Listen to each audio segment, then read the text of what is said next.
Mountain America Center in Idaho Falls, Idaho, as Fierce FC heads to the Gem State. This is a big step up in competition. Absolutely stacked card, top to bottom.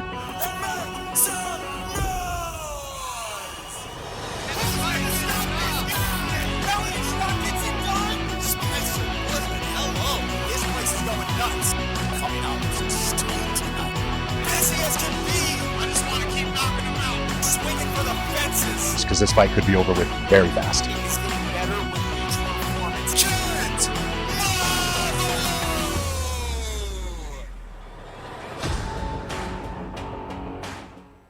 Back in the Mountain America Center once again with a card that assures to deliver. Live from Idaho Falls, this is Fierce Fighting Championship 26, presented by Glow Pop. Hello everyone, Blake O'Rulian alongside Jason Laporte as always, and the #1 female pound-for-pound fighter in the entire state of Utah, Caitlin Neal.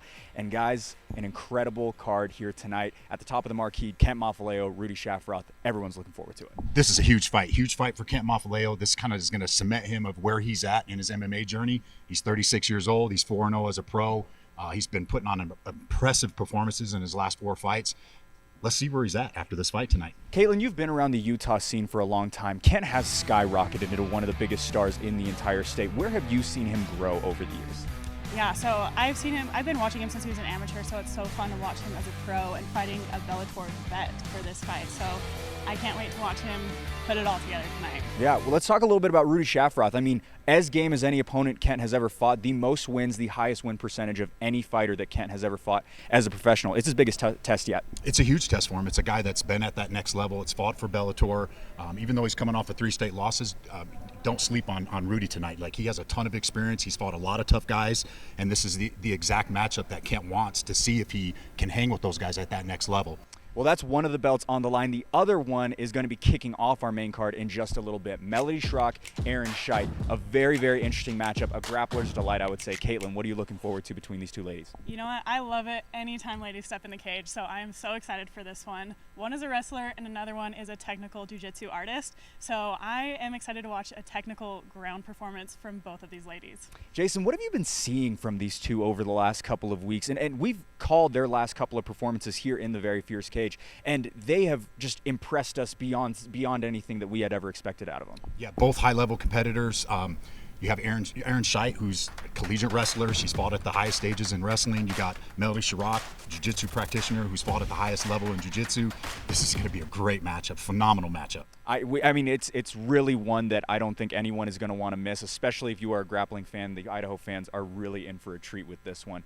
Kicking off, another big part of this card was weigh-ins last night. We were here, 24 fighters weighed in, 23 fighters made weight, 1 fighter missing weight. But outside of that, I mean, it was a very, very fun night seeing everyone. What were some of your big takeaways? Caitlin, I'll start with you. Yeah, I think my biggest takeaway is Kesley versus Thomas. I think there's a lot of bad blood there, so I'm excited to watch that fight. And this has to do with a 2015 fight back in the day when they were amateurs. There was a disqualification of Thomas Prestridge because of low blows, and so Thomas has never really, forgiven Kesley for that, and so there's a little bit of bad blood there. Anything else that you saw out of any fighter, any fighters that look specifically good, specifically confident, anything on the face-offs? For me, Spencer Woodland, man, he's dropped 20 pounds since his last fight in February.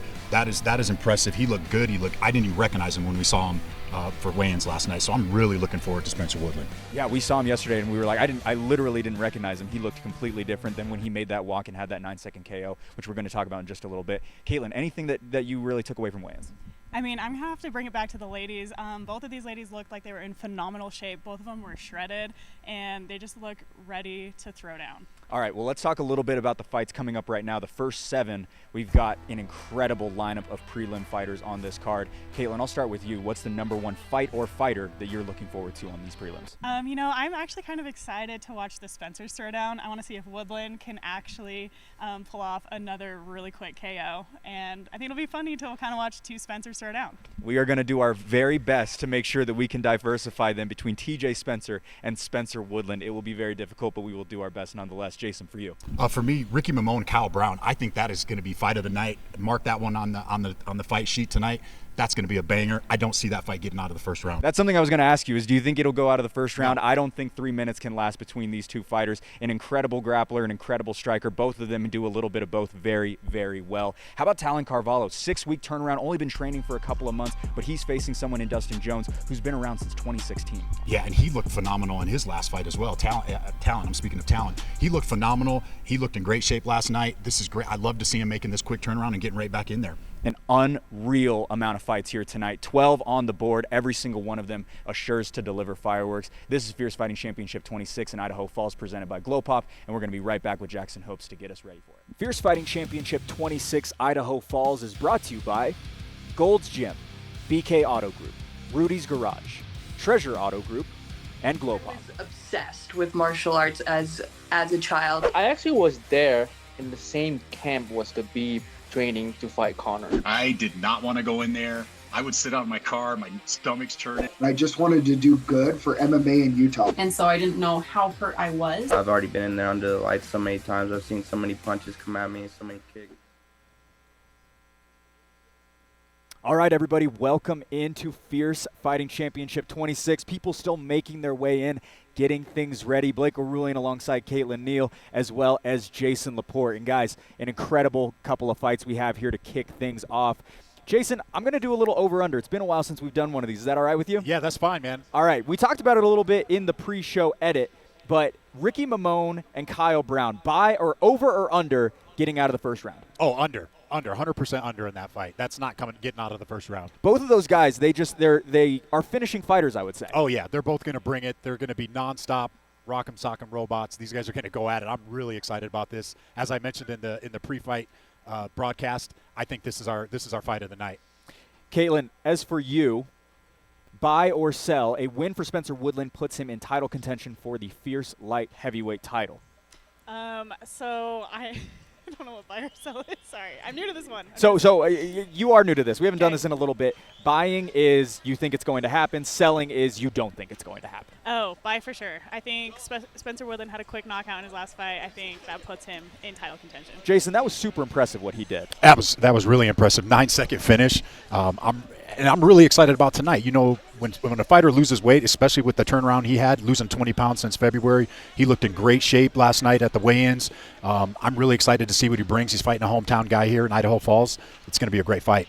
I cannot wait for this place to continue to fill up, the Mountain America Center, a place that we haven't been since February, but it was so much fun. This place gets packed, and it gets very, very loud. When it comes to fighters that are making the walk here tonight, we've talked about a few of them. Any that are kind of underrated that we haven't talked about yet that you're really looking forward to, Jason? We've called a lot of these fighters before. Yeah, we've called a lot of them before. I'm really looking forward to the female featherweight championship bout. That's an exciting one. You got two 2-0 fighters, undefeated, one jiu-jitsu practitioner, and you got another collegiate wrestler.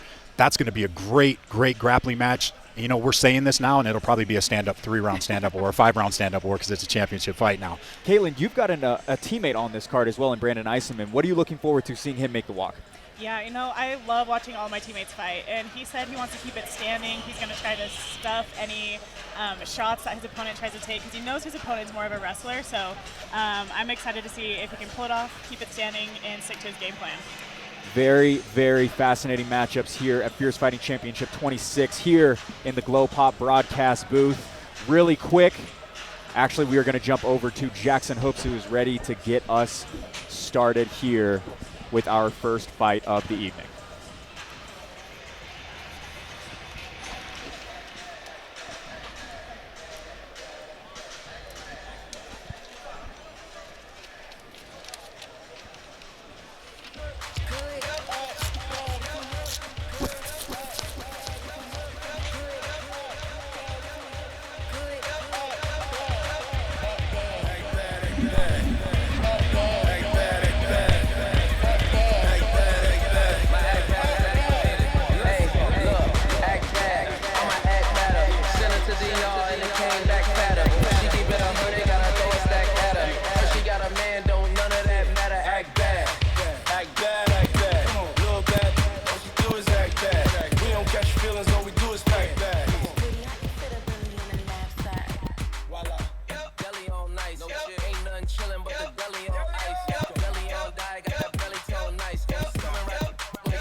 bone crusher.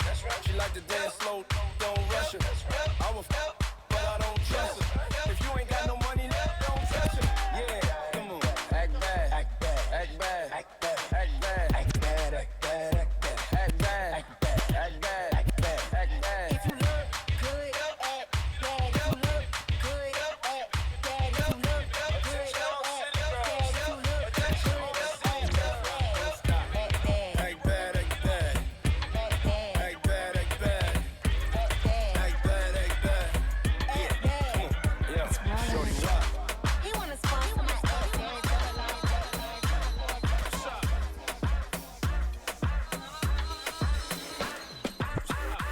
Feel it coming in the air. Hear the screams from everywhere. I'm addicted to the thrill. It's a dangerous love affair. Can't be scared when it goes down. Got a problem? Tell me now.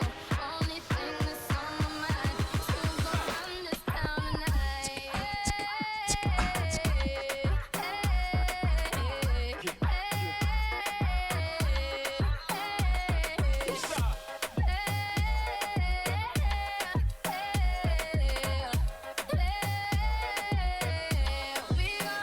this town tonight? Who's gonna run this town tonight? We gonna run this town. We are, yeah, I said it, we are. This is Rock Nation, pledge your allegiance. Get your boutiques on, all black everything. Black cars, all black everything. And our girls are blackbirds, riding with their diligence. I get more in depth if you boys really read enough. This is not familiar, I'll explain later. But for now, let me get back to this paper. I'm a couple bands down and I'm trying to get back. I gave Doug a grip, I lost a flip for 5 stacks.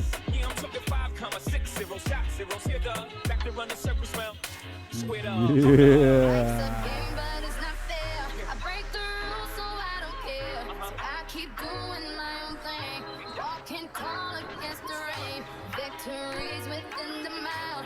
Almost there, don't give up now. Only thing that's on my mind is who's Gonna run this town tonight.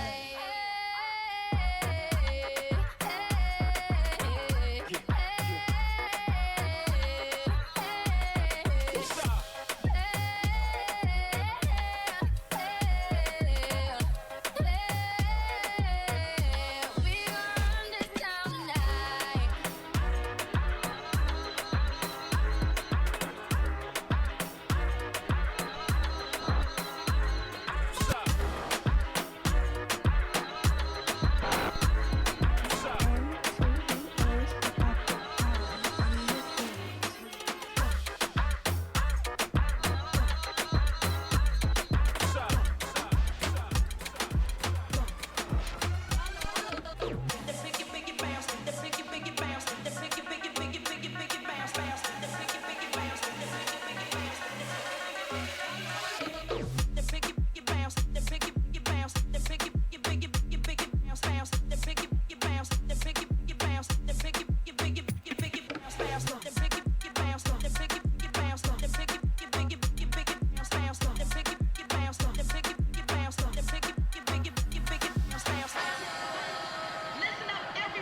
All right, Drake. Fierce fans, for those of you tuning into the pay-per-view and for those of you in attendance here at Hero Arena inside the Mountain America Center in Idaho Falls, Idaho, welcome to the Fierce Fight Championship. Tonight's event is sanctioned by the Idaho Athletic Commission with Deputy Commissioner Marvin Crane in attendance. Dr. Cabot Murdoch is also cage-side this evening, along with timekeeper Mike Stone and scorekeeper James Manderscheid. The judges for this evening are Aaron Welling, Tim Turner, and Mike Mickelson, and the referees in charge when the fights begin will be Tom Supnet and Nate Decker. Fierce fans, we are moments away from our first fight of the evening, but at this time, we ask that you please rise and remove your caps as we honor our country with the singing of our national anthem. Please welcome an extremely talented vocalist from right here in Idaho Falls, Michelle Zeal Dingman. Oh, say,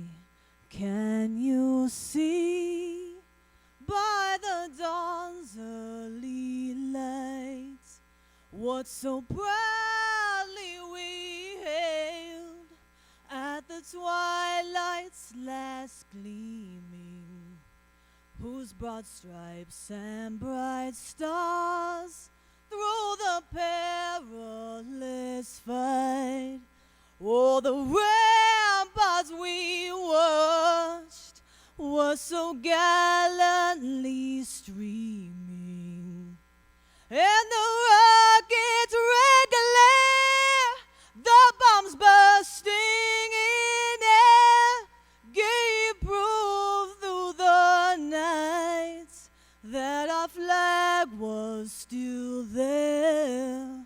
Oh, say does that star-spangled banner yet wave o'er the land of the free and the home of the brave?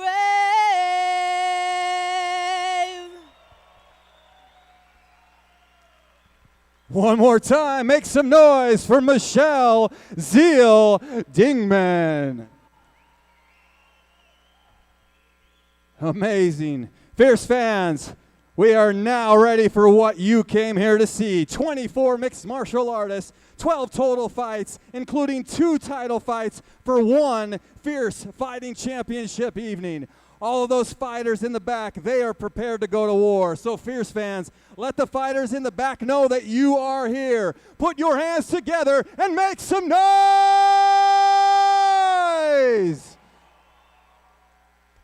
Our first fight of the evening is sponsored by Comfort Maker Air Conditioning and Heating. Their products are designed to deliver the best in quality, energy efficiency, and reliability. You are choosing enhanced dependability and innovation in-home comfort when you choose the equipment from Comfort Maker Air Conditioning and Heating.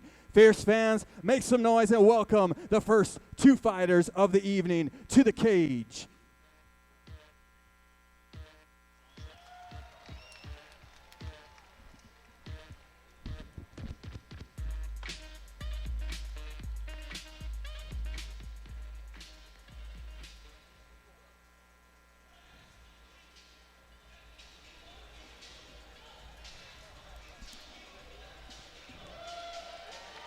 All right, first to make the walk here tonight, enter Mark Laney. Back after over a year away, the 22-year-old looks for the first win of his career. Caitlin, taking over a year off to focus on your training could be very beneficial for him. Definitely. So the key to that is that he took the year off to focus on training, not because he lost motivation. So if he did take that year off to really focus and put in the work, we should see a beast in the cage tonight. Mark Laney coming out of Empire MMA. We see a lot of Empire MMA fighters on this card, Jason. Josiah Simpson is a big one. Trevor Golden is a big one. Steve Ergel. I mean, we've seen a lot of fighters coming up from Cedar City. Yeah, their camp is going. It's rolling. They got a bunch of fighters coming out of there. I'm really excited to see what Mark Laney brings, as Caitlin mentioned, taking a year off and sharpening up your tools. We'll see what it translates into the cage tonight. Only 31 seconds of cage time in his debut is Mark Laney, but we will have to see what the last year has provided for him in terms of improvement in his fighting game. He faced George Apalatigui, which is a very difficult name to pronounce, who has jumped up to pro at this point. And I mean, he didn't face just any other person in his debut. He faced someone who has already made that jump up to pro and is doing very well. Yeah, that's huge. When you're facing a guy like that in your first fight, I feel that he's learned a lot. He's gonna take a lot away from that, and also having that year off, it's gonna be fireworks.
Kind of wondering where Jace Coons is at right now, to be completely honest with you. You know, there are fights where I've been in the back where I've just wanted to run out the back door. Maybe he fell through with some of those thoughts. The question is maybe did he not know that he was making the walk this early? Is something like that? Was he not ready to make that walk? But you got to wonder what's going on with Mark Laney, who's just sitting there going, hey, where's my opponent at? Yeah, I'm curious of what's going through his mind right now. You've taken a year off. Now you're in the cage all by yourself. He's over there stretching. He looks calm. He looks good. He looks ready to go. You can see Ergel giving him instructions over there as coach. Nice call, Jason. Steve Ergel, the gentle giant. I did see an Idaho State Athletic Commission member go to the back, so I'm curious if Jace Coons just didn't know he's up or if the show was starting. I'm not sure. I really thought he was waiting for the beat drop to walk out, but then that's the beat usually dropped what it is, right? We usually wait for the walkout. beat drop, and then I was like, oh, I don't really know what's going on. So now Zach Partridge headed to the back. Uh-oh, that's not a good sign. We don't like it when the promoter has to go back there. Unsure of what's going on, but Jace Coons. Well, we know he's not afraid to make the walk because he's already made the walk Already made the walk. We've seen him before. Fought back in February. Weighed in at 151 pounds yesterday. I was pretty surprised. He came in pretty low under that 155 limit. Yeah. Or 156, I should say. Oh, I hope if there's something wrong, it's not anything serious.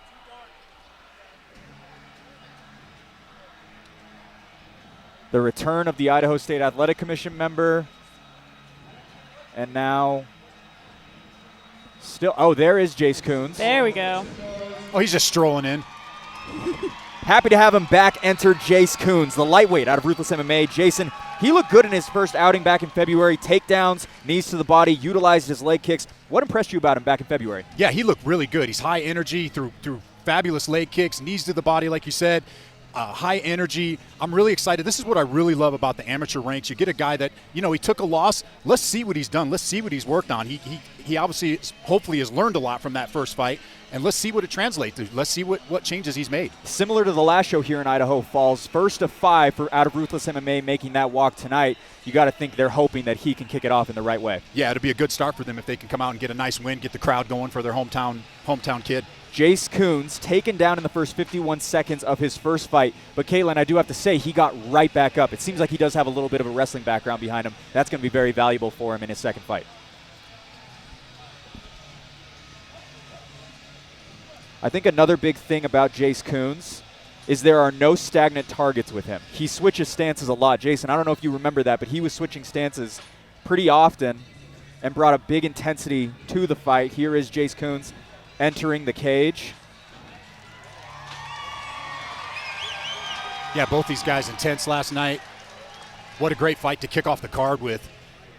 Let's bring up that tail of the tape. Jace Coons, 8 years elder to Mark Laney. Fighters weighing in, Coons 151, Laney at 152. Both fighters standing 5'8", an identical record as well. One of these fighters is walking out of this cage with their first win. It's kind of wild that both these fighters are so under the weight limit. Yeah, interesting. Interesting how that played out yesterday at weigh-ins. It looks like Jackson Hopes is going to get us primed for our first bout of the evening.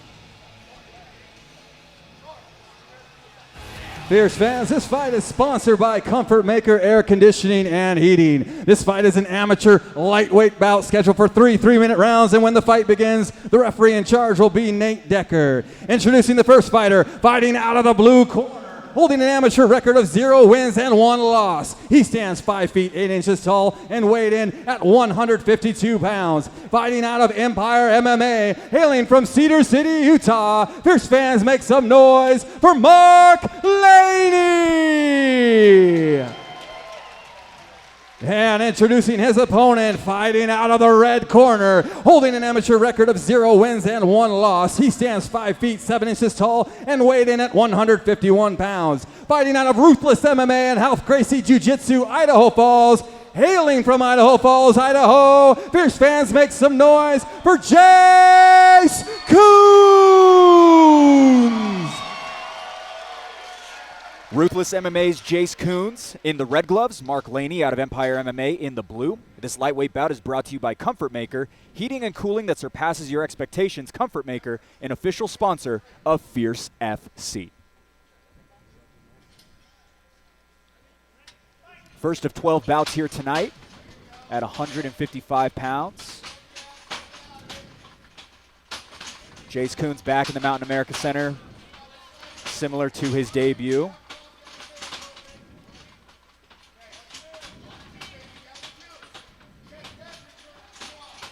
Active with the kicks early is Coons.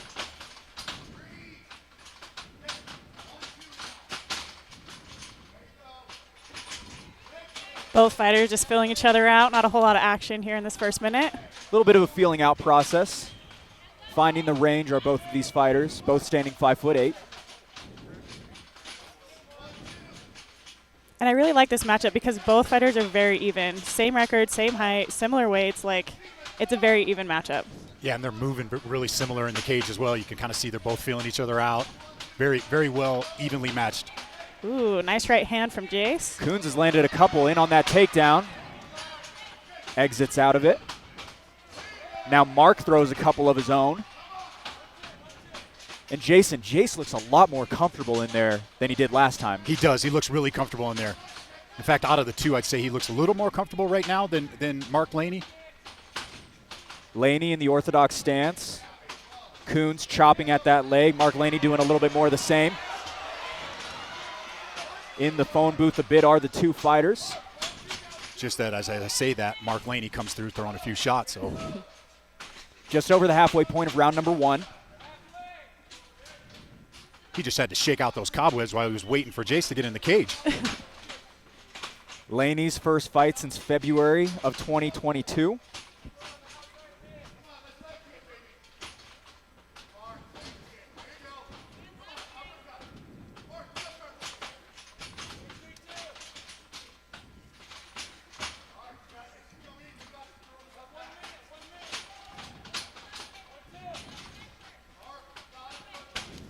Both fighters locating a landing spot on that upper leg. Coons returns another one.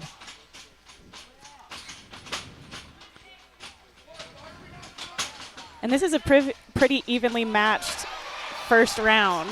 Peppering in those combinations as Coons, Laney back up with the pressure up against the broadcast booth are the two.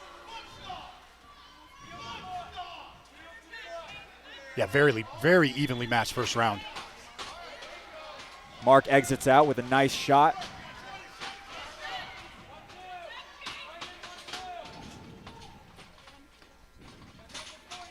Laney knocked out in the first 31 seconds. Obviously surpassed that final 10, round number 1.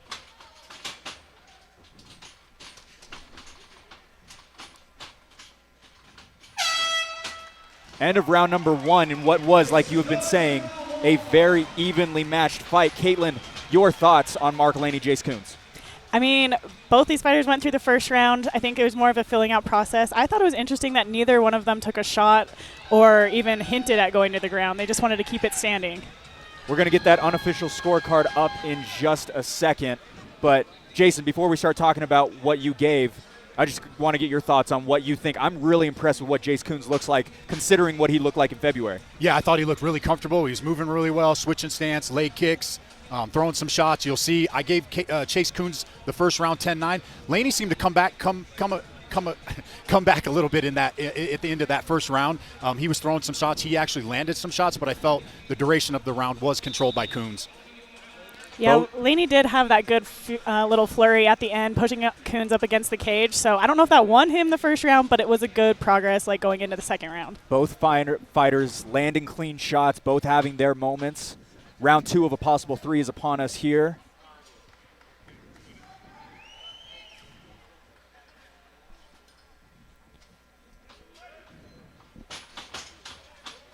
We'll see if this warms Laney up a little bit. Furthest either fighter has ever been in a fight, neither ever seen the second round.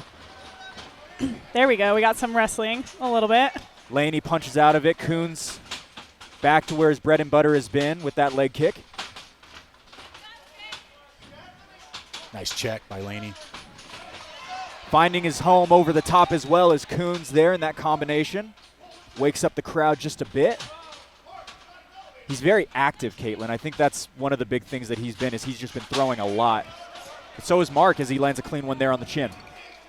Yeah, Laney landed a nice right hand there. I think Laney is doing his best work when he is hitting those flurries in because it backs Jace right up. Jason, I don't know if you're seeing this, but a cut on the left eye of Jace Coons. There we go. Nice takedown by Mark. Yeah, I think you're starting to see Mark, after that year layoff, you're starting to see him warm up a little bit here in this second round. I think he's felt the punches from Jace Coons. Jace Coons spends a fair share of his time at Half Gracie Jiu-Jitsu. Actually just recently got his first stripe on his white belt. Congratulations to him on that. A one-stripe white belt with 2 MMA bouts under your belt. That's pretty impressive. That's pretty impressive.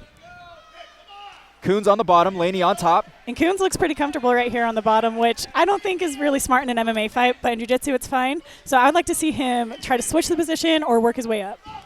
Laney getting to mount on this transition, it looks like. Coons in a bit of trouble.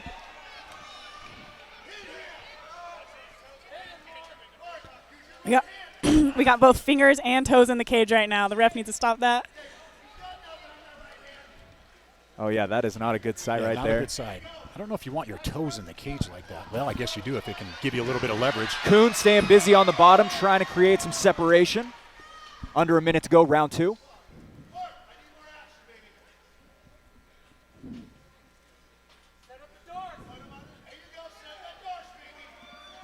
You can hear Steve Ergo yelling for the Darce. He wants Laney to go for that Darce choke on Coons. Does he have the angle for it, Caitlin? I don't know if he does. No, not really. But now to that guillotine, the same one that submitted Jace Coons back in February. He's doing a good job of fighting the hands.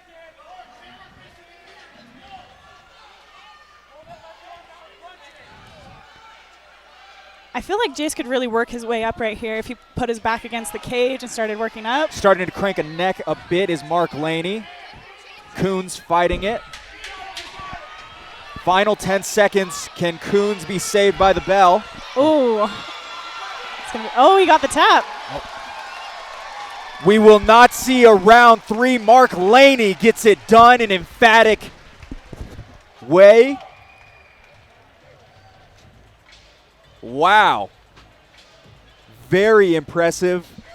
Mark Laney gets it done to close out round number 2. Caitlin, that was impressive. I wonder if Jace realized that the time was so close to the end of the round. So I wonder if he heard that 10-second clap or if he didn't hear it, because I feel like he could have held on for those last couple of seconds and continued into the 3rd round. He was in a little bit of trouble for a while, but, I mean, it must have been the final seconds. We'll have to hear what the official time was, but I am very, very impressed with both of them. Jace Coons looked so good in this one. Mark Laney able to get it done, and we're going to make it official with Jackson Hoops in just a moment. But what a great fight to kick off our show. A 2nd round submission by Mark Laney. He gets his first win as an amateur.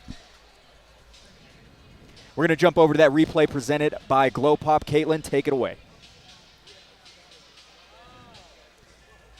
All right, so right here we got Mark Laney on top, just working his game. I feel like Jace could really work his way up right here if he put his back against the cage. Jace kind of gives him his back right there. He doesn't even have his hooks in. He wraps up his arms around Jace's neck. Final 10 seconds. Can And he Coons pulls be off the saved by the finish, bell? gets the tap right here. Oh, he got the tap. No hooks in. Not. We like, will super not see a technical, but, round I mean, 3. hey, Mark if it works, Laney right? gets it Jackson done Hoops is in here, make it emphatic official. way.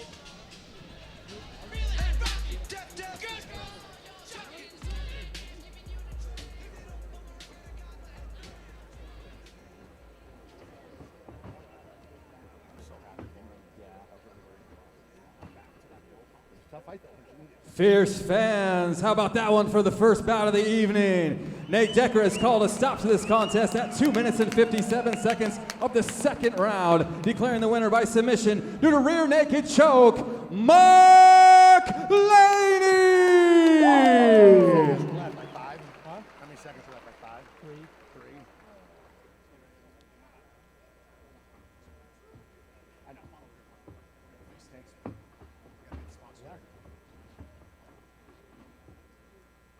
Ladies and gentlemen, here with your winner, Mark Laney. Mark, you of the Beastie Boys, you got to get the win, man. How does it feel to get your first win? feels good. A lot of hard work, a lot of cardio. Feels nice. So I noticed that first round, it looked like it was a little bit of feeling out process. You look like you were coming in strong at the end of that first round. Were you just trying to get your wits with you after being off for a year? Just trying to warm up. What was the game plan coming in here? Did you think you were going to get a finish? Yeah, first round, but it didn't end up that way.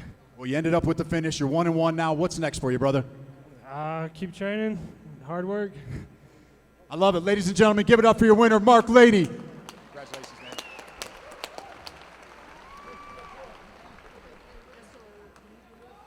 man. I juice because I'm fighting off inflammation.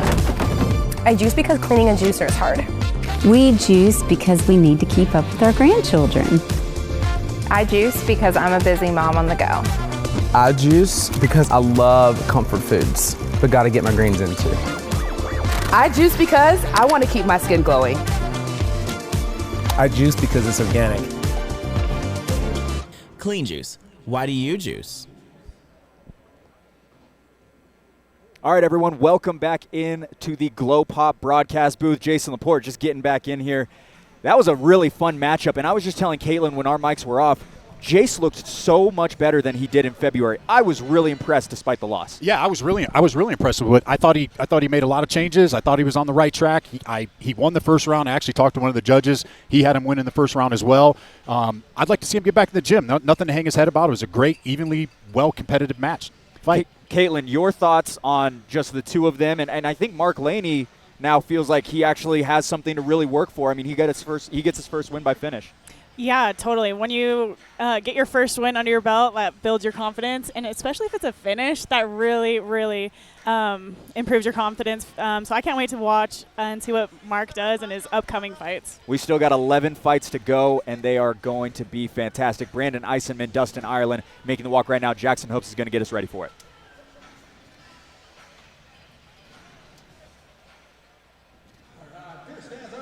Evening is sponsored by Wholesome Health and Aesthetics, your destination for integrative medicine and holistic healing. Their mission is to help you achieve true beauty and wellness by addressing your health from a comprehensive perspective. They believe in treating the whole person, focusing on healing in every aspect of your life. Experience the transformative power of integrative medicine at Wholesome Health and Aesthetics. Fierce fans, make some noise and welcome to welcome the next two fighters to the cage.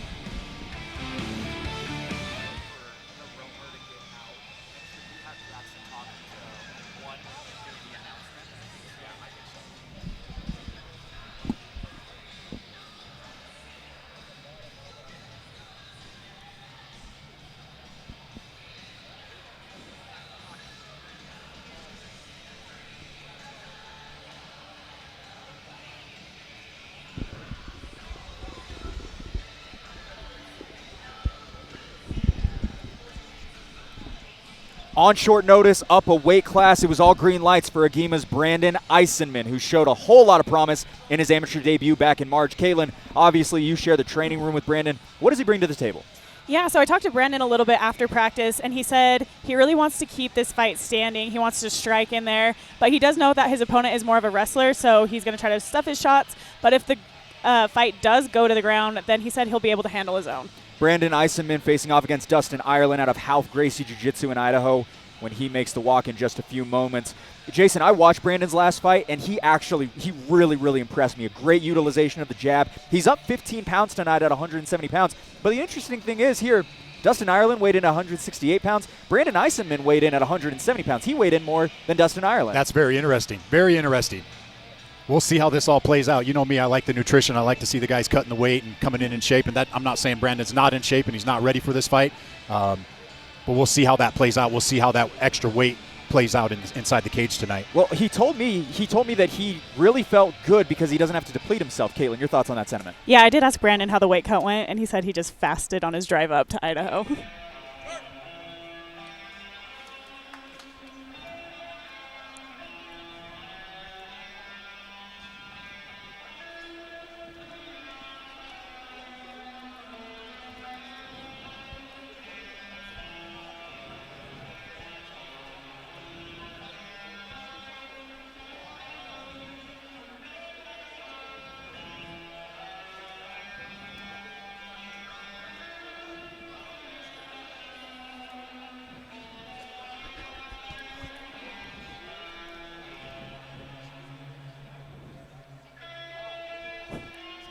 Another case of a fighter not making the walk. The second fighter, Brandon Eisenman, waiting around a little bit. That beat's going to drop at any minute. I can feel it, you know.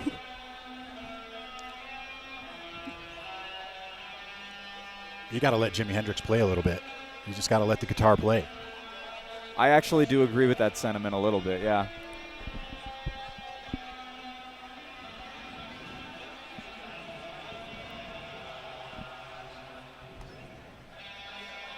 I thought the beat was going to drop there, Caitlin, and it didn't.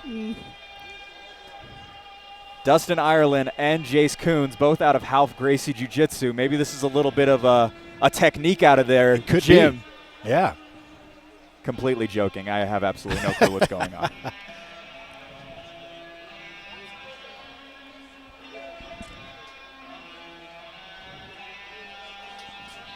Brandon's looking back at the, like, where are you at?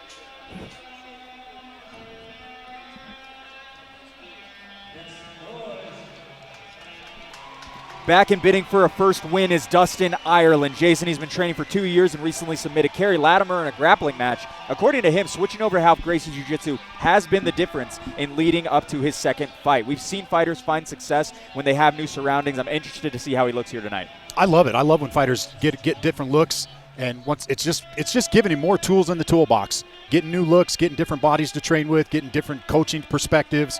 He's 0-1. This is just going to be – it's a great learning experience for him. It's going to be a great fight. And, you know, everybody talks about the guy that takes the short notice fight, but the guy that has to fight the guy taking the short notice fight, he's taking the short notice fight as well. That was a tongue twister. Here's an interesting stat for you, Caitlin. 21-pound difference between their last fights for Dustin Ireland and Brandon Eisenman. Eisenman fighting at 155 pounds, Ireland fighting at 176 pounds. I'm very curious what this looks like between these two, considering the weight differential. But again, like we mentioned, as we pull up the tail of the tape, 31 years of age for Ireland, 25 years of age for Eisenman. Both fighters we already mentioned weighing in under that 170-pound limit. Ireland standing 5'8", Eisenman taller by 2 inches. Both fighters with an 0-1 record.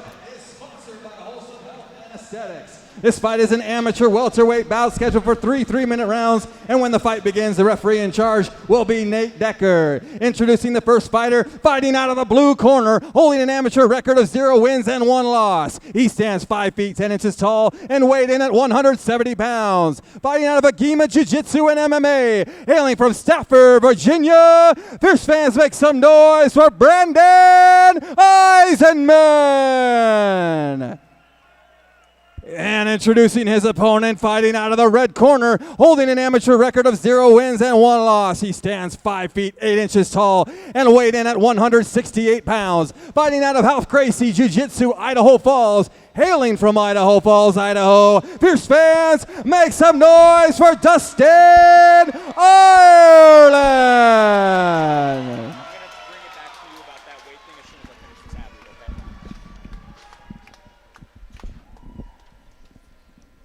Local favorite Dustin Ireland in the red gloves, Agima's Brandon Eisenman in the blue. This welterweight bout is brought to you by Wholesome Health and Aesthetics, your destination for integrative medicine and holistic healing. Wholesome Health and Aesthetics, an official sponsor of Fierce FC.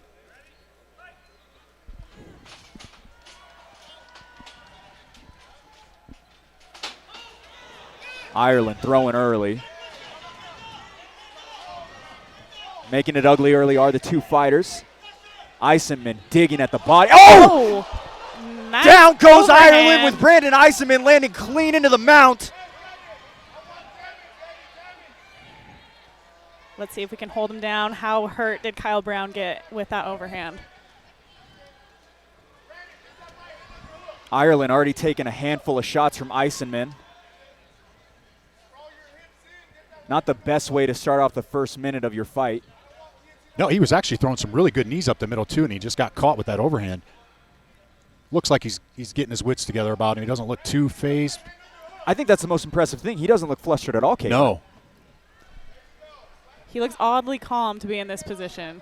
I think Brandon needs to let go of the head a little bit, start posturing up, throwing some really big, mean strikes, but I think he's just kind of shelling up, really trying to hold him down and control him right here. One thing I did want to mention, Brandon Eisenman was really great at connecting on the chin in his first fight.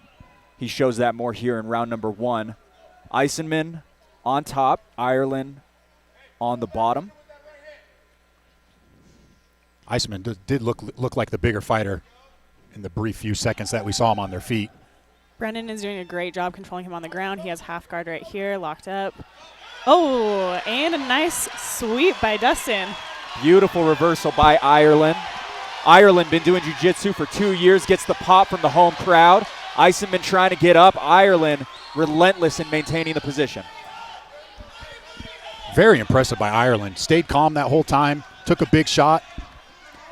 It kind of seems like he was just waiting that out for his chance to sweep him. Final minute, round 1. Ireland now chasing the back. Getting quite the pop from the Idaho crowd. And now Eisenman seems the one to be really calm here, Caitlin. Yeah, I mean, in these positions, it's oddly, it's kind of odd how calm these two fighters are. I mean, that just shows that they're pretty experienced on the cage or on the ground and that they're more comfortable there.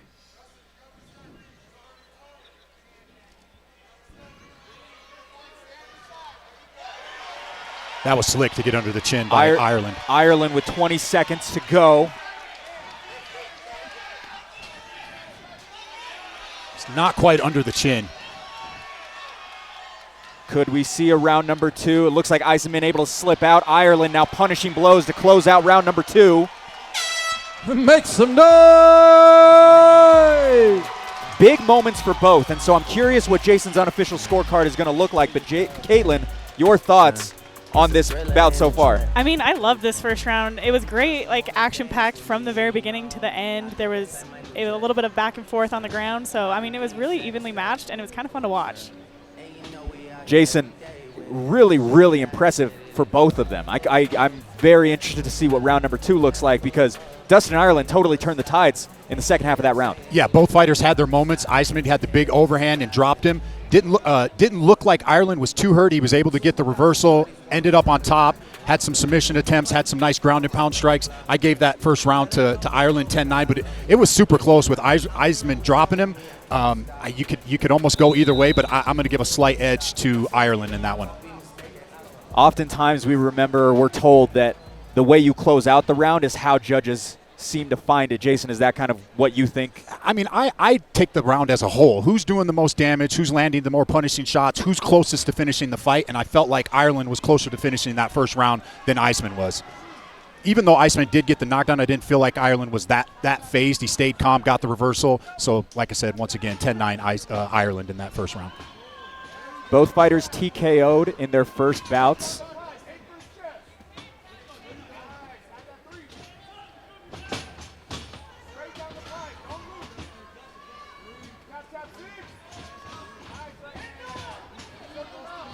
Eisenman a little bit more busy early round number 2. Either Ireland is a little bit green on his feet or he needs a second to warm up or catch his breath. But he just hurt Eisenman with that shot. Yeah. But yeah, go ahead. I apologize Jason. about that. Yeah, good. Caitlin, I was just going to echo that same thing. You kept dropping that left hand, and Eisenman was catching him with that right every time he did. But he's doing great right here, pressing him up on the cage. Oh, he just switched it. Punishing blow. We picked it up on the mic. Dustin Ireland landing everything. Getting under the hips. Eisenman showing a little bit of exhaustion there, Caitlin, from what you saw. Definitely. He didn't even really try to defend that takedown, but he is working back up to his feet, which is a good sign. Ireland needs to be careful here. He's got to watch that neck. Brandon Eisenman signed on the dotted line just over 2 weeks ago. Hard to see from this angle how good of a position, but with that arm in, Ireland able to separate the hands, get to the bottom. Eisenman on top.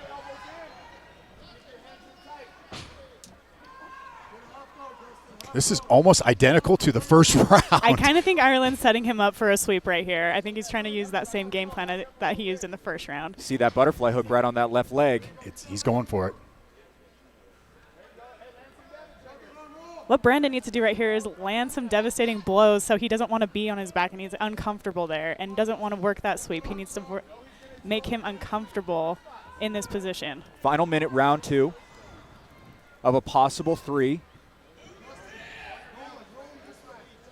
Dustin Ireland landed a bomb, Jason. He landed a couple big shots. I'm surprised. There's the sweep. There's the sweep. Eisenman right back up to the top, though. What an evenly matched fight. Right. Literally almost a mirror of the first round, except Ireland was the one landing the shots, and now Eisenman's on top of Ireland.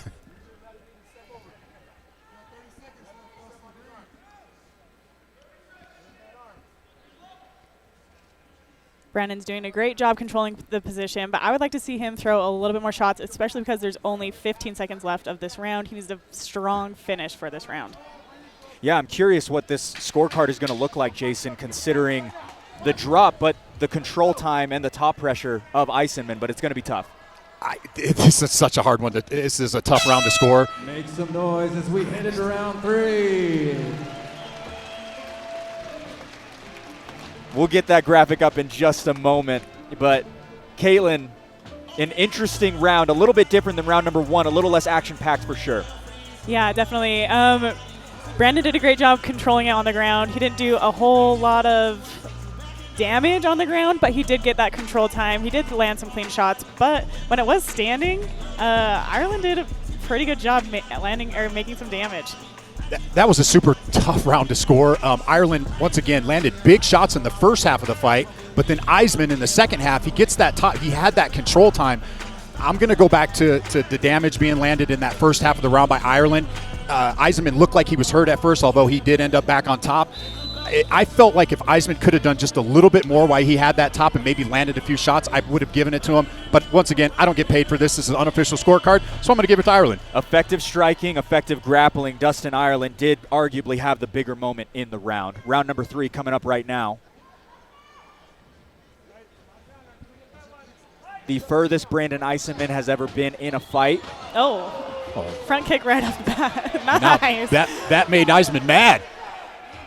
Went out for the glove touch, and he got kicked. Eisenman landing a couple shots, closing the distance now. A little bit more of the same. We've seen a lot of cage wrestling in the first 2 rounds. Ireland now reversing the position up against the broadcast booth. Under the hips he goes. Nice double leg right there by Ireland. We'll see how Brandon does on his back this round. Doing a good job trying to get back up. Caitlin, your thought on that move to just get right back up rather than play that game? I mean, that was his game plan. He wanted to stay on top. I think he does better when he is on top or striking, so I think that was a good move for him. Ireland chasing the back once again. More of the same from what we saw in round number 1. This time he has a lot more time to work, so we'll see if he can get it. 2 minutes to work here as Ireland chases the back. This is where we ended up at the end of that first round.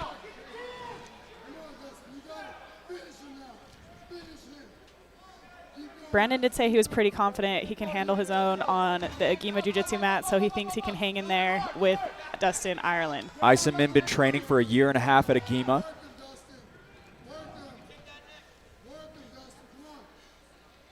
Right up against the broadcast booth.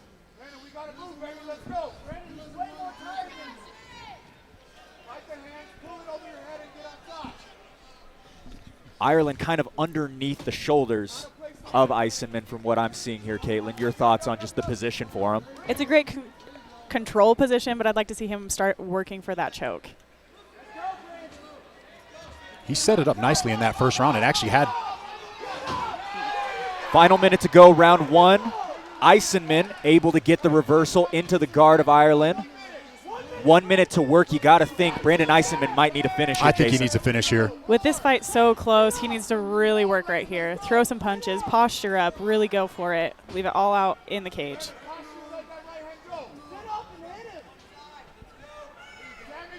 We got it on our screen saying round 2. This is the 3rd and final round. We apologize for that. Very well, evenly matched fight. Both guys having moments. Ireland trying to get back to the top. Eisenman able to maintain that top pressure. Looks like Eisenman's got wise to that sweep. Last 10 seconds here. Looks like we are going to go to a judge's scorecard. It will be interesting to see what the Idaho State Athletic Commission saw in that fight. Caitlin, your thoughts on 9 minutes in? I definitely gave the third round to Ireland, but the first 2 rounds is up in the air. I mean, it could have gone either way for me.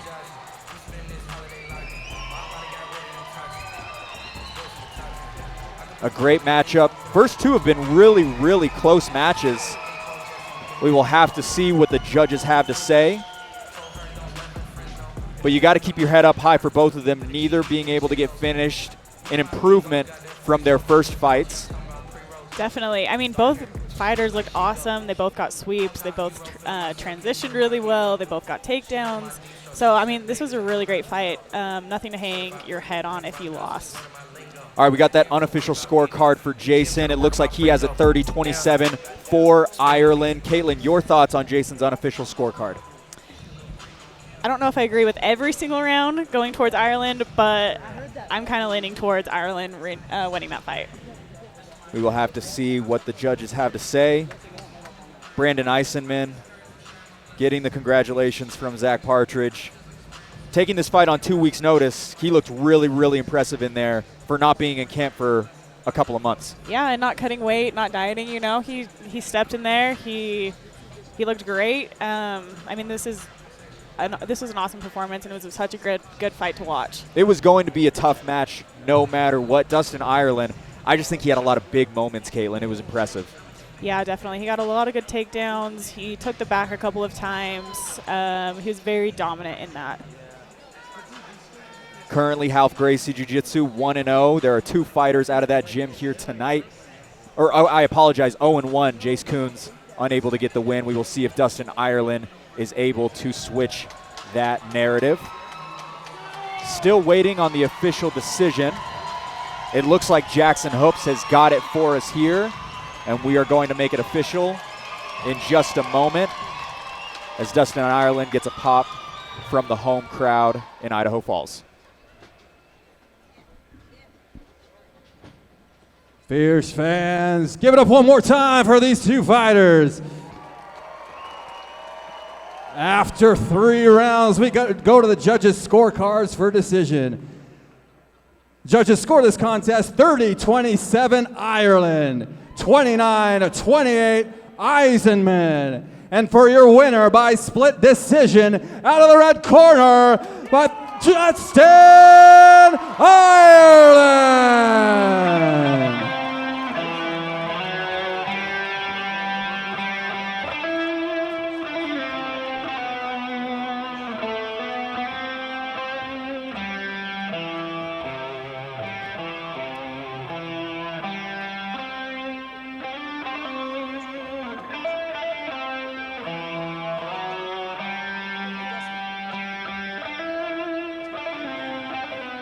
All right, ladies and gentlemen, I'm here with the winner, Dustin. Dustin, that was an impressive performance. I got to ask you, how hurt were you in that first round?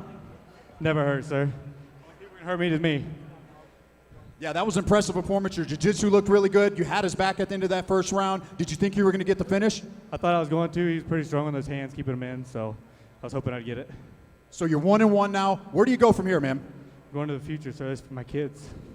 I love it. I love it. Well, I'd love to see you back in the cage soon. How soon do you want to get back in here and do this? We're looking at September when they're back here. I love it. Is there any sponsors, friends, family you want to give thanks to? Honestly, all my coaches, my girlfriend, all my sponsors being here, supporting us in Idaho Falls. We love the fights being here. Let's keep them bringing them back.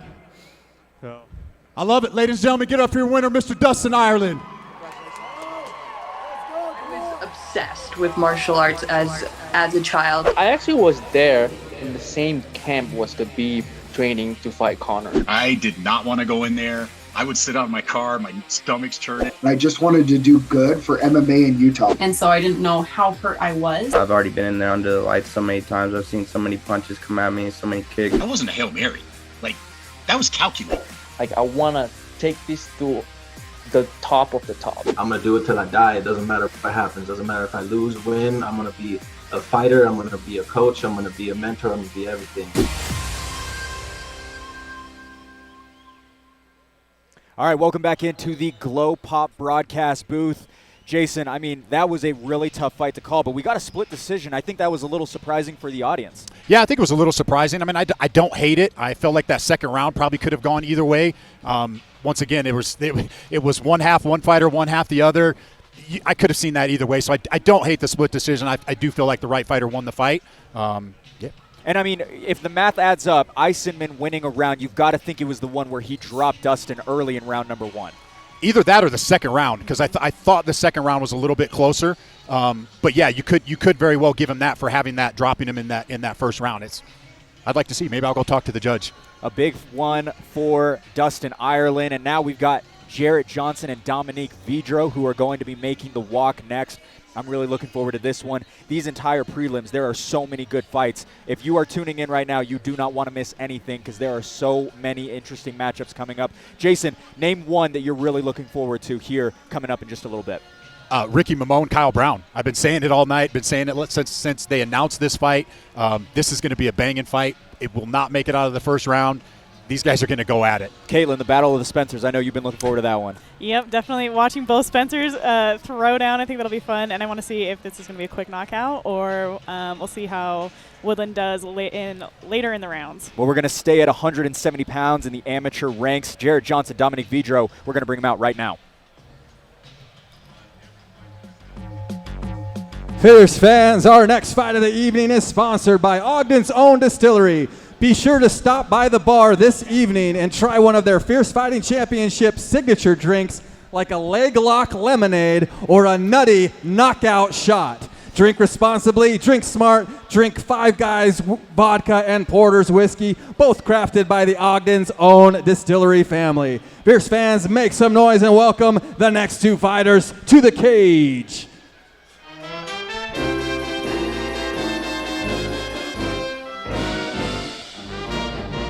If you're looking for trouble, you came to the right place. 18 years of age with years of experience to back him. His debut, enter Dominique Vidro. Caitlin, 2-0 in kickboxing matches, scored 6 knockdowns in 6 minutes in one of them. Are the nerves for a debuter calm when he's been there competing? Do you know what? I think he's young enough to be almost like naive in this sport, which actually can work in your favor sometimes. But with 6 knockdowns in kickboxing, I'm excited to see what Dominic will do with little gloves. 18 years of age. Ricky Mamon's not the youngest on this card. It's that man right there. Yeah, it is. And I've been following this guy on social media for a while. I love the kid. I know he trains hard. I'm excited to see what he brings in the cage tonight. 2 kickboxing matches, 2 wins, 1 by decision, 1 by KO. Dominique Vidro comes from a family of fighters. His dad, he saw fighting when he was 13 years old. When he fought Jeremy Underwood, Sean Vidro, I apologize, and he's wanted to fight ever since. He's been training since 2018. Yeah, I'm excited to see. Like I said, I've been following this kid. He's going to bring it tonight. He'll be ready.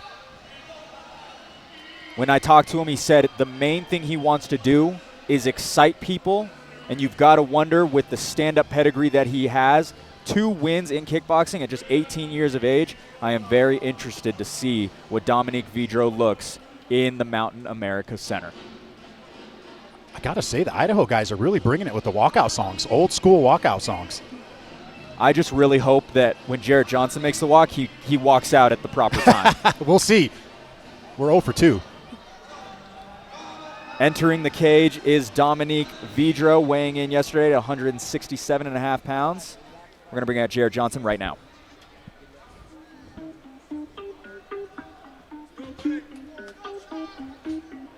Everybody on the top got the same sound. Everything I'm about to drop, make a name now. Yeah, y'all don't really know, y'all don't really know. Y'all don't really know, y'all don't Back-to-back walks in his backyard. Enter Jarrett Johnson, formerly a heavyweight, now his second fight at welterweight. Jason, we saw Jarrett back in February showcase some significant power and some solid wrestling as well. He controlled nearly the first minute of that last fight. Yeah, he's solid, man. I saw him at the weigh-ins last night. He was flexing. He looked good. He looks ready to fight. He's aggressive, and he throws bombs. Back-to-back fights at welterweight, formerly a heavyweight. I mean, he's lost, Caitlin, 80 pounds since he started training at Mandrill Fitness and Combat. Oh boy, that's a big drop, and so I can bet his cardio feels awesome right now. So it's probably going to be like a high, fast-paced fight. All fights for Jarrett Johnson ending in the first round, 32 years of age. We're going to bring up that tail of the tape in just a moment. There's quite the age differential here between these two. But Jarrett Johnson, Jason, what were you saying? I apologize. You were pointing at something. I was just going to say Dom looks extremely calm in the corner there. He looks extremely calm. I think, to echo what Caitlin says, I don't think he knows any better. Yeah, I mean, when you're that young and you're 2-0 as a kickboxer, I mean, you're pretty confident. Oh, right? yeah. All right, we bring up that tail of the tape, a 14-year age gap between Johnson and Vidro. Johnson weighing in at 171 pounds. Vidro weighing in at 167.5. That is flip-flopped. I apologize for that. The height is 1 inch taller for Johnson. Johnson with a whole lot more experience under his belt. 3 fights to none for Dominic Vidro in the sport of MMA. We will have to see how these two look in our third bout. As this fight is sponsored by Ogden's Own Distillery. This fight is an amateur welterweight bout scheduled for 3 3-minute rounds. And when the fight begins, the referee in charge will be Tom Supnet. Introducing the first fighter, fighting out of the blue corner, making his amateur debut. He stands 5 feet 6 inches tall and weighed in at 167 pounds. Fighting out of Team Lionheart, hailing from Fresno, California. Fierce fans, make some noise for Dime Piece, Dominic Vidro! And introducing his opponent, fighting out of the red corner, holding an amateur record of 1 win and 2 losses. He stands 5 feet 7 inches tall and weighed in at 171 pounds. Fighting out of Mandrill Fitness and Combat Academy, hailing from Pocatello, Idaho. Fierce fans, make some noise for Jarrett Johnson! Jarrett Johnson in the red gloves, debuting Dominic Vidro in the blue. This welterweight bout is brought to you by Ogden's Own, crafted to be enjoyed responsibly. Ogden's Own, an official sponsor of Fierce FC. Dominic was staring him down the whole time. That was awesome. First of 3 3-minute rounds. Vidro throwing heat early. Oh, he got kneed. Got kneed in the and the chin. He got kneed in the nuts. And come on, ref. ref. Needs to step in right here. In the fire, Jarrett is dropped. Vidro chasing the back. The dexterity on the legs, Caitlin. Did you see him land? Down goes Johnson! Oh. Dominic is laying it on him right now. I love to see this from the 18-year-old. Vidro looking to finish the older opponent.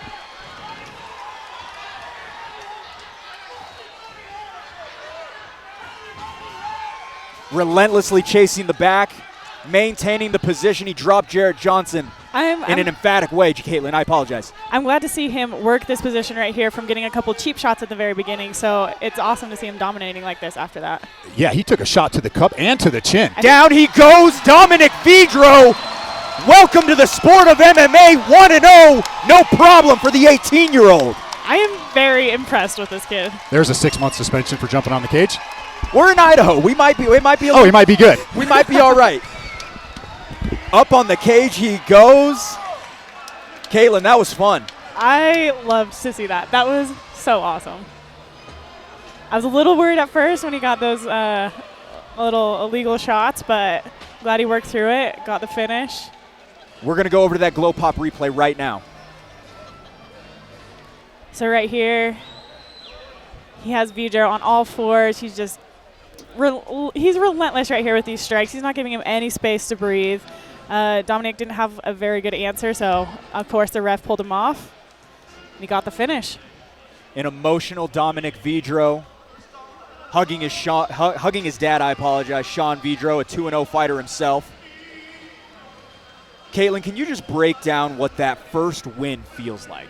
Oh my gosh, there's no other high out there. Like, no drug can ever compete with something like that. Winning your first cage match, being in the cage, so much adrenaline, so much pressure, so much anticipation leading up to the moment. It is one of the best feelings.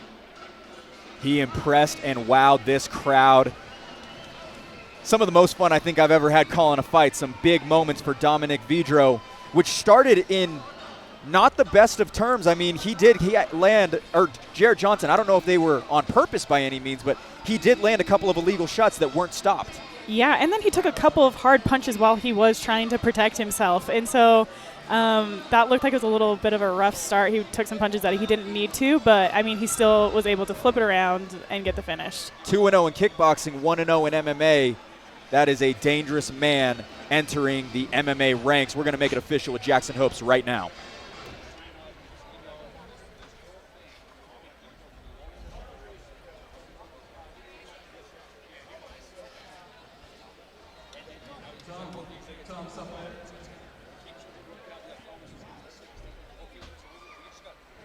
Fans, Tom Subnet will face this way. There you go.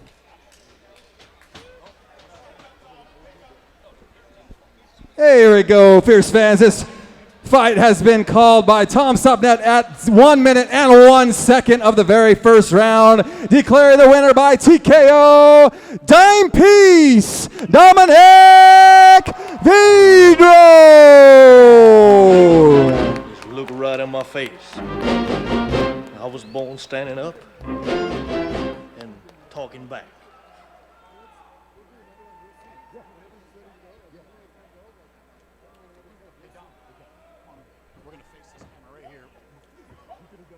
All right, ladies and gentlemen, here with the winner, Dom. Dom, that was calm, cool, and collected, man. How you feeling? You know, I'd like to say I'm surprised, but I'm not.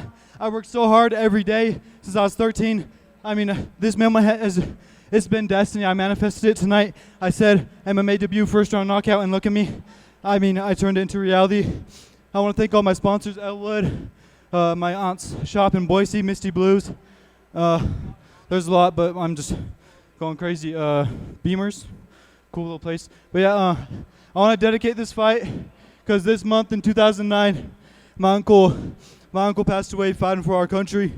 And that's his flag right there, Wolfhounds. So wherever he is, whatever he's doing, watching down, I hope I made him proud tonight, and that was for him. That was an impressive performance. You fought through a little adversity. It was unintentional low blow, it looked like you took a shot to the chin with a knee. You fought back impressively. I'm super impressed. What do you do from here, man? I'd like to take a fight at 55 because I'm a bit chunky right here. But yeah, so that'd be cool. And I want to just keep fighting for Fierce.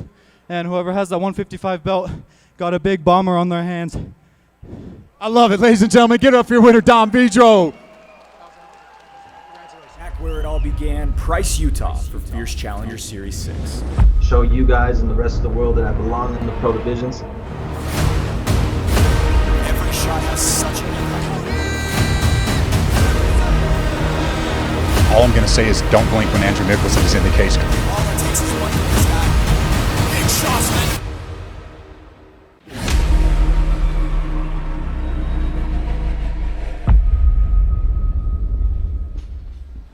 All right, welcome back into the Glow Pop broadcast booth. Jason, Caitlin, that was so much fun. I think some of the most fun I've ever had calling a fight. Caitlin, your thoughts? Yeah, I mean, he has a fan out of me now. I am so excited to see what he does with his career. He's only going to grow from here, which is insane because that was a really good, dominant performance. Jason, your thoughts? Yeah, first time in the cage. He fights through some adversity. Obviously, he made a fan out of all of us. I think, and no disrespect to Jared Johnson, because I think he made a fan out of Jared Johnson, too. You saw him embracing each other after the fight. I love this kid. Watch out for that kid. Watch out for him. 155 pounds in the Fierce Fighting Championship amateur ranks is stacked with talent. I am very curious what Zach Partridge might want to do, but I got a couple of names that I'm thinking of, and I think one of them is coming up right now. Ooh, we could see it. Could be. Ricky Mamon, Kyle Brown making the walk. Ricky Mamon walking at 145 pounds, but he's fought at 155 pounds before. I think that'd be a fun one. That would be a wild fight. Both guys would be throwing. I don't want to play matchmaker here, but I'm just saying I think that would be interesting. I like it. I like it. We'll see. I guess we'll see who wins this fight, and you could see those two maybe matched up. I want to see that one for the belt, so maybe in a couple fights. There we go. Malachi Novosel still atop the 155-pound rankings. He has been phenomenal this past year, Jason. Yeah, and I know he said he wants that title shot next is what he's hoping for. I don't know if maybe Dom might need a couple more fights under his belt before he gets that shot. But with this performance tonight, I mean, hey, I'd love to see him fight for it. I don't mean to be a prisoner of the times, but Dominic Vidro immediately has skyrocketed up everyone's stock, I believe. Yeah, he's impressive. I mean, he talks great on the mic. Impressive kid. I really look forward to seeing the future of this kid. That was another thing that really impressed me. Two others that really impressed me, Kyle Brown, Ricky Mamon. We're going to bring them out right now.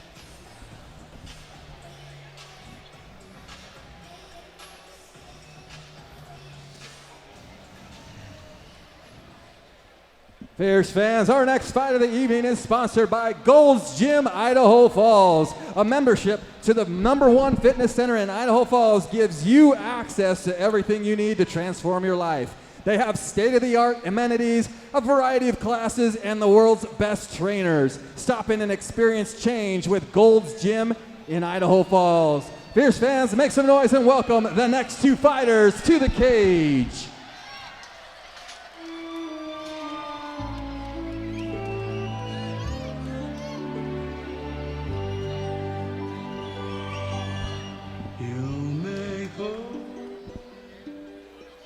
I'll let you go.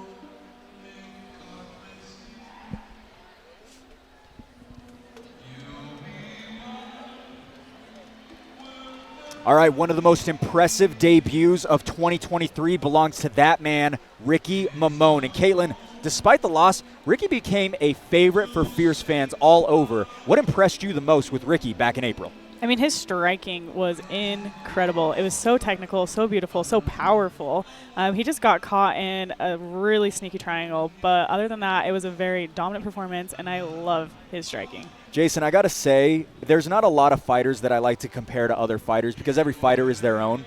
But Ricky Mamon's head movement is eerily similar to that of a prime Mike Tyson. I don't know if you agree with that sentiment, but that's something that I saw from the first time I saw him. I 100% agree with that. He looked good. I mean, he stepped in on short notice to fight Malachi Novosel, who has 10 fights under the belt, if I'm not mistaken, closely to that. At the time, he had 8. Yeah, and 8 so fights. now he's at 10. Yeah, it's super impressive.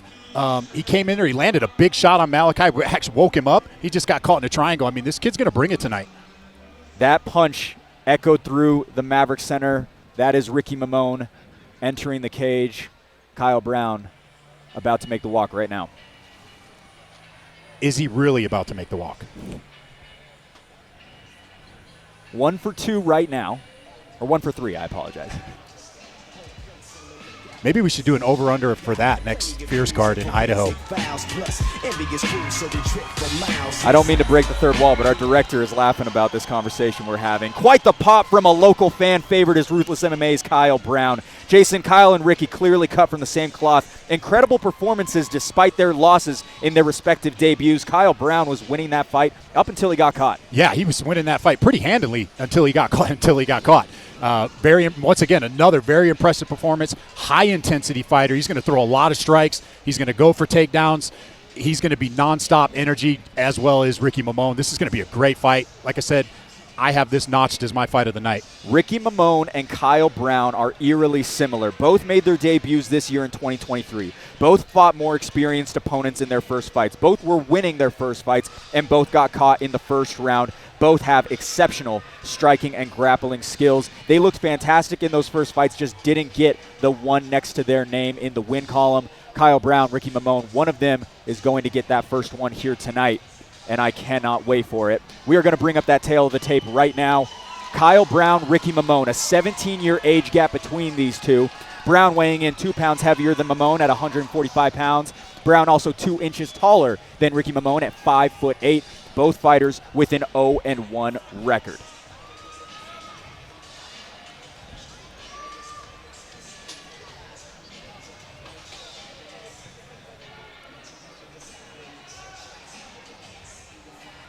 I'm excited for this one. Fans, this fight is sponsored by Gold's Gym in Idaho Falls. This fight is an amateur featherweight bout scheduled for 3 3-minute rounds. And when the fight begins, the referee in charge will be Tom Supnet. Introducing the first fighter, fighting out of the blue corner, holding an amateur record of 0 wins and 1 loss. He stands 5 feet 6 inches tall and weighed in at 145 pounds. Fighting out of Iron Monster Factory, hailing from Hilo, Hawaii. Fierce fans, make some noise for Ricky Mamon. And introducing his opponent, fighting out of the red corner, holding an amateur record of 0 wins and 1 loss. He stands 5 feet 7 inches tall and weighed in at 143 pounds. Fighting out of Ruthless MMA, hailing from Idaho Falls, Idaho. Fierce fans, make some noise for Kyle Brown. Idaho local Kyle Brown in the red gloves. 19-year-old Ricky Mamon counters in the blue. This featherweight bout is brought to you by Gold's Gym. Become the strongest version of you at Gold's Gym, an official sponsor of Fierce FC. 17-year age gap between these two. Ricky Mamon just graduating high school a couple of weeks ago. Landing on the chin here early is Mamon.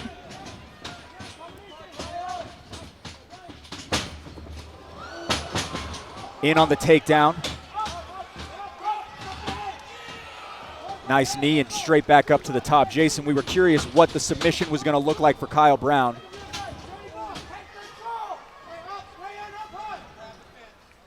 I mean, Ricky is putting on the pressure right here. Doing a great job pushing him against the cage, backing him up with big shots. That just shows the strength in Ricky Mamon because Kyle Brown is no slouch. He is jacked.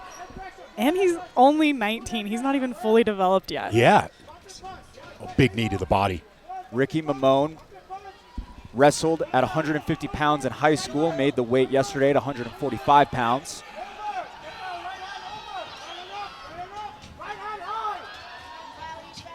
Nice knee right up the middle. Kyle Brown attempting a submission, gets Mamon on the back.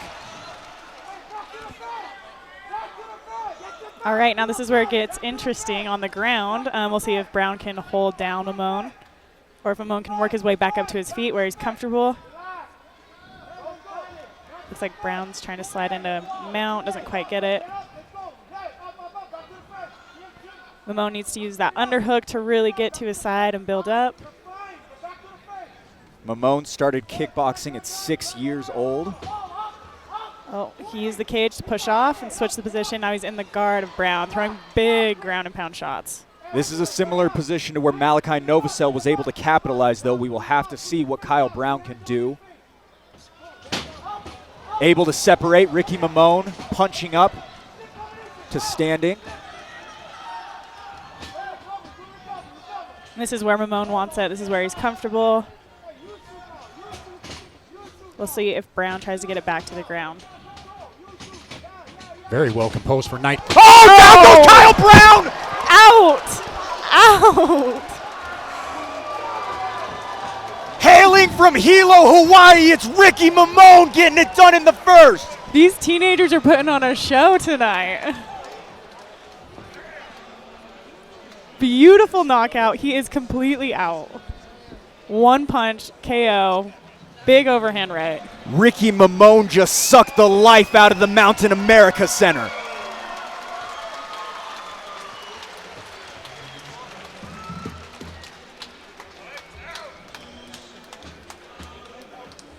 You have got to wonder what the future of these young kids are. Dominic Vidro getting it done in the first. Ricky Mamon capitalizing on it in a similar way. Caitlin, I am so impressed. This is wild to me because I didn't start training until I was 20 years old, and these kids have so many years of experience behind them putting on dominant performances against fully grown men.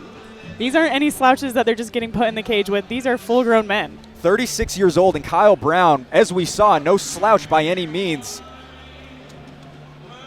No regard, though, for Ricky Mamon. He gets it done and gets his first official amateur win at 145 pounds, something that he wanted to get back in April. He gets it here in Idaho Falls. And look how chill he looks. Just, oh, another day. Another day. Just knock someone out. The mantra in their family is we fight everybody. I cannot wait to see when Ricky Mamon fights once again.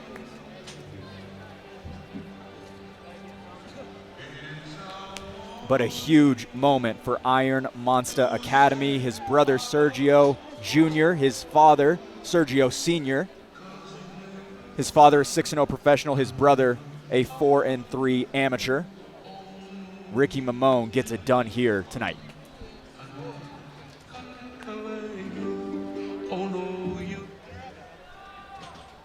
Fierce fans, referee Tom Supnet has called a stop to this contest at 2 minutes and 13 seconds of the very first round, declaring the winner by knockout, Ricky Mamon.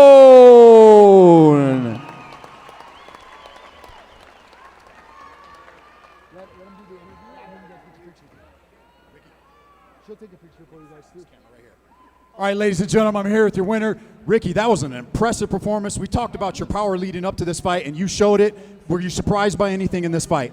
I was kind of just surprised by the takedown. I was working on sprawling, and brawling, getting up and just to swing, but he got me good on that takedown, and that's about it. Yeah, you got up, you finished the fight. Did you feel like you were going to finish that fight coming in here? Yeah, I had a plan to just come in here and finish in the first round, and I did, so, yeah. So that puts you at 1-1 now. Where do you go from here? Back to the office, just another day. My dad said it's just another day, get back in the gym, watch film, and wait for the next fight. I don't know about you guys, but I can't wait to have this kid back. Is there anybody you want to thank tonight, sponsors, family, friends? I just like to give a big shout out to our sponsors, Paradise Pools, Aloha Customs, Hopos Ohana Barbecue, Black Rabbit, and then I just like to give a big shout out to my dad, my brothers, and my mom for just supporting me. All right, ladies and gentlemen, give it up for your winner, Ricky Mamon.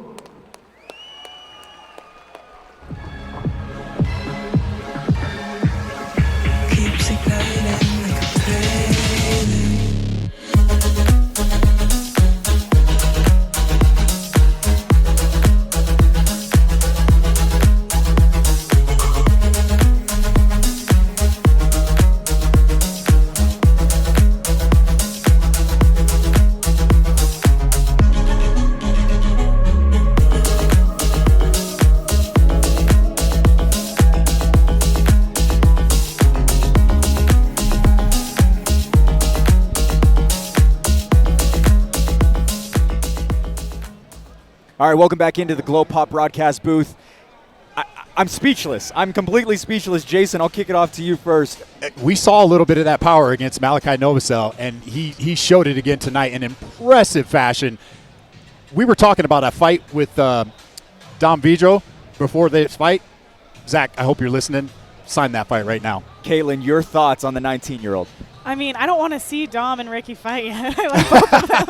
I don't want to see either one of them lose. So, when there's a title on the line, I would love to see that fight. But I am a huge fan of Ricky, a huge fan of Dominic. I think, one-punch KO by a 19-year-old, it's only up from here. Both of these kids under 20 years old. That's impressive. The future is bright for both of these young guys. I think one of the most interesting things that Ricky said was, hey, it's just another day at the office. We're just going right back to work after this. There's not a whole lot past that for him, and he just wants to fight. The composure he showed, the composure that he showed in there, the calmness. Like I said, he was taken down, he reversed it, and he lands the big shot. What an impressive performance. Wow. All right, another fighter who's been landing some big shots throughout the entire year. His fourth walk here is John Smith. He's going to be making the walk in just a moment alongside Lars Wittenberger. Jackson Hoops is going to bring him out right now.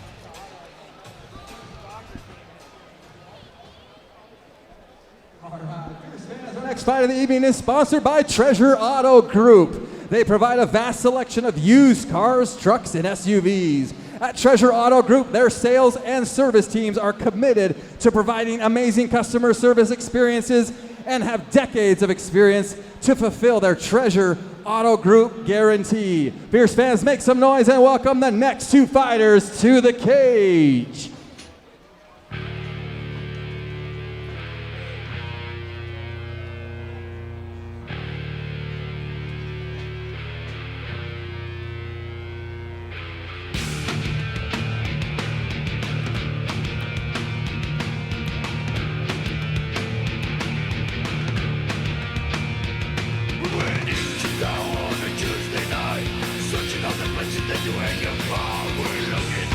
Coming by way of Las Vegas, Nevada, here is Lars Wittenberger. A couple of years at Extreme Couture finds him making the walk to kick off his amateur career in Idaho Falls. Caitlin, his opponent John Smith, 8 fights already under his belt.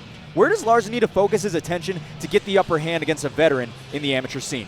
So if Lars is training out of Extreme Couture, then I'm sure that he's had plenty of experience on the mats with really high-level training partners. So he just needs to trust in his coaches and his teammates and that they have really prepared him for this tough opponent. Jason, I got an interesting stat for you, or more so a fact about this. Lars Wittenberger, one of his main training partners, Lars, was Artis Lyles. Artis Lyles and John Smith fought in this very gym, or this very arena, I apologize, back in February. I'm very curious if Artis had any nuggets of knowledge for Lars to make the walk here against him. You know, training down there at Extreme Couture, you know he's going to be ready. I'm sure Artis is chirping in his ear. This kid's going to be solid. I think he's going to be well prepared. Comes from a great gym. Another great fight, man. They got a lot to live up to after these last couple fights.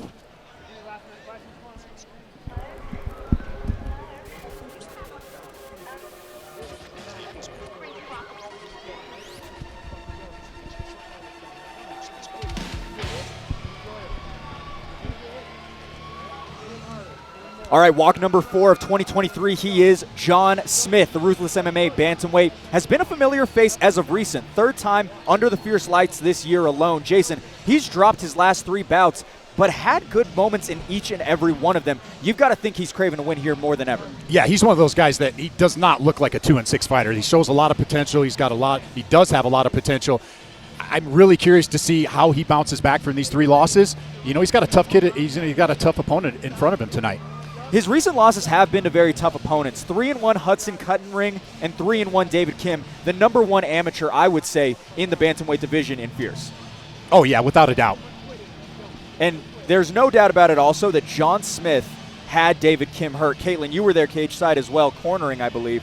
Do you remember that knee? Actually, let's pull this tail of the tape really quick. John Smith, 9 years senior, weighing in at 130 pounds. Lars Wittenberger weighing in at 134 pounds. Once again, incorrect. I apologize for that. Identical heights, 5'11" for both of these fighters. Smith with a slew of fights under his belt already. Lars Wittenberger making his debut. Caitlin, your thoughts on John Smith when he fought David Kim? Oh, definitely. He hurt David with that knee, and I talked to David afterwards, and he's like, holy crap. I'm glad it went to the ground, and I'm glad I got that armbar. Treasure Auto Group. This fight is an amateur bantamweight bout scheduled for 3 3-minute rounds. And when the fight begins, the referee in charge will be Nate Decker. Introducing the first fighter, fighting out of the blue corner, making his amateur debut. He stands 5 feet 11 inches tall and weighing in at 134 pounds. Fighting out of Extreme Couture MMA, hailing from Las Vegas, Nevada. Fierce fans, make some noise for Lars Wittenberger. And introducing his opponent, fighting out of the red corner, holding an amateur record of 2 wins and 6 losses. He stands 5 feet 11 inches tall and weighed in at 130 pounds. Fighting out of Ruthless MMA, hailing from Idaho Falls, Idaho.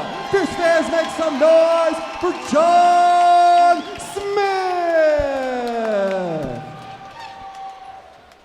4th fight of 2023 for John Smith in the red gloves. Lars Wittenberger making his debut in the blue.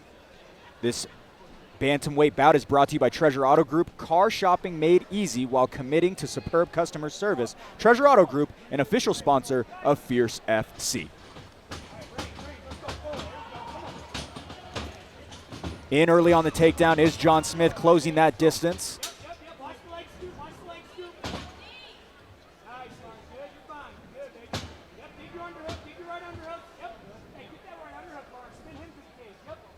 Lars Wittenberger, another young fighter here. 3 fighters under the age of 20 in our last 3 fights. The future is bright, Blake. The future is bright.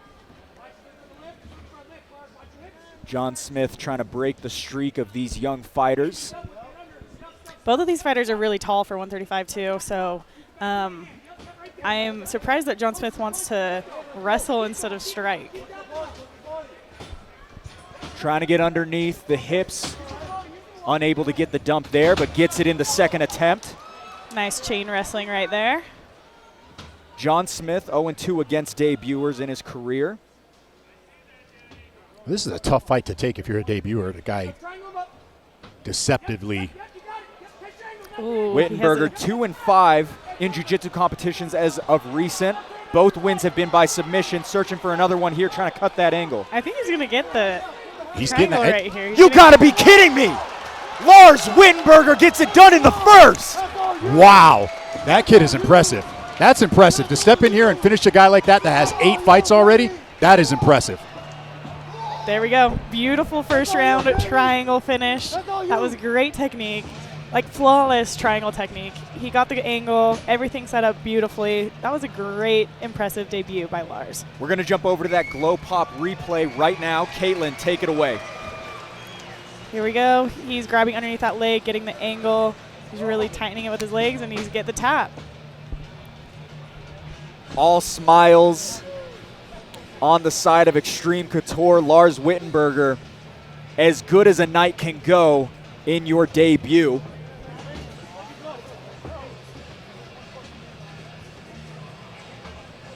And see, this is the kind of energy I would expect from someone who just won an MMA fight. Unlike Ricky, who was calm as a cucumber. This guy, Lars, has lots of energy, lots of excitement. An unfortunate loss for John Smith, his 5th by submission.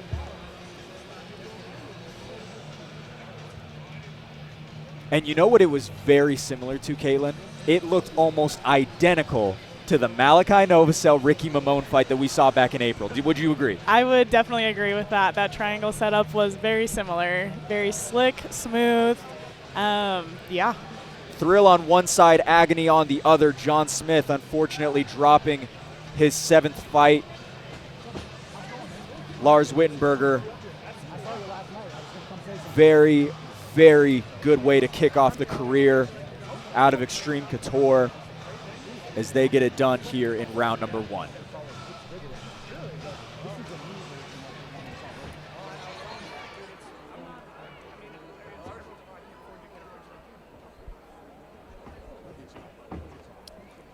Fierce fans, Nate Decker has called a stop to this contest at 1 minute and 19 seconds of the very first round, declaring the winner by submission due to triangle choke, Lars Wittenberger.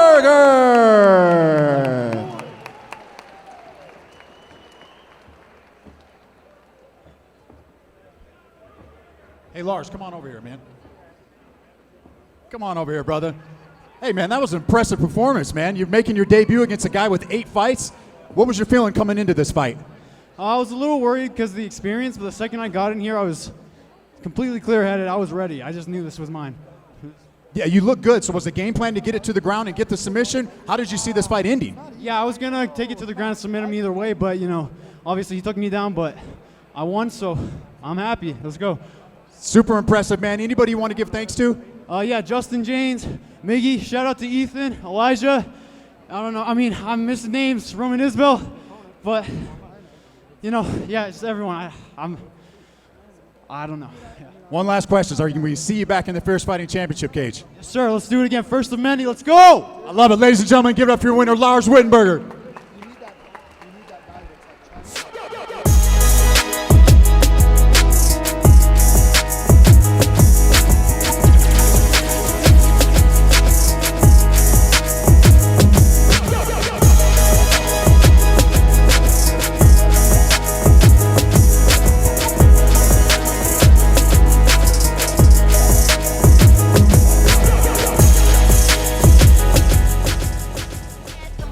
All right, welcome back into the Glow Pop broadcast booth. Jason, as good as it can get in that debut for Lars Wittenberger, unbelievable. I don't think it could have gone any better for the kid. Once again, impressive performance. He was calm, cool, collected, slaps on that triangle choke against a veteran fighter. 3 fighters in a row under the age of 20, all getting finishes in the first round. That's a pretty interesting pattern here, Caitlin. I mean, I love to see it. I love to see the sport evolving and growing, and younger people are getting into it.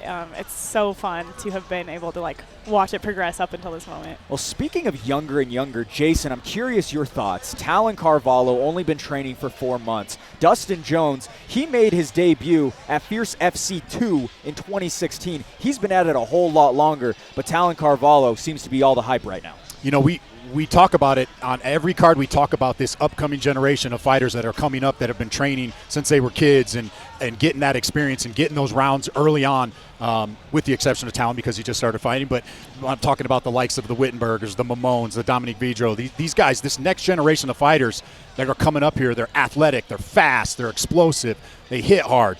The future is bright in MMA. Caitlin, your thoughts for someone who's been around for a minute? I mean, yeah, I think it's really fun to watch younger and younger people doing so much better and better. It just shows how much the sport is evolving as a whole. It's not just like savage people in a cage. It's actually like technical performances, and it's something that's like a martial art. It's an art. You gotta love it. Jackson Hoops is ready to bring out our next fighters right now. That's a good song, DJ Dre. That's a good song, man.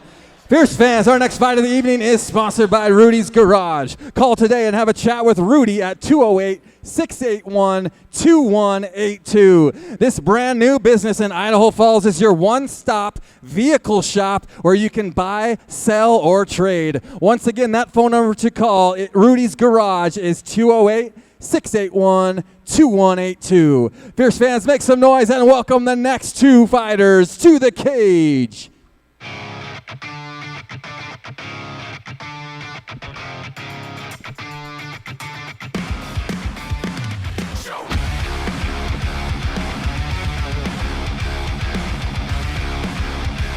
Quickest turnaround since 2017. Welcome back, Dustin Jones. The local featherweight fights on his own state soil for the first time since 2018. Jason, didn't go his way back in March, but there is no doubt Dustin has experience on his side in this matchup. Sixth fight for him, been doing this for over 7 years. Yeah, the experience is definitely on his side. He looked great at the weigh-ins last night. This is going to be a fun fight because Talon definitely brought it his last fight. This is going to be another one. I apologize for interrupting. This card has been amazing so far. It really, really has. Dustin Jones and Thomas Prestridge, who's going to be on our main card in just a little bit. Like I mentioned earlier, both Fierce FC 2 alumni. We're here at Fierce FC 26, 7 years later, with a handful of Challenger Series in which Dustin has competed on as well. He has been here and he has felt this pressure before. Talon Carvalho about to make the walk right now.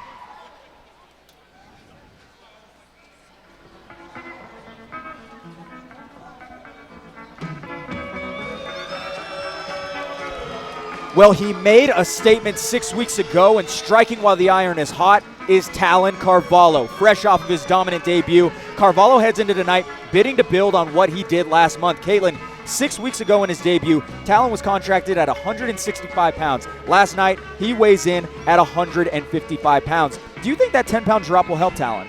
You know, a 10-pound drop can either make or break a fight. If it wasn't too bad of a cut, it'll probably play in his favor and make it so he's the bigger fighter. But if it was a tough cut, it could really mess with his cardio. So I'm interested in seeing how it will play in this fight. He did say it actually wasn't too bad of a cut. I did talk to him at weigh-ins yesterday. He said he really wasn't too worried about it, getting embraced by Dominico Salas. He's also got the heavyweight champ in his corner, Jason. Not a bad corner man to have, and if that doesn't show you how calm Kent is walking out with one of his teammates tonight, it's pretty impressive. We're going to bring up that tail of the tape right now. Dustin Jones versus Talon Carvalho. Jones, 12 years his senior. Both fighters weighing in. Actually, Carvalho weighing in at 155 pounds. Dustin Jones weighing in at 153. Carvalho standing 6 inches taller than Jones. As for the records, Carvalho 1-0. Dustin Jones 1-4. A 6-inch height differential here, Caitlin. That's going to be interesting to see. Oh, yeah, that will definitely play in Talon's favor. He'll keep it at distance. And I know he did want to keep the fight standing, so he'll use that to his advantage.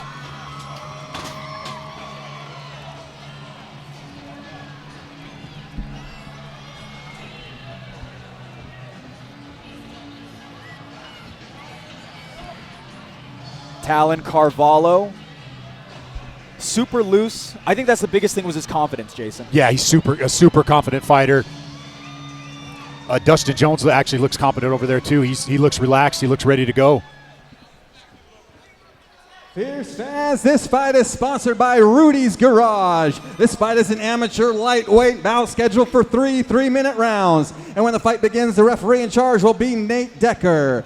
Introducing the first fighter, fighting out of the blue corner, holding an amateur record of 1 win and 4 losses. He stands 5 feet 6 inches tall and weighed in at 153 pounds. Fighting out of Team Lionheart, hailing from Idaho Falls, Idaho. Fierce fans, make some noise for Dustin Jones.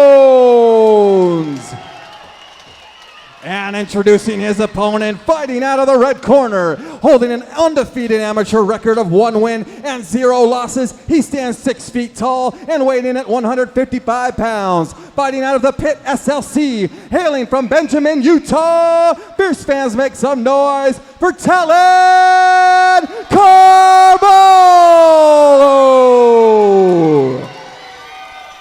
Second fight in 6 weeks for Talon Carvalho in the red gloves. Dustin Jones back again countering in the blue. This lightweight bout is brought to you by Rudy's Garage. Buy, sell, or trade your classic cars. Rudy's Garage, an official sponsor of Fierce FC. Oh, Talon right into the action. Immediately drops him with the right hand. But Dustin does a really good job recovering and working his wrestling right here. Talon Carvalho connects on the chin. He is relentless. Oh, and Talon Carvalho better than the first. He does it again. Oh, and he does a nice little 360 That hurt my knee. spin. That hurt my knee. Fresh out of the first like fireworks, Jason. Wow. Wow. This kid is impressive. That was wild. These fights have been amazing.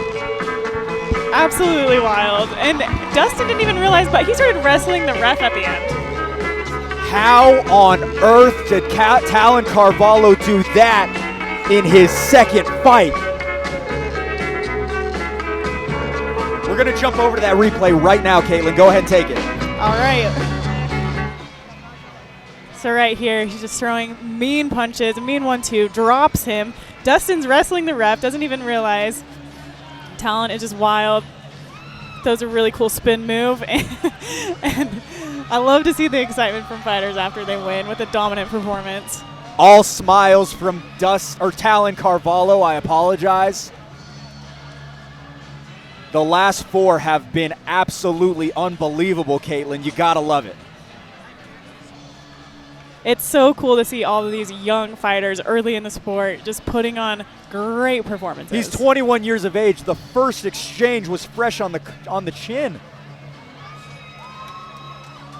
All love and a little style point there for Talon Carvalho. We're going to make it official with Jackson Hoops right now.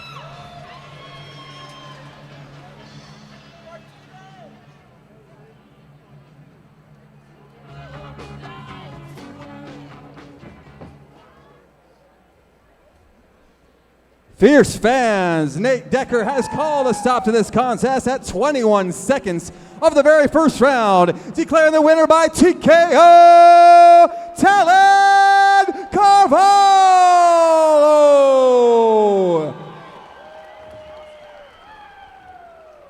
Come on over here, Talon, man. You know the drill. We were just here 6 weeks ago, man. Sure, let's do it.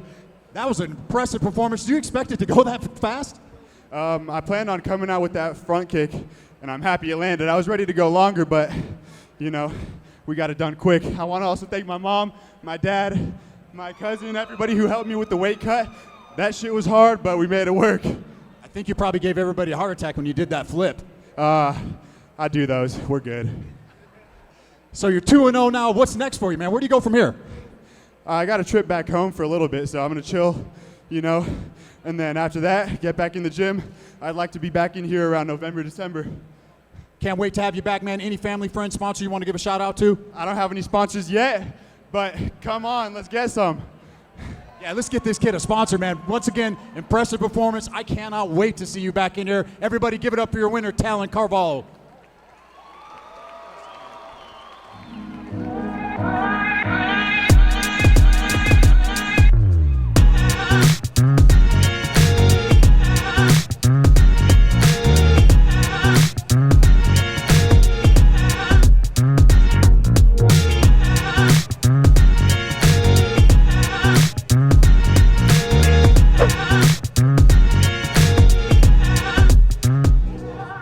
All right, welcome back into the Glow Pop broadcast booth.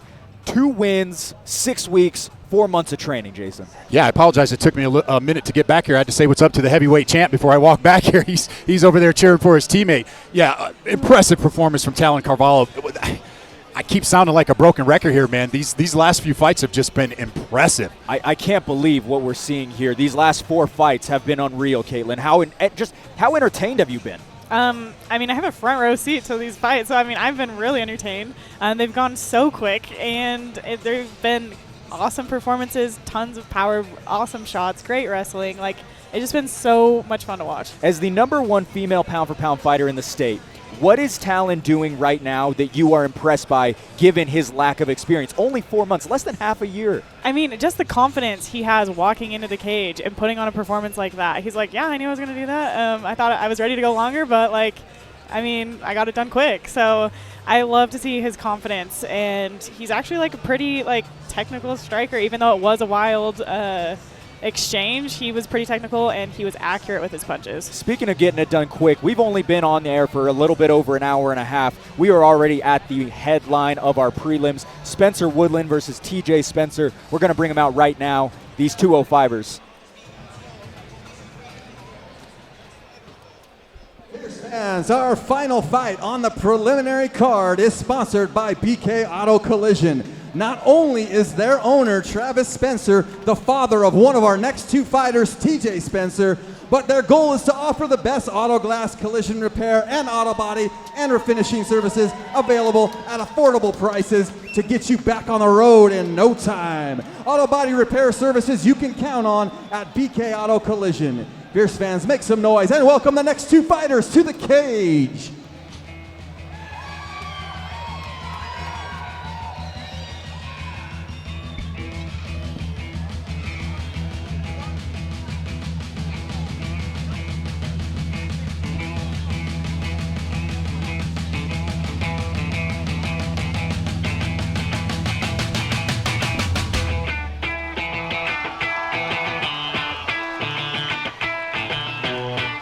Well, it was best case scenario last time Spencer Woodland's music made way through the Hero Arena. Jason, not much to say, a 9-second KO and the second fastest knockout in Fierce history. Spencer Woodland back once again, this time down 20 pounds at 205. Something I love to see. You know he's putting in the work. He came in here, got an impressive finish, 9 seconds. He could have sat back and just laid on that, but no, he didn't. He kept training, dropped 20 pounds. I can't wait to see what he brings tonight. Caitlin, your thoughts on that? Last fight, 225, this one, 205. I mean, I just think he's going to feel so much better in there. He's going to feel so much faster, hopefully so much more power. Just because when you are in better shape, your body just performs so much better. Back-to-back debuting opponents for Spencer Woodland. His last one against Carson Newman in February in this very arena out of Pack Jiu-Jitsu in Rexburg, Idaho. Spencer Woodland, he's a fan favorite, I think, for sure, Jason. He brought a lot of fans out of their seats in his last fight. Oh yeah, you get a 9-second knockout like he did, you're gonna get some fans. Spencer Woodland grew up watching the UFC with his dad on Spike TV as well as Bellator, and he said that it really just kind of became something that he knew he was going to do. Started wrestling his senior year and is here in his third fight as an amateur fighter.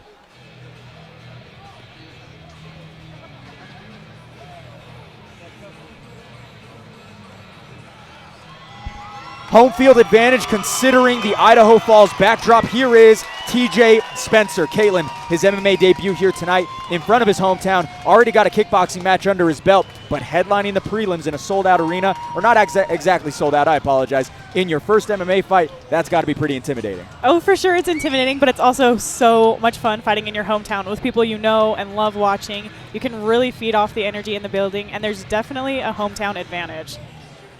No doubt about it. Spencer Woodland and TJ Spencer at 205 pounds. The interesting thing here, one win between these two, but they each have knockouts in other sports. They have been experienced. They have made walks before. So very interesting to see where this one plays out. TJ Spencer saying Luis Cortez, who is in our co-main event, has been a big help for him, the #3 heavyweight in Idaho Falls. And in Idaho Falls, I apologize. And TJ Spencer saying that that's one of the big names that he's really looked for and looked up to. It's been really important for him. Yeah, it's great to have a guy like that in your corner. I mean, he's a staple for Idaho MMA. Luis Cortez, that is. Great training partner to have. We'll see what he brings. He's an 0-0 fighter. We'll see what he brings into the cage tonight. Let's bring up that tail of the tape right now. TJ Spencer versus Spencer Woodland, both fighters weighing in at 204 pounds. Spencer 2 years older, 1 inch taller. Spencer Woodland with a little bit more MMA experience under his belt at 1-1.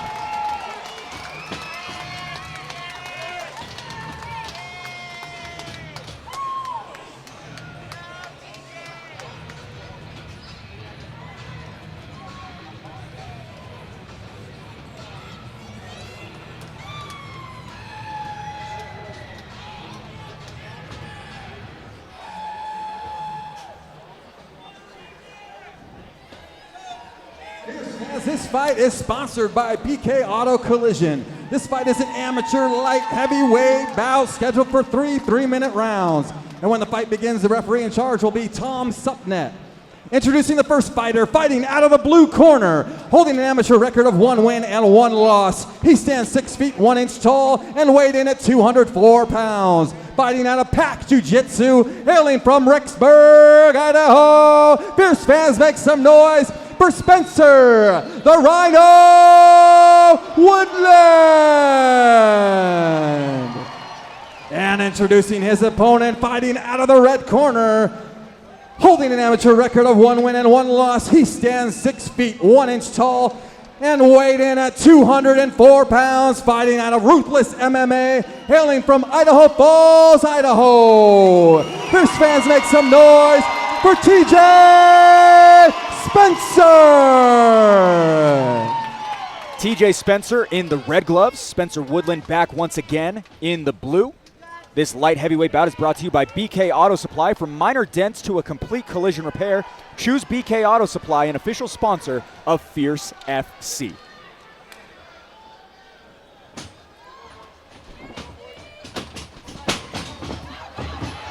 Down goes Woodland early. Immediately in on that takedown. Not sure if it was a slip or a hit, Caitlin. It kind of looked like it was a punch that he wasn't expecting to see. I don't know how powerful it was, but it might have caught him off guard. But I'm glad he was able to recover with the wrestling. TJ Spencer digging to the Spencer Woodland digging to the body a little bit. Woodland back up, trying to get underneath the hips, in for the first takedown. But TJ's trying to get back up. Nice little scramble here between these two Spencers. Woodland in on a deep guillotine. Oh, That's and it! He gets the tap.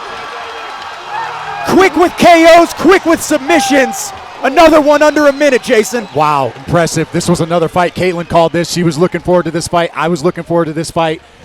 Spencer Woodland, impressive. Oh, I love it. Oh, another quick finish by Woodland. Spencer Woodland gets it done in the first round, similar to the first. All style points for the light heavyweight out of Pack Jiu-Jitsu.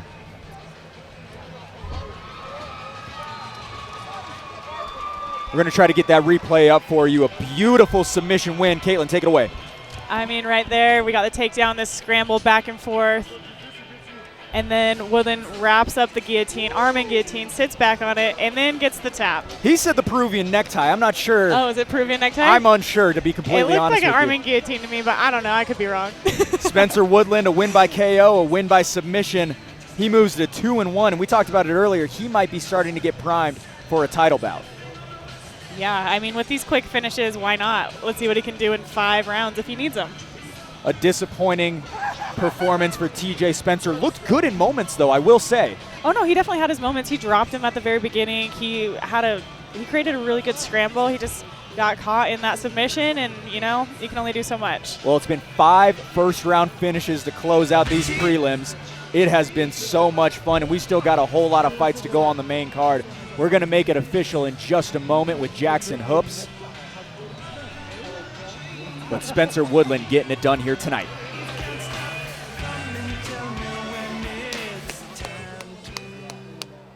Fierce fans, referee Tom Supnet has called us out to this contest at 46 seconds of the very first round, declaring the winner by submission due to Peruvian necktie, Spencer the Rhino Woodland.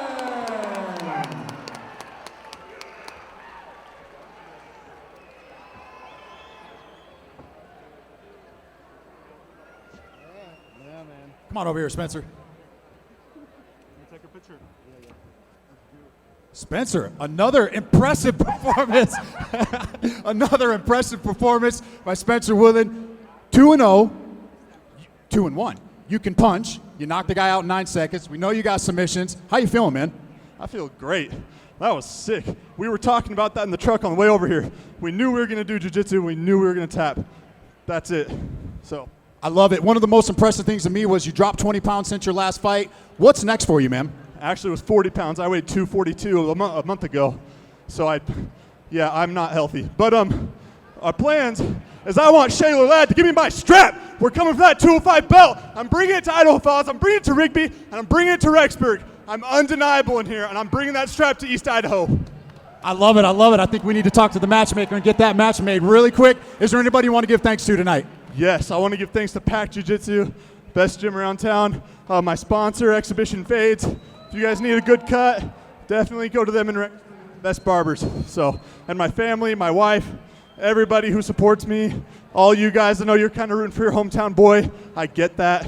But yeah, thank you for coming out. I hope you guys enjoyed the night. I love it. Ladies and gentlemen, your winner, Spencer Woodland. Spencer Woodland getting it done here. Caitlin, a Shaler Ladd call out, the #1 fighter in the West Coast. That is a very big call out. Shaler is no joke. Being Aspen Ladd's brother, I mean, I would love to see it. I think it would be a fun fight.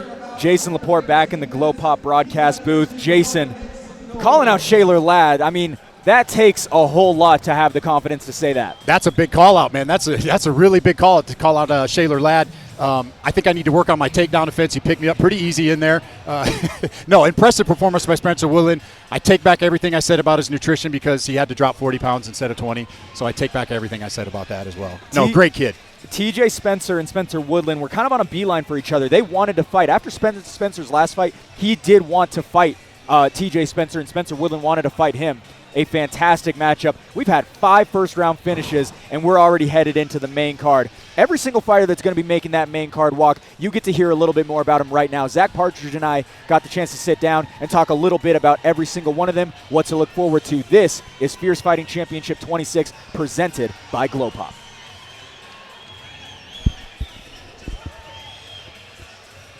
I was obsessed with martial arts as a child. I actually was there in the same camp was the B training to fight Connor. I did not want to go in there. I would sit out in my car, my stomach's churning. I just wanted to do good for MMA in Utah. And so I didn't know how hurt I was. I've already been in there under the lights so many times. I've seen so many punches come at me, so many kicks. That wasn't a Hail Mary.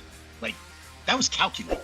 Like, I want to take this to the top of the top. I'm going to do it till I die. It doesn't matter what happens. It doesn't matter if I lose, win. I'm going to be a fighter. I'm going to be a coach. I'm going to be a mentor. I'm going to be everything.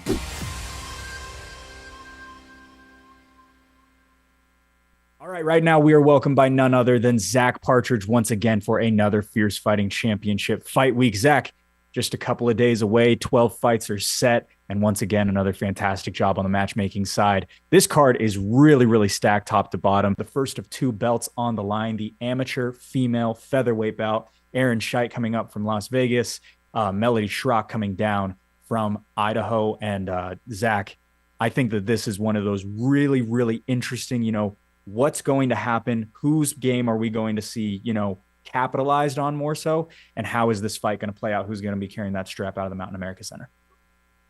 High-level wrestling versus high-level jiu-jitsu. And I like the female people need to understand they're both undefeated, they're both 2-0, but the female, especially at those weight classes, it's the pool's so shallow. It's like we kind of had to make this a title fight. Like we don't always get all these opportunities to make title fights, and it was just like it made too much sense for me. They both hold wins over Nicole Fuga. Again, like I've praised Nicole before for taking tough fights, and I think that's I love that about her. I've heard from people, like wrestling beats jiu-jitsu, like Aaron kind of smashes Melody. But at the same time, like Melody beat Nicole in the first, minute? And Aaron, it took her 3 rounds to earn a decision. And so it's just, I don't know, like Melody's jiu-jitsu is good enough. She showed it. She's good enough to catch you at any point. She's good enough to catch you. And Beth Silva is a legit brown belt in jiu-jitsu, and she caught her with 1 second left. And if it went to the judges' scorecard, Melody was 1 second away from losing a split decision. She found a way to win. And I think that that's an attribute that isn't talked about enough. Some fighters just can find a way to win. Tony Ferguson made a career in one of the best streaks ever in the lightweight division of just finding a way to win for years. And it's like, I kind of feel like Melody has that about her. Like she can just find a way to win. But at the same time, I mean, Erin trains with, and it's not everything because you're the one in there. You're not in there with everybody, but you look, I mean, she's training with UFC fighters, Bellator fighters, PFL fighters. Like she's fighting with, and she has all these girls that are, you know, high level at a big camp. That's the other, always fascinates me. Big camp versus, you know, Origins Combat. It's a small little jiu-jitsu school. And I don't know. This fight it's just all sorts of fascinating for me. And personally, I can't wait for it. Both of these fighters incredibly efficient. Erin Shite, 71% control time in her last fight against Nicole Funga. As for Melody Shrock, 2 submissions on 3 attempts. The only attempt that she didn't get was the one that really injured Beth Silva headed into that 5th round when she got it earlier on in their fight, or in that 3rd round, I apologize. And so I'm really curious what this fight just looks like. I don't think anyone knows what it's going to look like, but nonetheless, the number 2 pound for pound fighter on our fierce amateur female rankings versus the number 5 in Erin Shite. I'm very interested to see how that one plays out. Kesley Collard versus Thomas Prestridge, a rematch from years ago. Oh, go ahead. I apologize. Sorry, one more note on that. No, of course. It just hit me while you were talking. Have we ever taken 2 seconds to consider, like, maybe Erin respects Melody's jiu-jitsu and Melody respects Erin's wrestling, and they just kind of stand and bang? We see that happen all the time. And we don't really know what that looks like for either fighter. We've seen a little bit more of it with Melody than Erin because Erin's just been able to close the distance so quickly. But yeah. I mean, I think that's fascinating. I don't think that's what's going to happen, but it's not entirely out of the realm of possibility. No, definitely not out of the realm of possibility whatsoever. We see that all the time when it comes to 2 people who are very good at one specific thing, that being the grappling in this matchup. Kesley Collard versus Thomas Prestridge, a rematch from back in 2015. This one's got a little bit more heat on it than most. You don't always see bad blood on these regional shows, but this one, it seems like there might be a little bit of that, Zach. Like, I haven't heard or seen any of it from Kesley, but I can tell you this. Thomas Prestridge does not like Kesley Collard at all. Like, and if you haven't seen his social media posts, go check it out because they're gold. I think they're mostly on his stories. They might be gone, but he's made some posts that have just, I mean, I've had people be like, this is the fight I'm most excited for. And I mean, let's call it what it is. Kesley coming off of probably fight of the night at our last, maybe fight of the year in February. It's my fight of the year, right? For sure. 100%. I mean, Kesley, Steven Steyer, Paul. I mean, it sucks that somebody took an L in that fight, but that was one of the best fights I've ever watched cage side.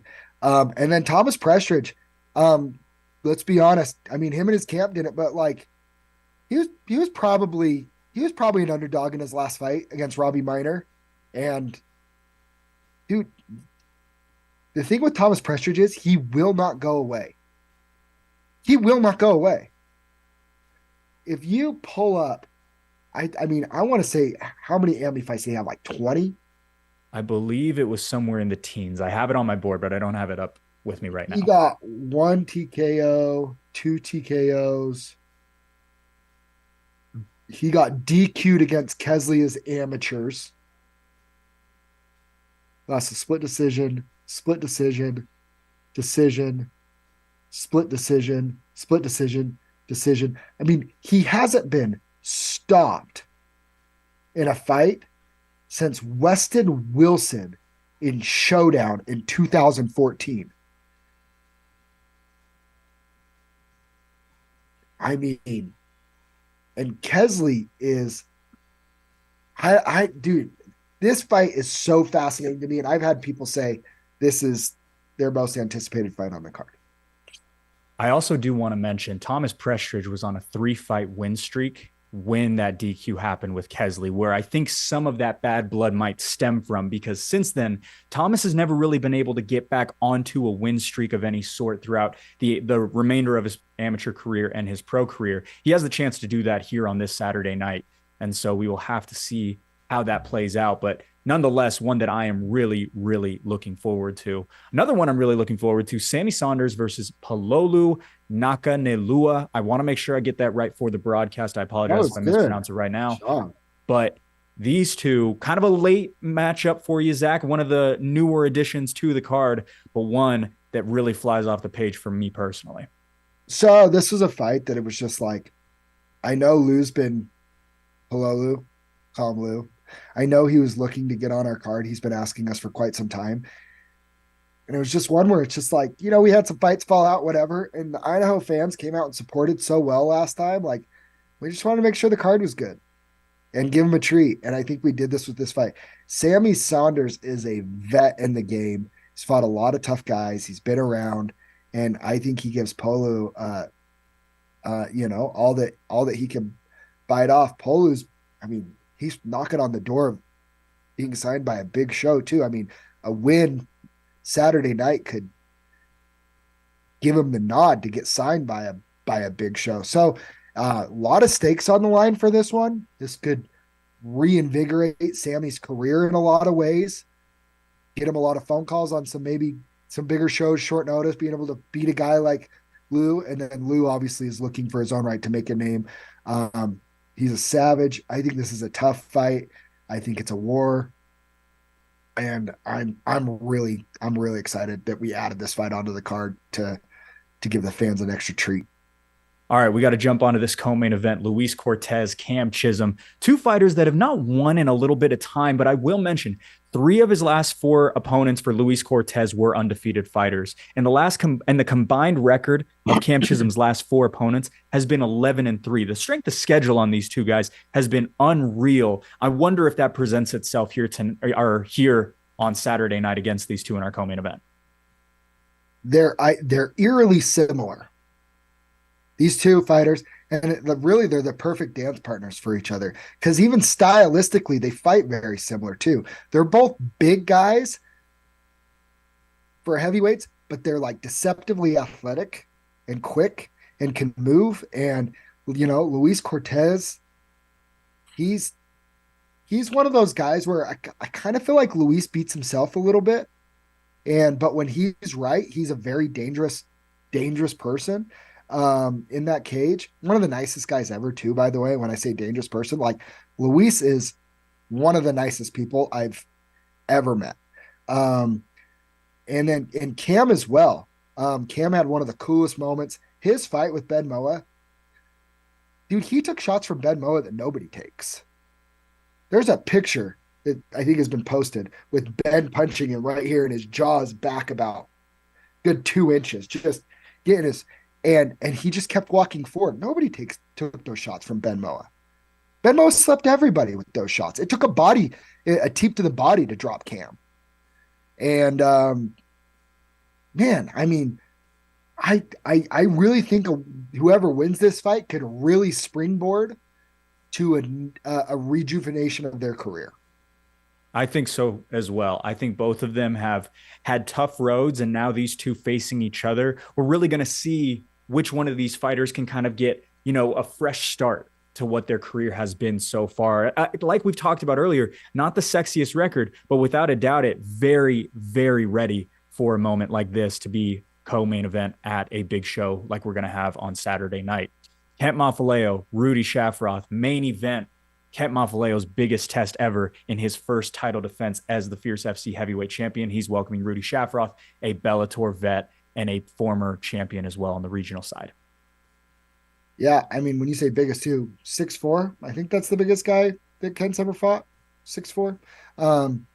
I'm interested just from the standpoint of this is I think a considerable step up in competition for Kent. And if Kent is as good as he says he is, and, you know, we all believe that he is, you know, he needs to beat a guy like Rudy. But Rudy has been in there with some really, really good high-level competition. Roz Hilton, who beat Jan Jorgensen back in January in our show, lost to him. Vernon Lewis is a big win that he's had on his. Go look him up. A heavyweight that's been making a lot of noise. He's beaten a lot of good guys too. I'm very interested, and considering Kent has beat a teammate of Rudy's in Sam Sprower as well. I think this is going to be one of the most violent heavyweight fights you've ever seen.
We are back in Price, Utah, where it all began in just 2 weeks. Marco Sanchez, Cross Hughes, and Fierce FC amateur middleweight champion Andrew Mickelson looks to defend his title against former foe Chris Chu. For tickets, head over to fiercefightingchampionship.com.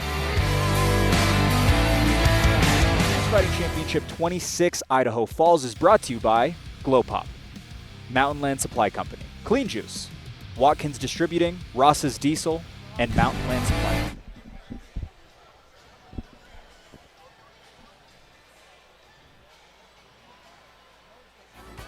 Fierce fans, make some noise for Dre Rocco over there on the 1s and 2s. Man, he kills it over there. Fierce fans, welcome to the main card. Let's keep this energy going. Everybody tuning into the pay-per-view and everyone here at Hero Arena inside the Mountain America Center, put your hands together and make some noise.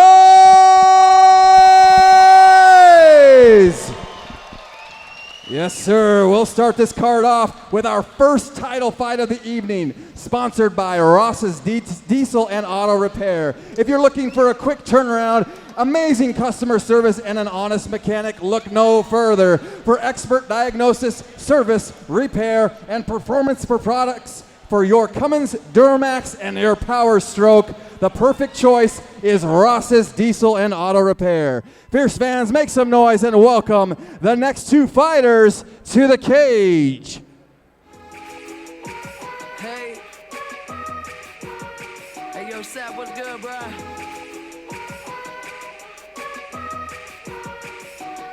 Hey, yo, the flies in the room, yeah, you know it's me.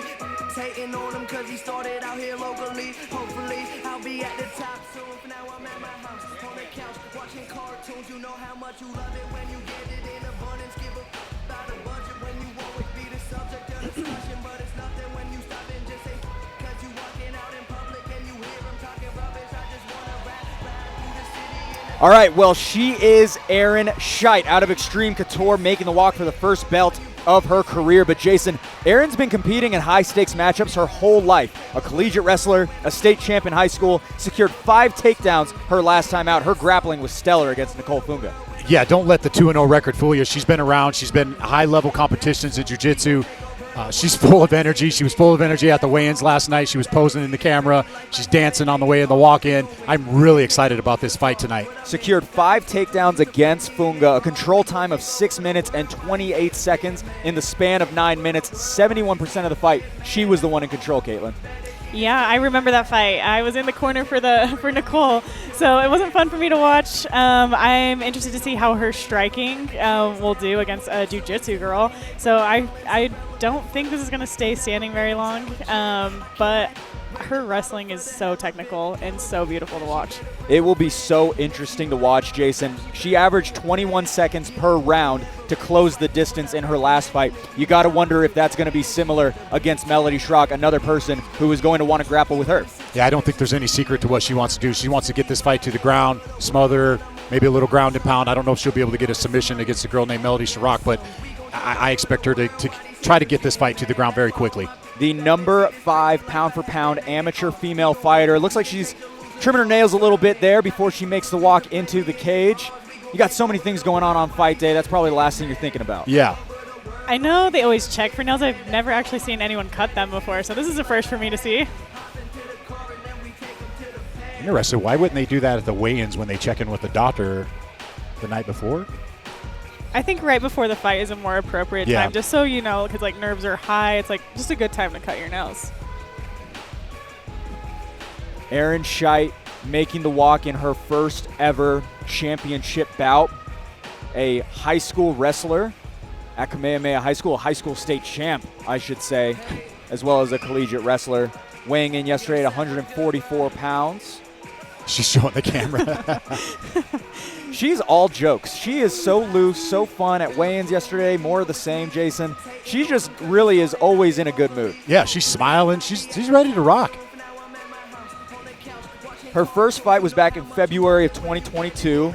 A win in the second round by rear naked choke. Her second coming by unanimous decision. 0 submission attempts in her last fight against Nicole. Erin Shite entering the cage in her first title bout.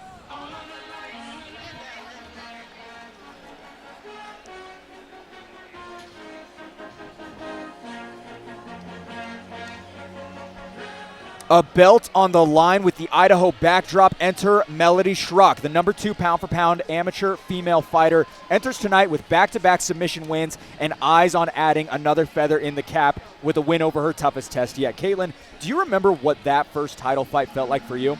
I mean, I love title fights because there's more pressure, but there's also more street cred because there's a chance you're going to get a belt. But you have to make sure you're on top of your game and your cardio is able to go all 5 rounds. So as long as you're training good, there's just more time available to have fun in the cage. Jason, we talked about it with Erin against Nicole Funga. Melody Shrock also fought Nicole Funga. That's the common denominator between these two. Erin was dominant in the wrestling. Melody was quick to submission. 2 different tales, but in the same realm. Yeah, I'm really curious to how this is going to play out. Is the wrestling going to be more of an advantage, or is the jiu-jitsu going to be more an advantage? And that question is going to be answered here in a couple minutes.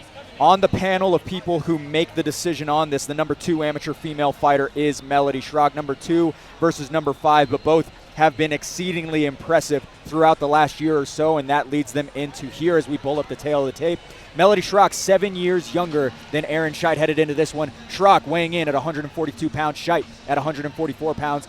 Shrock 2 inches shorter than Shite at 5'5". As for both of them, 2-0 undefeated records. A third will give him a strap.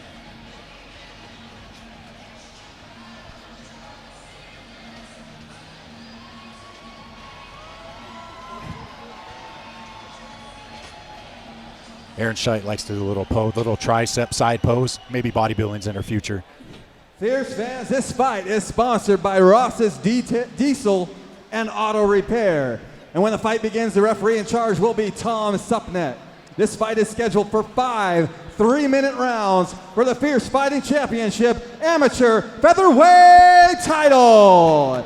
Introducing the first fighter, fighting out of the blue corner, holding an undefeated amateur record of 2 wins and 0 losses. She stands 5 feet 7 inches tall and weighed in at 144 pounds. Fighting out of Extreme Couture MMA, hailing from Waianae, Hawaii. Fierce fans, make some noise for Aaron Big Boy Shite.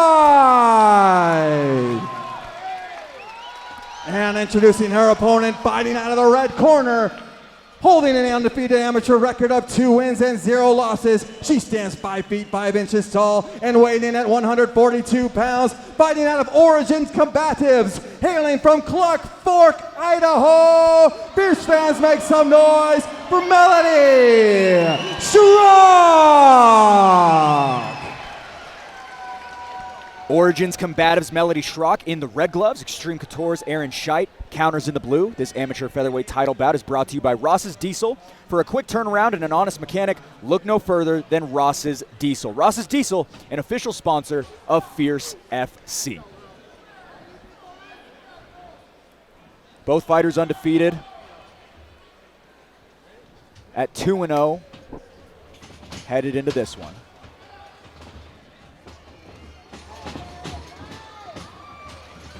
And Melody's taking it to the ground. She got that wrestling. Oh, but Aaron was able to stay on top. Shite making it nasty early. Aaron already. Melody up already. An arm bar. She's got that arm. Melody already searching for that submission. You got to think that's going to be the game plan headed into this one. Oh, that's tight. That's tight. Shite trying to get out of it in a world of trouble. Oh, and maintaining it is Shrock. Looks like her elbow's out. Looks like she's got her elbow clear. It's like right between her legs. I don't think she has it anymore. Oh, she's pulling it back in. She's extending it. Aaron is staying nice and calm in this position, so that's good that she's able to keep her composure under this stressful situation. Shrock will not let it go. I don't know if Shite was expecting her to slap on that submission that quick. I think it surprised everybody in the building. Shite able to pass the elbow. Shrock now on bottom. Shite able to weather the storm early.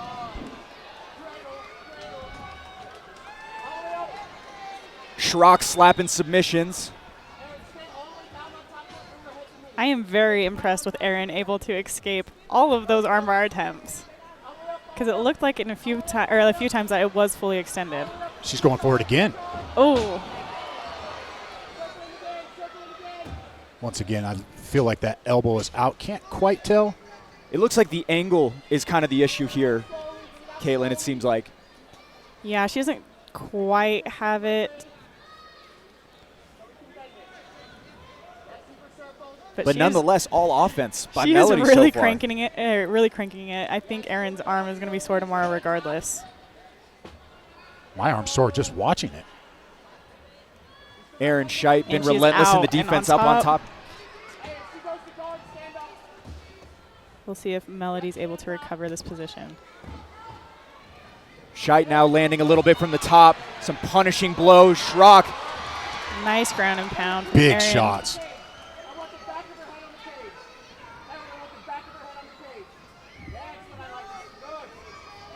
Melody been able to find a way to win from the bottom. Shite doing a little bit more. The referee closing the distance a bit. Another attempt here, Jason. Yeah, she just keeps working that. I feel like that's her game plan, is to fight off of her back. Yeah, I mean, Melody's arm bars are pretty good. Even though she's not getting the tap, she's like doing a great job attempting them. Both wins have been by that submission, and we saw against Beth Silva. Jason, that when Melody had a tight submission early on, when she got it again, her arm's hurt. Shite's arm's hurt. She might be broken. It's over. It might be over. Yeah, she's just kind of hanging out there. It might have been hyperextended. We're going to get the doctor in there right now. Checking in on Shite's arm.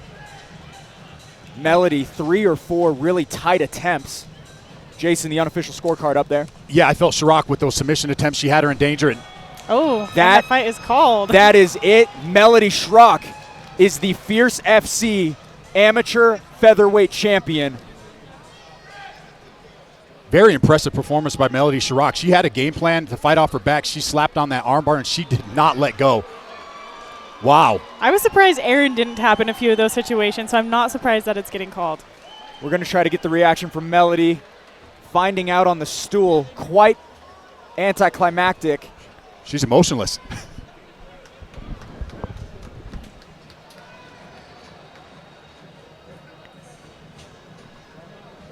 And she just shook the arm that she broke. I was just about to say, I don't know if Melody realized which one she was going after. Let's jump over to some sort of a replay. We're going to see there was a lot of submission attempts,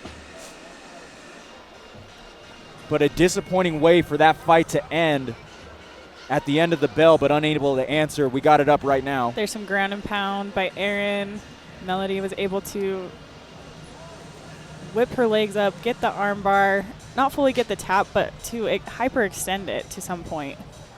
The first one was extremely tight, it seemed like. I mean, she was relentless with it over and over, and when your arm gets stretched out like that over and over again, it just makes it so uncomfortable. And I'm sure Erin has tons of adrenaline where she didn't fully understand how much pressure her elbow and her arm was under. So I'm sure it's going to be hurting her now that the adrenaline's wearing off. An unfortunate way for it to end, but nonetheless, Melody Shrock is your new Fierce FC amateur featherweight champion. We're going to make it official right now.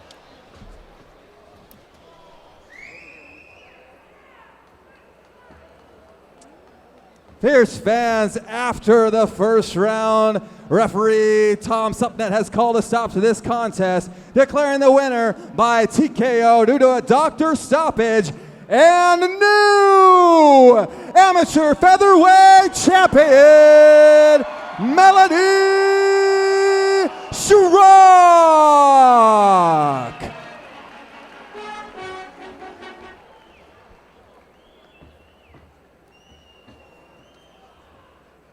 Melody, come on over here. Ladies and gentlemen, I'm here with your winner. I'm here with your winner, Melody. Melody, that was an impressive performance. It seemed like the game plan to fight off your back in this fight. That was part of the game plan. If it happens, it happens.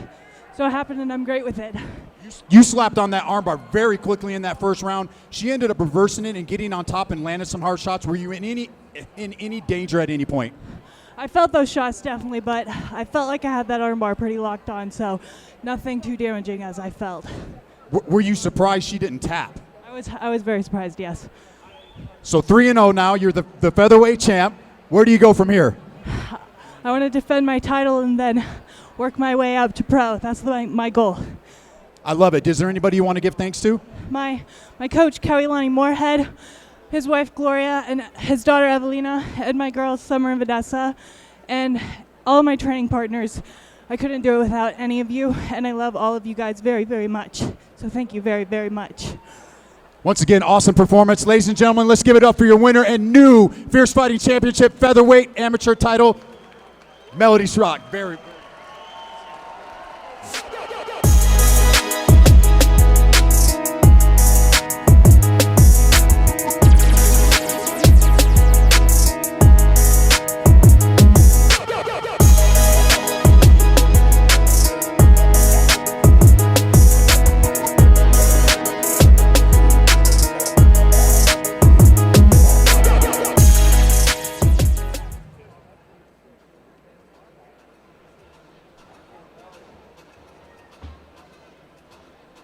All right, welcome back into the Glow Pop broadcast booth. An interesting way to become the champion, but nonetheless, Melody Shrock realizes her dream here tonight, Jason. She had that armbar on tight. We could see it on the broadcast multiple times tight, and as you heard in the post-fight interview, she was surprised she didn't get the tap. You know, obviously you hate to see somebody get injured like that, but it's a fight game. Caitlin, what impressed you the most with Melody tonight? I mean, just how she's like so relentless with the armbar. Even if she didn't get the tap, she was still throwing it up and throwing it up and throwing it up. So that was so awesome to see a good technical jiu-jitsu artist. But honestly, like Erin's arm was definitely like red, out of place, did not look right. So Melody should feel really good about that stoppage. Yeah, very good. I would have hated to see her try to go back in there and to continue fighting. Caitlin, you said the word technical in there, and I think one of the most technical matchups we've seen all year was Kesley Collard versus Steven Stirewalt. He's waiting in the wings right now, and we're going to bring him out alongside Thomas Prestridge in just a moment.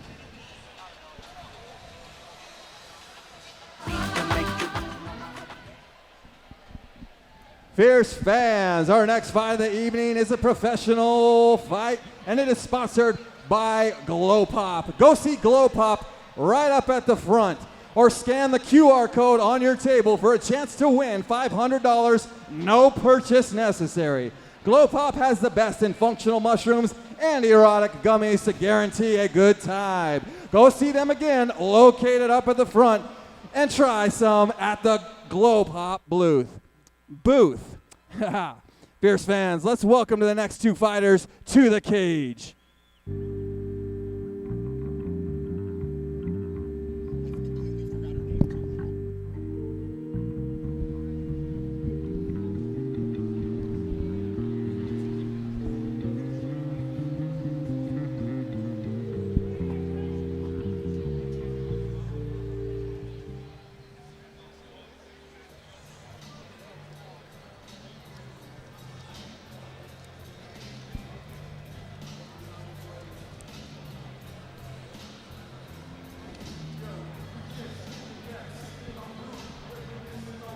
All right, 10 years in and the 20th walk of his career in totality. Enter Thomas Prestridge. Fresh off of his win over Robbie Minor in January, Thomas looks for consecutive wins for the first time in a long time against a man who snapped his last win streak in 2015. Jason, there's a little more on the line than what meets the eye between these two. Thomas and Kesley have had a history. Yeah, they've been going back and forth. They've been chirping online at each other. There was a DQ win that Kesley got when he fought Thomas Prestridge the first time, and Thomas feels like he wants to avenge that loss. He feels like he was winning that fight. He's all business. He's been talking a little trash. He even said he wanted to take his mullet off and shove it up you-know-where, and Kesley ended up cutting the mullet. So now last night at the face-offs, he said he wanted to take his foot now and shove it up his you-know-what. All right, Caitlin, we're going to jump over to you. Your thoughts on Thomas Prestridge? He's been around for 10 years. He's making his 20th walk here tonight. That's something to be proud of in itself. Yeah, totally. But do you know what my favorite thing about Thomas is that he fought Kesley like 8 years ago now, and he still has not let it go.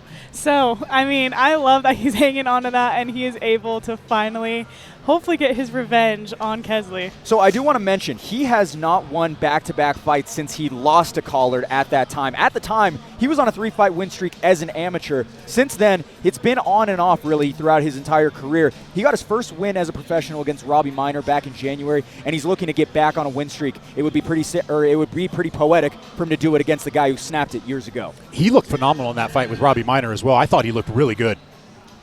An 8-8 amateur career, a 1-2 professional career. Kesley Collard coming out right now.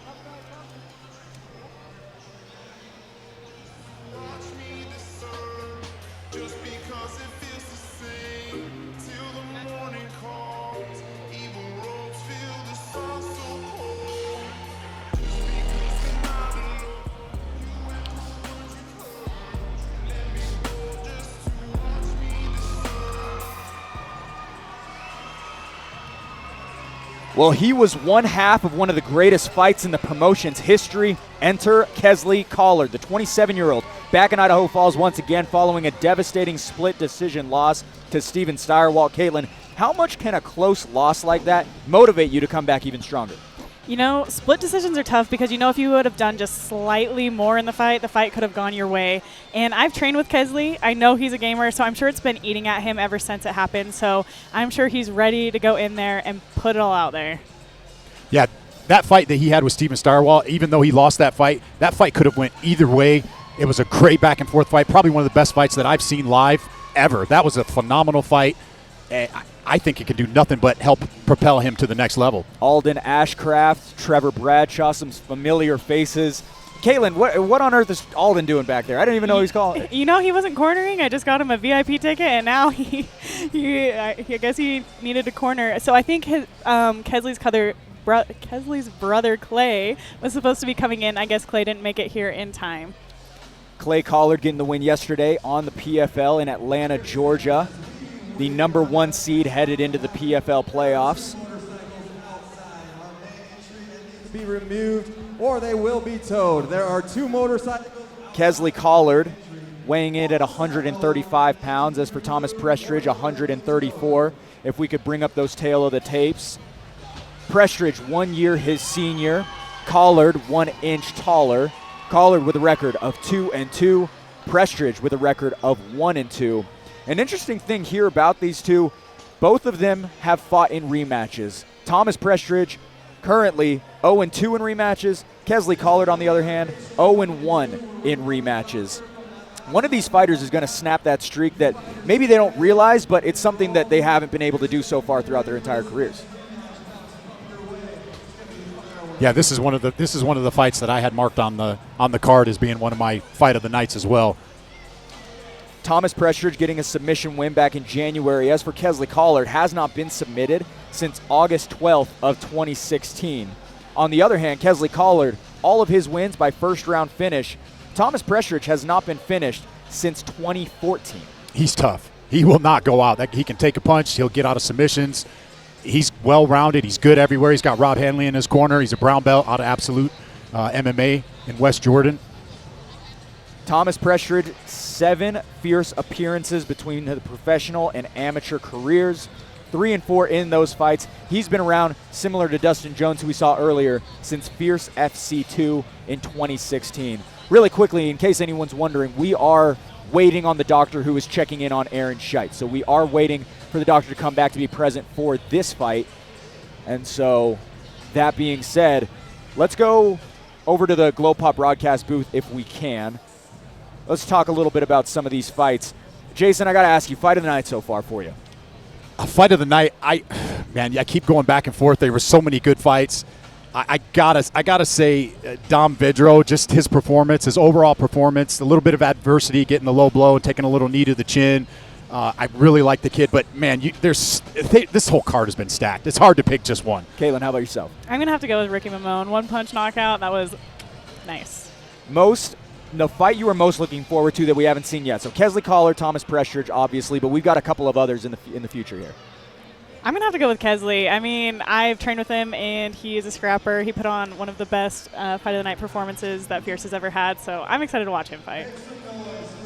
I'm actually really excited to see the Pulu and Sammy fight that's coming up after this. That's going to be a great fight. Pulu's been on a tear. He's 5-1. He's fighting Sammy Saunders. Those guys are both going to bring it in this one. That is going to be a fun fight. All right, really quickly, fact or fiction, Kesley and Thomas squash their beef by the end of the night. Fiction. Fiction. It's going far beyond this fight, I think. Jackson Hopes is ready to bring it out, to start it out for us. Fierce fans, this fight is sponsored by Glow Pop. This is a professional bantamweight bout scheduled for 3 5-minute rounds, and when the fight begins, the referee in charge will be Nate Decker.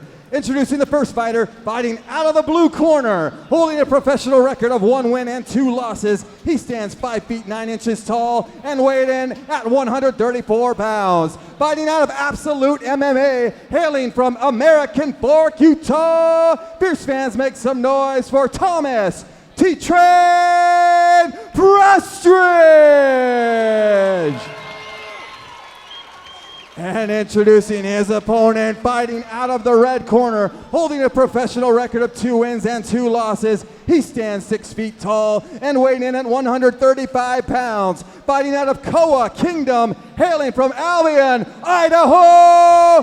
Fierce fans, make some noise for Cosmic Kesley Collard. Back in Idaho Falls is Kesley Collard in the red gloves. Fresh off of a win, we got Thomas Prestridge in the blue. This professional bantamweight bout is brought to you by Glow Pop. For peak performance or relaxing after a match, head over to glowpop.com for 20% off. Glow Pop, an official sponsor of Fierce FC.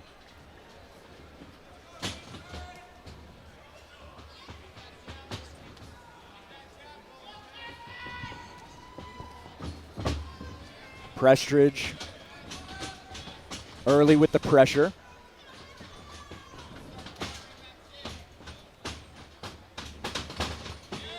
Ooh, nice check hook right there by Kesley. Finds his home right on the chin there. Kesley looks sharp. His last fight in February was one to remember, no doubt about it, a Fight of the Year candidate.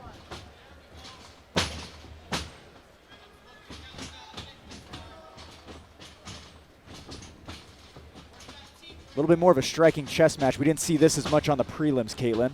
Yeah, no, this is much more technical right here. A little less brawler, more technical.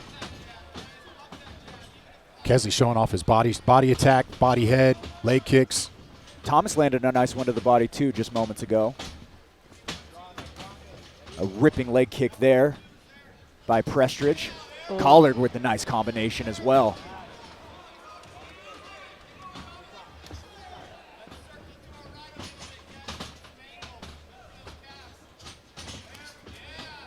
Just missing there. Nice movement by Prestridge. Yeah, I'm really impressed with Kesley so far tonight. Sharp striking. Some nice parrying by Thomas Prestridge as well, yes. Caitlin. Jason too, I apologize. And I like how Kesley's using his reach right here. He's using really long punches, his straight kick up the middle, 1-2-1s. Beautiful combinations landed there. Collard able to rack up a couple of style points there. I feel like Collard is just a step ahead on his feet so far in this first round. He's mixing it up beautifully. Knee up the middle. That front body kick hurt him, and then he landed a knee shortly after. I think Thomas's body's hurting a little bit right here. Punishing the body once again is Collard. And that's something he did against Steyerwalt too, Jason. We talked about it. The knees up the middle was something that was really, really ready in his arsenal. Yeah, he's going right back to that well in this fight too. Like I said earlier, I'm really impressed with what he's doing so far tonight. Thomas is definitely in the fight. I just feel like right now he's just a step behind.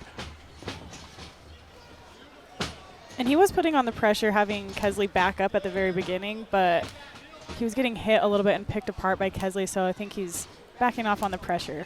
Kesley better start checking those leg kicks, though. Nice dig to the body by Kesley.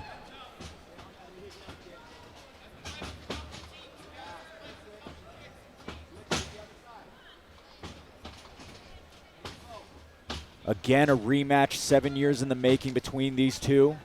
Both fighters clashing with those up kicks. Collard really nice in the phone booth from what we're seeing so far. Beautiful combinations from Collard. He wants a finish. He might just get the TKO right here. We'll see. Prestridge backing up, a nice knee up the middle by Collard. What a chin by Prestridge. Wow, he's eating some shots. He's hanging in there. Again, Prestridge has not been finished in 9 years. That was a nice sneaky elbow by Kesley right there. He smells blood. Kesley, that is.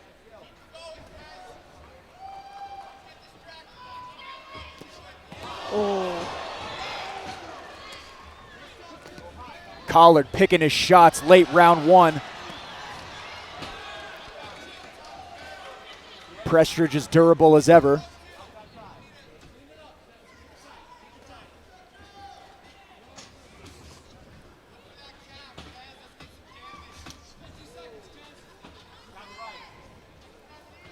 See, Kesley's getting a little confidence in him now. A little bit of showmanship right there by Collard. Prestridge able to get out of the way of that one. Back to the center they go.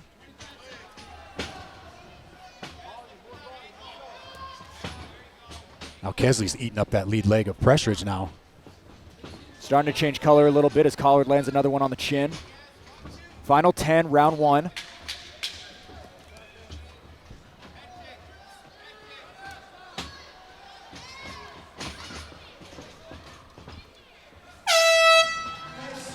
Kesley Collard, a nice round for him. Yeah, that was an impressive round by Kesley Collard. I mean, what a great performance. Body, head, leg kicks. He did it all in that first round. He looked super confident, doesn't look tired, didn't exert too much energy. Thomas looked like he was actually slowing down a little bit in there. I'm giving that first round to Collard a pretty easy score of 10-9 to me. Caitlin, you strike with the best of them. What was impressive for you with his diversifying of the shots? I love that he went to the head, body, leg, switching it up, using his length, staying out on the distance. But when he was pressuring forward, he was able to close that distance and then back out to his range where he was comfortable. It was a very technical performance. But if I was in Thomas's corner right now, I would tell him to maybe catch a kick and take him down. He doesn't seem to have an answer to Kesley's striking, so I would like to see Prestridge try to get this to the ground. All professional wins by Kesley Collard coming in the first round. We are in uncharted territories in terms of a Kesley Collard finish, but Thomas Prestridge might have something to say about that in these next 10 minutes. Round number 2 right now. We're in uncharted territories since the last few fights. I think this is the second round since the second fight, if I'm not mistaken. Yep, Brandon.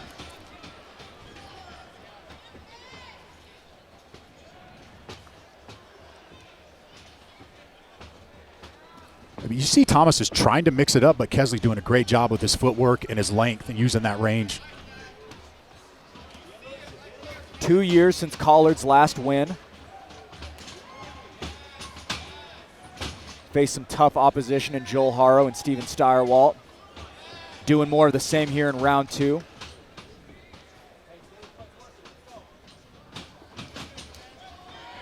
It was a nice leg kick by Prestridge there. He's landed some nice leg kicks. Prestridge has been very active, no doubt about it.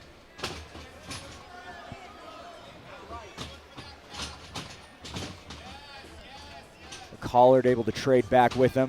Some nice head movement there displayed by Collard. Prestridge with a little bit more sauce on that one.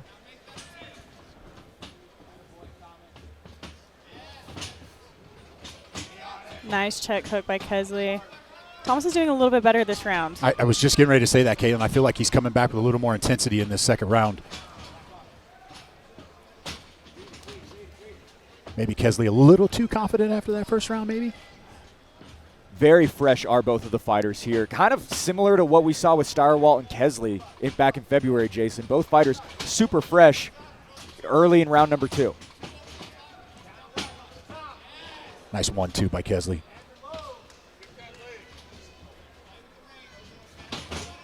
You hear both corners want that leg kick. Kesley switching stances now. Yeah, it looks like his calf might be starting to hurt him now. We got some blood dripping a little bit on Thomas's face.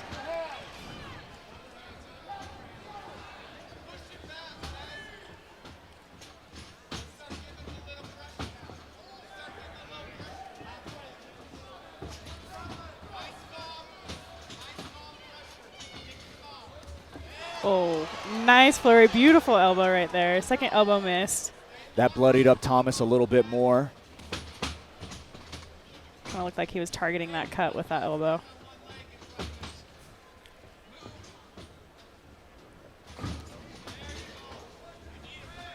They are playing a little cat and mouse right here. It seems like every reaction causes another.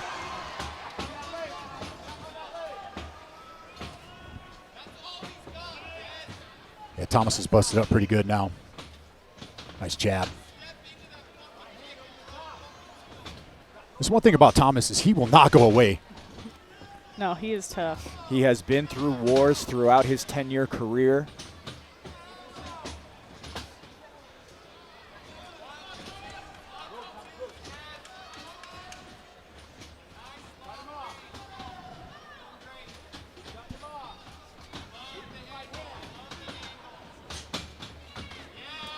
Nice stiff left jab by Kesley.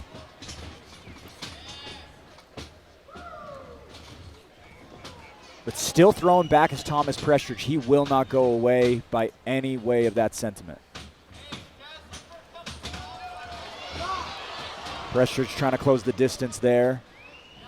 And if Thomas can get it to the ground, that he might have an advantage if it gets to the ground. And with this much blood, that's when it starts to get a little bit slippery. So it's kind of hard to hold on to submissions and stuff. So he could wiggle out of anything if he needed to. Prestridge fresh off of his first submission as a professional.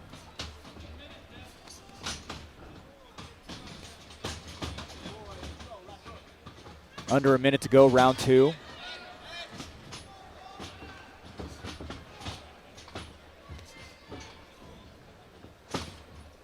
It was a nice knee attempt by Prestridge, and he just ate another big right hand. Both fighters so creative in their striking, it seems like, Caitlin. Do you feel like that's kind of fair to say? Oh, it's definitely fair to say. I mean, they're both mixing it up between kicks, striking, knees, elbows, so it's fun to see this professional fight.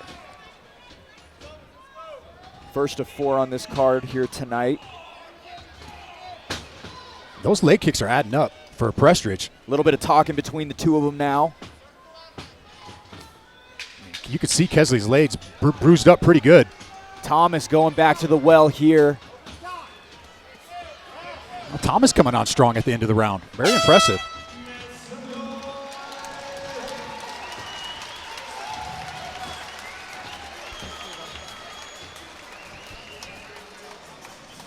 We're going to get that unofficial scorecard up in just a moment, but it doesn't look too pretty for Thomas Prestridge right now in terms of what his face looks like, but he looks really good there late. I thought he had a better second round. I still feel like Kesley is just leading the dance just a little bit. His combinations, he's putting them together beautifully, body, head. He's going to the leg. Thomas's leg kicks were a lot more effective in that second round. They're adding up. I don't know how much. I don't know if that's going to make a difference in that third round. I feel like Prestridge is going to need a finish. I'm giving that second round to Collard as well. Yeah, I think the only way Thomas is really going to win this fight is either he lands a lucky punch or takes him down and gets a finish, maybe a submission. So we'll see how this third round goes. Kesley Collard, back-to-back fights going into the third round.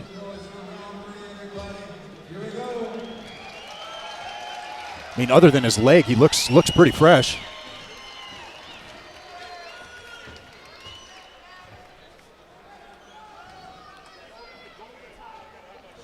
Top of the third and final round between these two bantamweights. And Thomas in early on the pressure.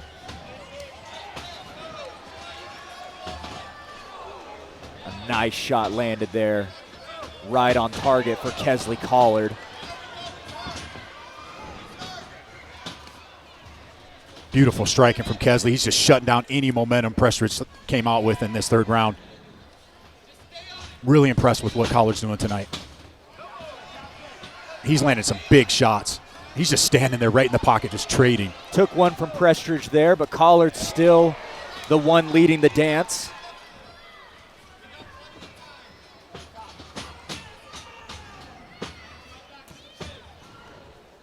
Nice dig to the body there attempted by Collard. Again, just very creative in the way that they're landing their shots.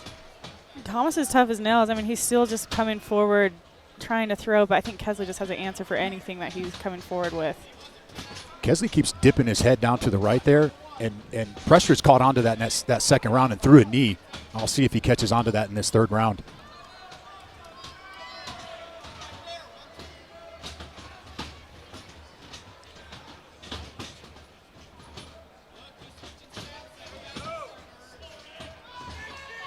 And Thomas will not go away. Still in his face. Still trying to throw as much as he can. And still got so much pop on those shots.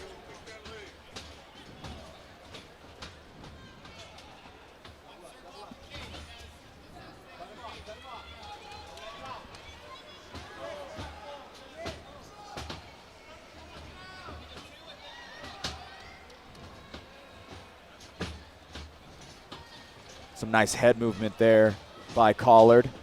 Able to duck and weave a little bit. Oh, there it is. Oh, there's that knee. Bicycle knee up the middle. There's just a smart move with an opponent who's dipping their head that much.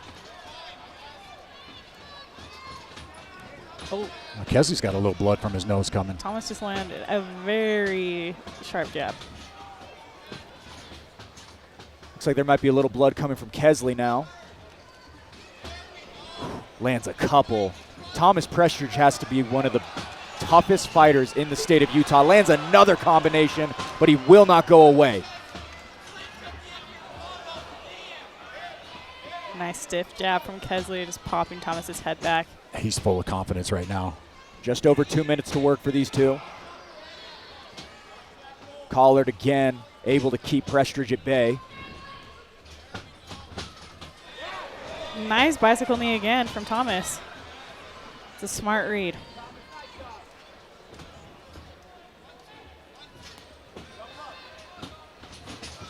Thomas switching stances there.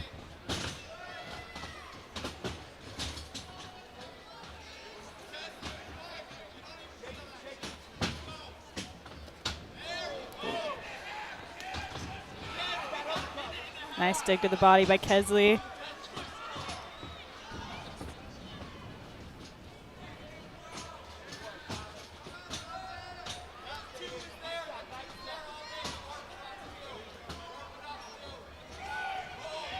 Nice jab again by Collard. He's been using that beautifully all night long. Prestridge is borderline unrecognizable with all that damage, but still landing. He's still coming forward, still marching forward. There's zero quit in Prestridge. Collard lands a couple of clean ones there.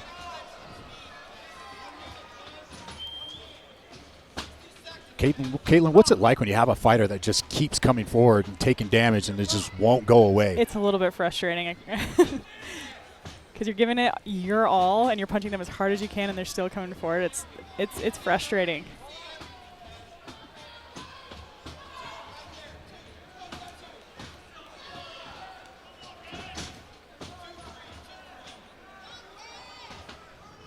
Collard 0-1 in decisions as a professional. As for Prestridge, 7 of his 10 losses between his amateur and pro careers have come by decision. You got to wonder what the judges are thinking, but it has been led by Kesley Collard throughout these 15. Another sharp 1-2 by Collard. That's been there all night long.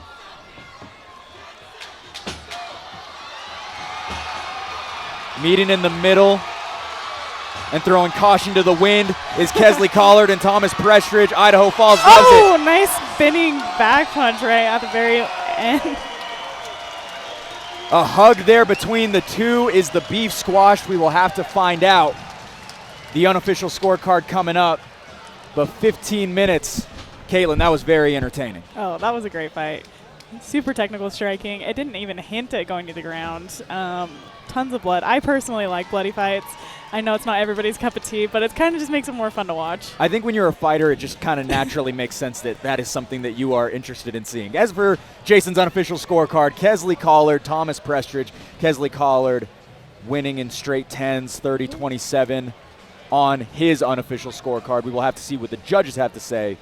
But Caitlin, that was a really, really fantastic showcase by Kesley Collard. He's looked so good in Idaho these last couple of fights. Oh, yeah, definitely. I mean, his striking has always been good. The Collards, their whole family has amazing striking. So it's just fun to see him go out there, pull out a win, and be able to display all of that. I was going to say, Kesley Collard, if he wins, that's 2-0 in 2 days for the Collard brothers. It's a pretty nice weekend for that family. True. Mama Collard will be happy. I know she gets a little spicy when they lose, so I'm glad that she is probably at home pumped.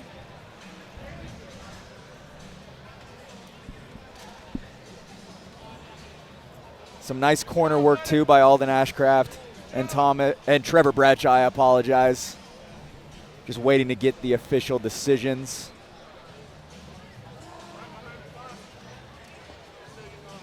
But a great way to kick off our professional group of fighters, as we have a whole lot more to look forward to at Fierce Fighting Championship 26, presented by Glow Pop. Thomas Prestridge, you got to be disappointed. You got to think that pieced up a little bit more than Collard was in that one, Kaylin. Yeah, I'm just surprised that he didn't even try to take it to the ground. I mean, he didn't really have an answer for Kesley's technical striking, and so yeah, I mean, there's not a whole lot you can do. He put it all out there. He tried his best, but just at the end of the day, Kesley was the better fighter. Looks like we are just about ready to make it official. Jackson Hoops is in the Clean Juice cage.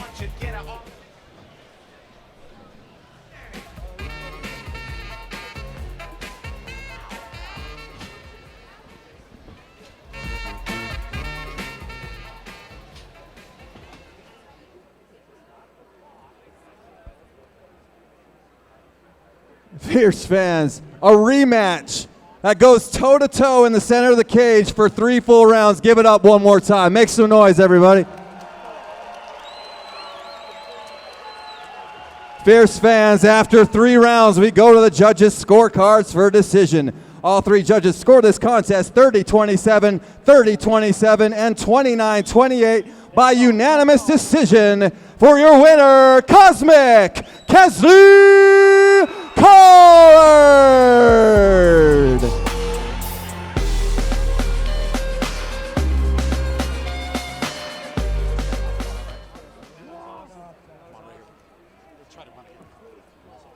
All right, ladies and gentlemen, I'm here with your winner, Kesley. That was an impressive performance tonight. Dominant on the feet. You're striking beautiful combinations. Was that the game plan coming in here? Yeah, I knew he was a tough kid. He'd want to come out here and bang with me. And you know I'm going to come to bang. So, yeah, that's the game plan. We're going to stand and bang for 3 rounds straight. Yeah, I love it. Was there anything that threw you off from him in this fight? He kept landing that leg kick. That was my leg's a little compromised. And I kind of expected a takedown after he was taking all those shots, but he's tough as hell. He kept striking with me, so hats off to him. Did you expect to get the finish? Did you expect him to stay standing after 3 rounds? No, I definitely thought I was going to get the finish. I was landing hard shots. I saw it in his eyes. He wanted to quit, but he didn't. He pushed through, and it made for a great fight. Nice. Is there anybody you want to give thanks to tonight? Yeah, first and foremost, I'd like to thank myself. Okay, listen, I've had a hard couple years. I've spent my nights broken and alone, but I didn't give up on myself. I kept fighting. I kept working hard, and look at me now. I love it. We can't wait to see you come back in here, Kesley. Wonderful performance. One more shout out, Trevor Bradshaw and Alden. Thank you for cornering me, man. I appreciate it, guys.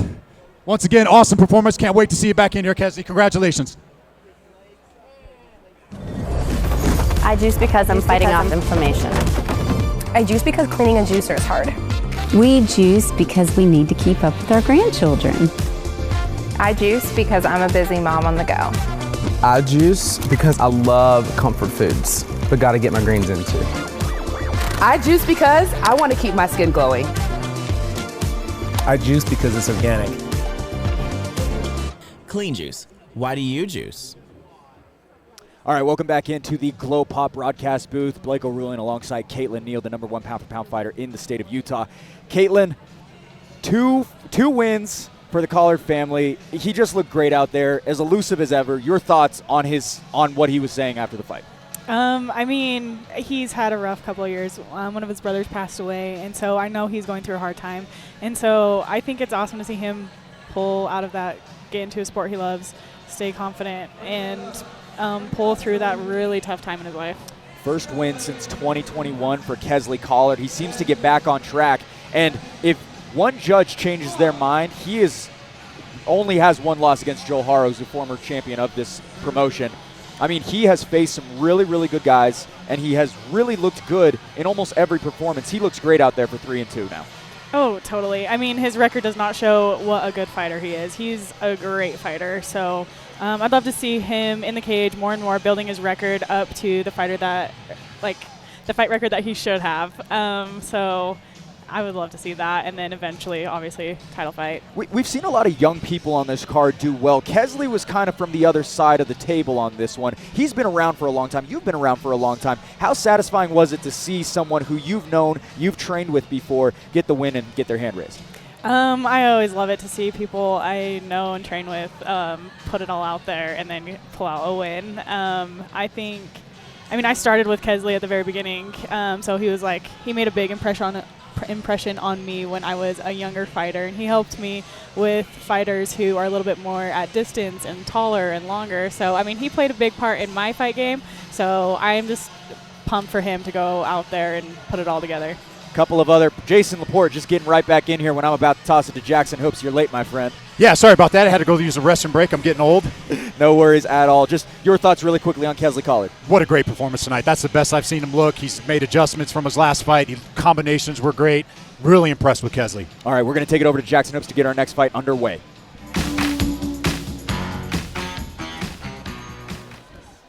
All right, Fierce fans, our next fight of the evening is sponsored by Watkins Distributing.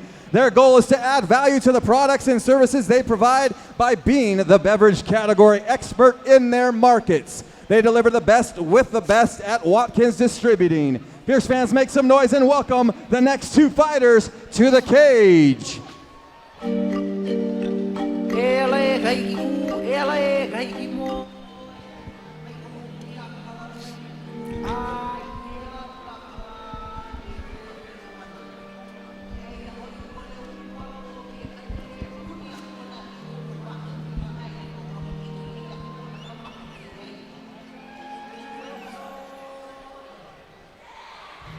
Well, he's won 9 of his last 10 as the hot streak continues for Pololu Nakanelua. The #1 flyweight in the state of Hawaii signed on the dotted line just 3 weeks ago. Caitlin, in your eyes, what are the benefits of having a shorter camp like that?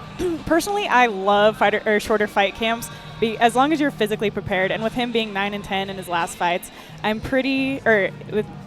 and 10 of his last fights, I'm pretty sure he's prepared to throw down at any time. But with shorter fight camps, they're much less mentally demanding because you have less time to think and stress about it, so you just go in there and get it done.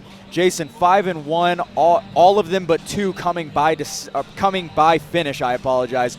Another win at 6-1. I think you could really make the argument he belongs in a higher tier promotion. 100%. I've got a lot of people messaging me about him. They speak very highly of him down at Extreme Couture. Shout out to Aleko Poinar.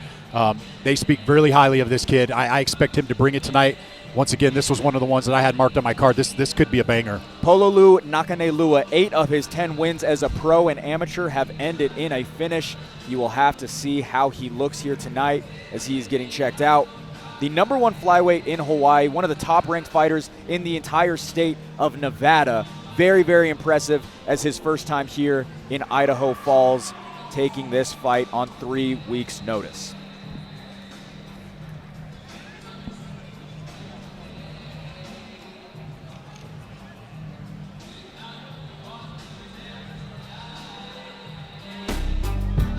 Without the water, there's no life. Welcome to the winner's circle. If you made it here, it means you done put in the work, dude. Congratulations. You made it way past the basics. This goes for a massive celebration. Welcome to the winner's circle. We all winning here. We all winning here. We all welcome to the winner's circle. Winning here. We all winning here. 14 years in and still cracking a main card placement is Sammy Saunders out of Mendo Training Center in Northern California. Jason, the record may say 4-6, but his last 3 losses have been to undefeated fighters. Not to mention he's coming off of a first-round submission back in January. Yeah, this kid is no slouch. He's going to bring it again tonight. He will be ready. You got to give it up for these guys. And when you look at the record, you're seeing a guy that's 4-6. You're like, oh, no, this guy's not good. No, this guy's good. He's fighting some tough competitors. Things just didn't go his way. Like I said, this fight is going to be a banger. You want a crazy stat? Yep. Sammy Saunders, 39 years of age. When he made his debut in 2009 as a professional, Dominic Vidro was 4 years old. Wow. I thought you were going to say he was related to Kyle Brown because I thought they were the same person when I saw him warming up earlier in the cage. They do look eerily similar. 14-year professional career for Sammy Saunders, the longest of anyone on this card here tonight. Sammy Saunders entering the cage as we pull up our tail of the tape. Saunders, 11 years senior Nakanelua. Saunders weighing in at 129 pounds. Nakanelua missing weight by 0.2 pounds at 130.2 pounds. Had to be right on the dot in this catch weight bout. Saunders 2 inches taller with a record of 4-6. Nakanelua 5'4" with a record of 5-1.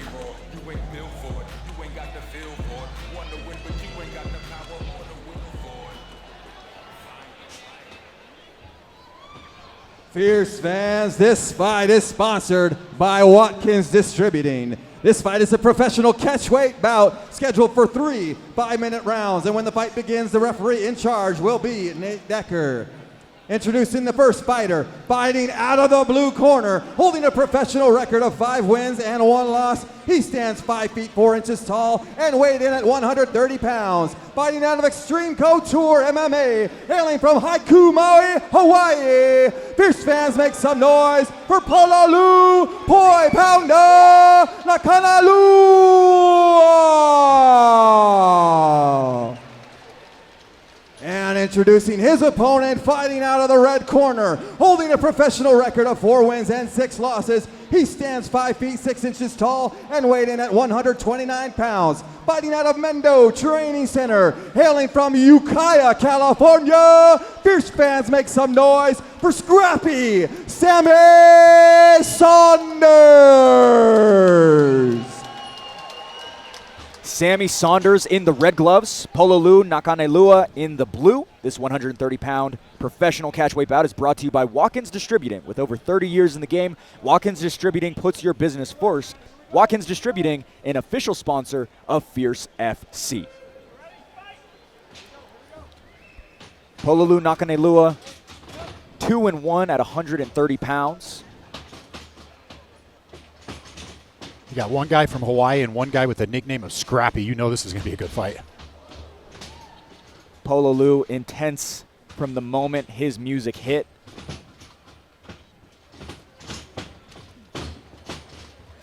Big flying knee landed there by Pololu.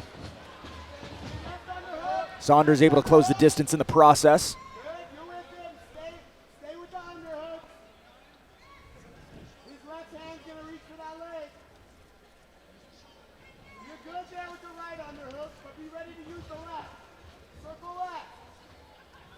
Pololu was able to switch that position. He had the underhook getting up, so it was a pretty easy switch.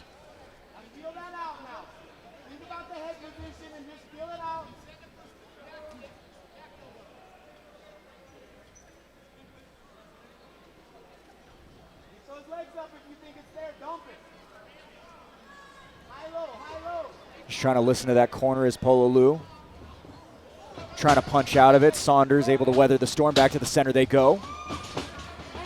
Oh, down goes Pololu. Saunders searching in on a submission.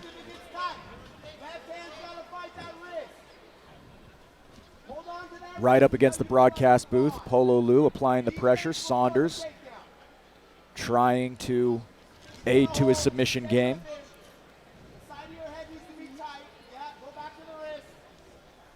Yeah, Saunders had the neck there for a little bit. Ooh, nice takedown by Pololu. But Sammy right back up to his feet. Nope, and he's just got sat back down. Sammy Saunders landing one to the body.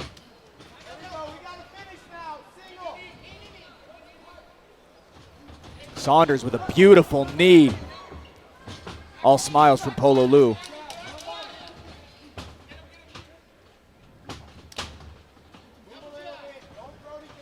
Pololu already taking a couple deep breaths there. He's been explosive in his attack so far. Wonder how much that intensity in that walk to the cage, and he was very intense for a good 2 or 3 minutes. Pololu winning 9 of his last 10. Sammy Saunders fresh off of a win just a few months ago.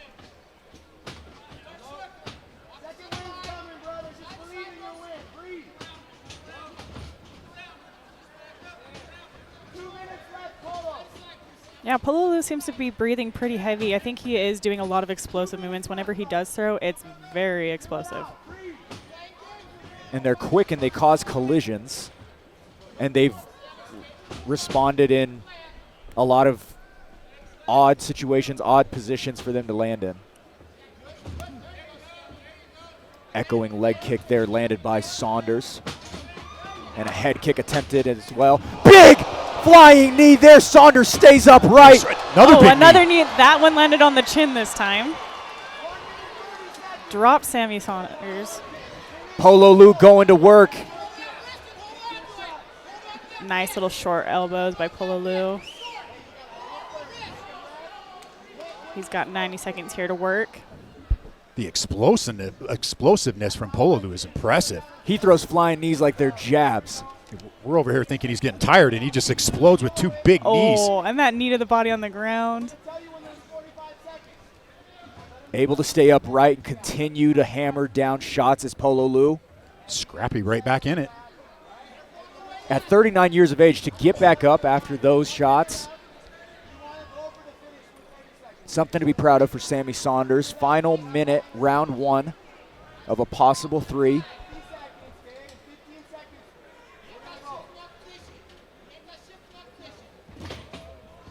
Saunders trying to create a little bit of movement, able to get back up right. Pololu up against the cage now.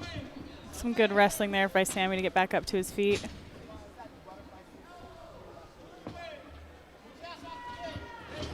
Nice takedown by Sammy. A way to bounce back after those knees.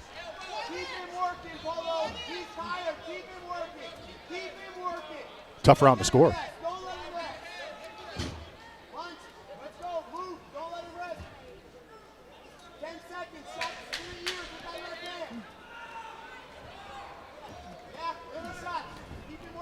Big moments for both here as we close out round number 1. Caitlin, we were kind of talking about it the entire way through, but I think more so is the efficiency of Sammy Saunders that's been surprising here early. No, definitely. He holds his composure, and he's had some big moments in this fight. Yeah, for me, I gave Nakanelua the first round 10-9. I felt like he landed a little bit more damage. Those knees were pretty much what sealed it for me. He landed really hard knee to the body and then followed it up with a knee to the chin. Got a little ground and pound in there, so I felt with that first round goes to Pololu. Caitlin, do you share that sentiment? Yeah, I would agree there. He had bigger moments in the fight, even though Sammy was able to hold his own. I will say, optics could play into this, and he did look like he was gassed a little bit. He was kind of lethargic in there, and I know you're not supposed to go off of that, but hey, you know, judges are human too, and they see that. They may think he's hurt. They may think he's gassed. So you could see a scorecard with Saunders on it. I will also say this. He's been very alert, very elusive in there. He's hearing everything that his corner is saying. He's nodding to them as he is looking at Sammy Saunders. Top of round number 2, here we go.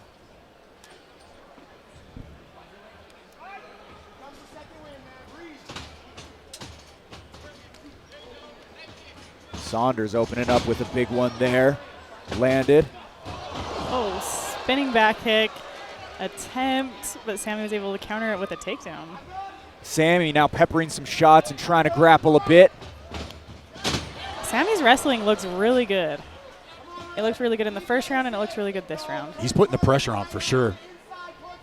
He might sense that Pololu is getting a little tired as well. One hook in is Sammy Saunders. Pololu trying to evade any more position advantage for Saunders. Saunders almost had that second hook in. The only loss as a professional for Pololu was by a decision in March of 2021. Saunders has got 2 submissions under his belt. Sorry, Caitlin, I cut you off there. No, you're good. There's plenty of time for Sammy here to work. He has 4 minutes to finish this choke, so we'll see if Pololu can get out of it or if Sammy's able to sink it in. Go ahead, Jason. I was going to say, it looks like he has that body triangle now, too. Oh, it looks like it is getting deep. Pololu doing a good job fighting the hands, but relentless is still Sammy Saunders. 3 minutes and 43 seconds to work. Chasing it for back-to-back submission wins is Sammy Saunders. Pololu cool as a cucumber.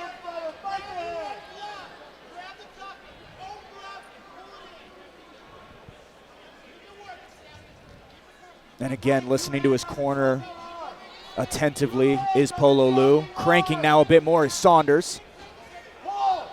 He doesn't quite have it under the chin, but he does have it on the jaw, which is also really uncomfortable. Does not feel good.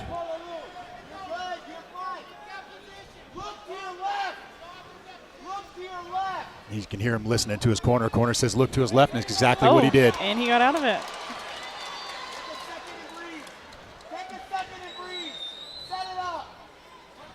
He has a great corner giving him awesome advice, and he's doing a good job listening to him. Saunders now on the bottom. Pololu able to reverse the position halfway through round number 2.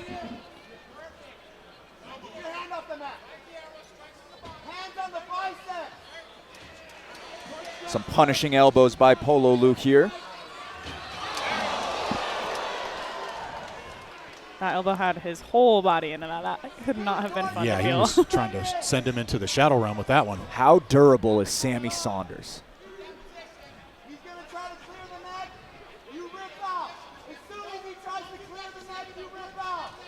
Great corner advice from Pulu.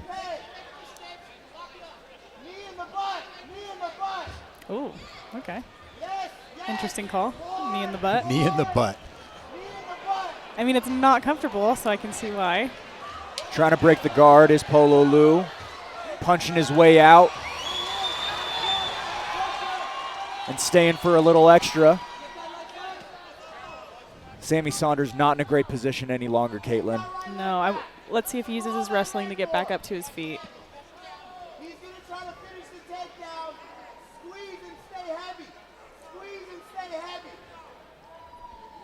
I feel like whoever finishes this round, this last minute and a half, is going to take this round. Saunders back up. Immediately attempts for the head kick. Pololu as explosive as ever. Saunders straight back to the back where he found a home early on in round number 2. Pololu able to separate the hips and get on top. Yeah, Sammy didn't quite have those hooks in that position, so he's able to, so Pololu was able to roll out of it and then roll into side control. Okay, we're good. Squeeze now, little. Shoulder in the face, please. Shoulder in the face, please.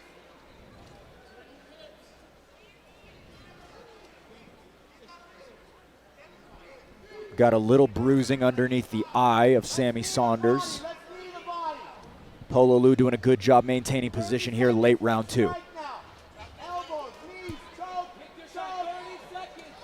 Now Pololu taking the back. A little plot twist right there. Pololu one submission win back in February of 2020. Sammy Saunders been submitted 3 times in his career, most recently in November of last year. And Sammy back up to his feet. Final 10 seconds, round number 2. In what has been quite back and forth. Jason, I don't feel sorry for you one bit on this one. Can I call this round a draw? It's been very, very close.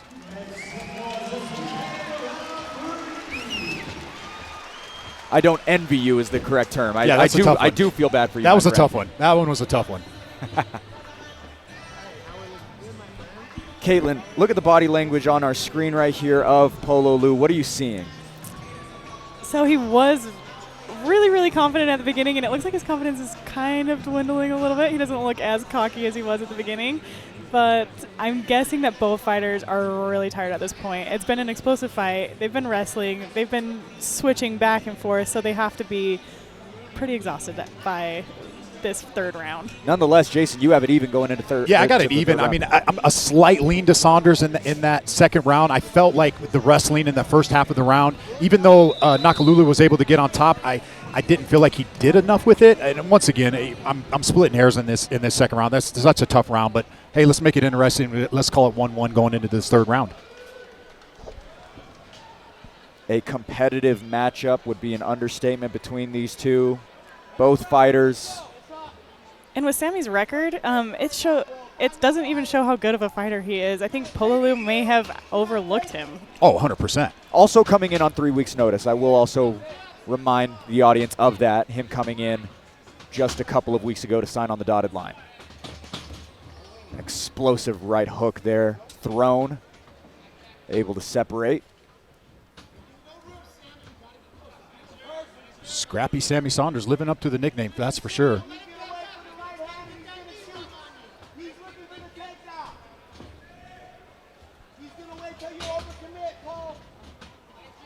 Pololu just like lulls you to sleep. He makes, he's kind of lazy with it.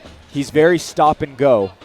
He won't throw much, and then he'll throw a flurry just like that. Yep. Connects beautifully to the body. He's going to shoot right after the next one. It's coming. Right hand, be ready.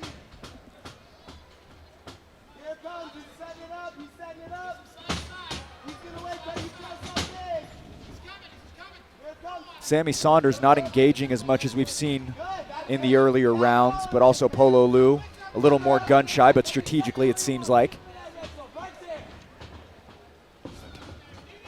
Beautiful shot landed by Pololu, but Saunders able to punch one out himself.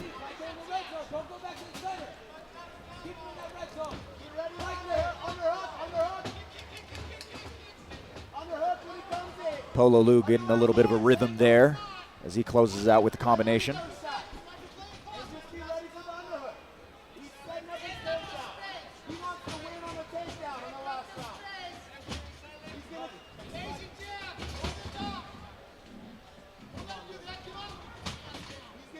Neither fighter landing anything significant since that first round with those knees from Pololu.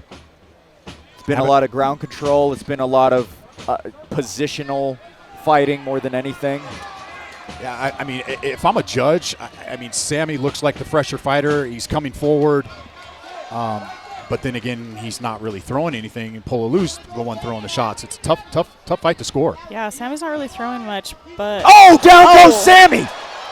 Pololu brings him right back up. That could be the difference in the fight. Yeah, that one punch changes the whole thing. Pololu concedes and goes to the ground of Sammy Saunders. I'm surprised he didn't try to do that a little bit quicker, being that he knocked him down. I think he wanted him to stand back up so he could knock him out completely. Yeah. He wanted the highlight reel knockout. Yeah. Pololu's last knockout, August 13th, 2022. As for a decision, he hasn't seen one of those since September of 2019.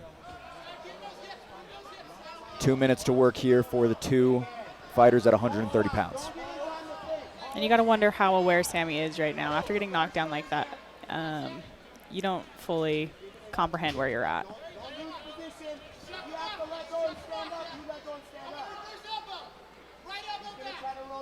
Shelled up is Sammy. All jokes is Pololu, late round number 3.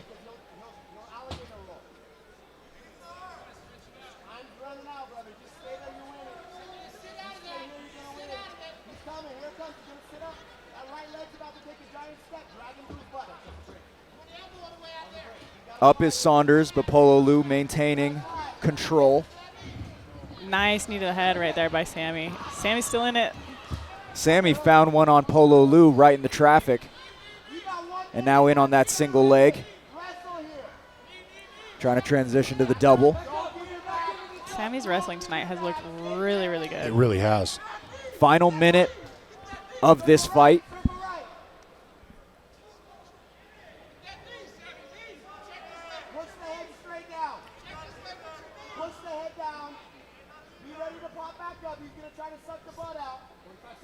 Hopefully Sammy can get this takedown and make the fight at least a little bit more even. Yeah. But I think Pololu has been winning this round so far. I agree. Without a doubt, the biggest moment in the fight as Saunders tries to attempt a dump there, unable to do so.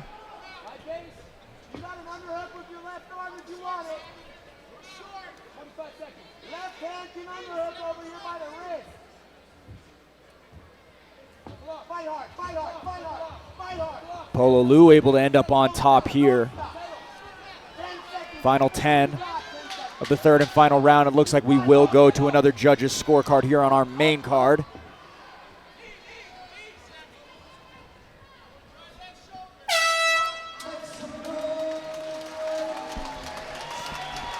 First time headed to a decision for Pololu Nakanelua since March of 2021. As for Sammy Saunders, he has not seen the judges' scorecards since since June of 2014. Wow.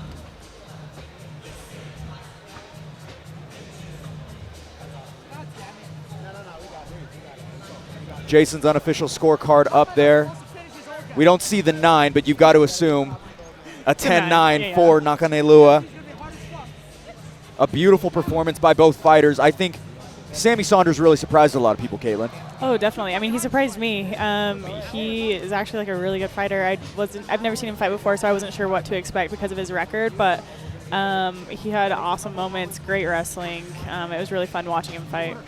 Like mentioned earlier, Sammy Saunders, his last 3 losses were against undefeated fighters. His strength of schedule is through the roof, and so that 4-6 is a little bit deceiving because he very well could be 7-3 if he wasn't fighting such tough guys. Totally, and then this fight is so close too. I mean, he easily could have been one more win up if he would have done just slightly more in a couple of the rounds. But yeah, I mean, nothing to hang his head on. Really great performance.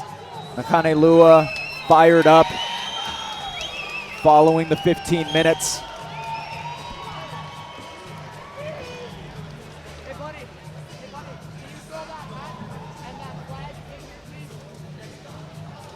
Jackson Hoops looks like he does have the judge's verdict. We are ready to make this one official as we head into our co-main and main events.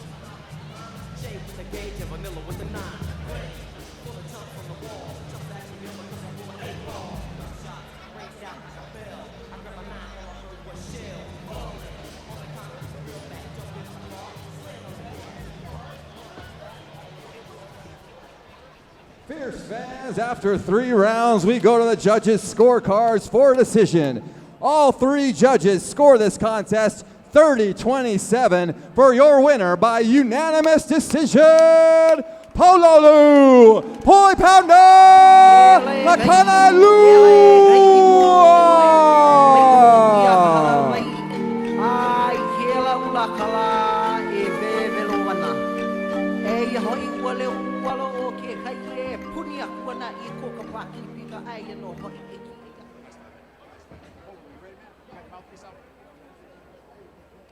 All right, ladies and gentlemen, I'm here with your winner, Pololu. Pololu, that was an impressive performance. You step in on short notice, fight a tough opponent, a little more experience. How you feeling tonight? Bro, I'm so tired. I'm dead. I'm not going to be able to use my arms later. Somebody's going to have to pour a drink in my mouth. What's up, Hawaii? What's up, Maui? How you guys doing? Say, Choo! Let's go. So you come away, was there anything that threw you off from it? It looked like his wrestling was pretty impressive tonight, but you kept coming back. Did anything throw you off? Nah, bro, to be honest, it's probably one of my worst cuts, or my better cuts that I had, but it was the worst that I felt. I think it took a lot out of me. We got to go back to the lab and figure that out. I can't be eating rice and poi and potatoes all at the same time. I got to pick one and even it out. But, he's a tough opponent. He kept coming no matter what I threw at him. I think I was a little complacent in the wrestling, but that's not new. That's no excuse. We got to get that shit together already. I'm tired of making no mistakes. So what's next for you now? 6-1. Where do you go from here? I treat fighting like how I date people. I'm just happy to be invited, bro. You like me? Okay, let's go. As long as you pay for it. That's awesome, man. Is there anybody you want to give thanks to tonight? Family, friends, sponsors? Mahalo no kakoi na akua na omakua na kupuna na poe Hawaii pakahi apau. E ola mau kalahui Hawaii. E ao Nakanelua ka pohaku kui ai no wailua maui haiku ne. Aloha kākou. E iki au ai ki ia mau poe. He mau poe haole ma ki ia aina e. Ki ia ka kākou ka hua. E ia no ka mohai. E ia no ka uku. O wau he kanaka. He lana kila ki ia nau. He lana kila ki ia na kākou pakahi apau. E ala mai na kanaka. E ho ala. Let's go. Ladies and gentlemen, give it up for your winner, Pololu.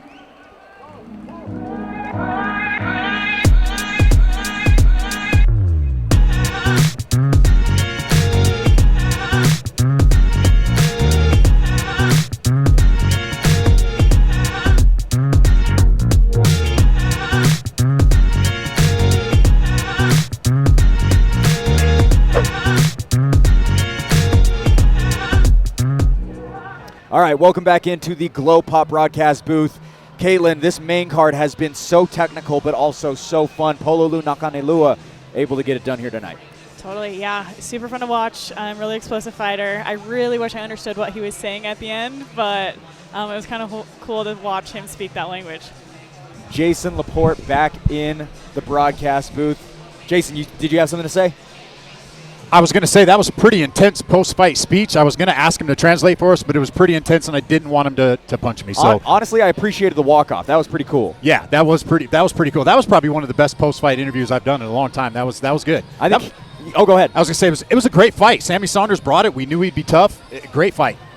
Cam Chisholm, Luis Cortez is next in our co-main event. 2 guys that we have seen before not get their hand raised, but look very, very good in the process no matter what. Jason, what are you looking forward to? This should be a banger. Luis Cortez, he's a little frustrated after his last couple losses. He's coming in here fighting in front of his hometown fans again after his last performance. He's ready to right that wrong and try to get a big knockout in front of his hometown fans tonight. 2 heavyweights making the walk right now. We're going to kick it over to Jackson. Oh, just kidding. I apologize. We are not headed over to Jackson Hoops.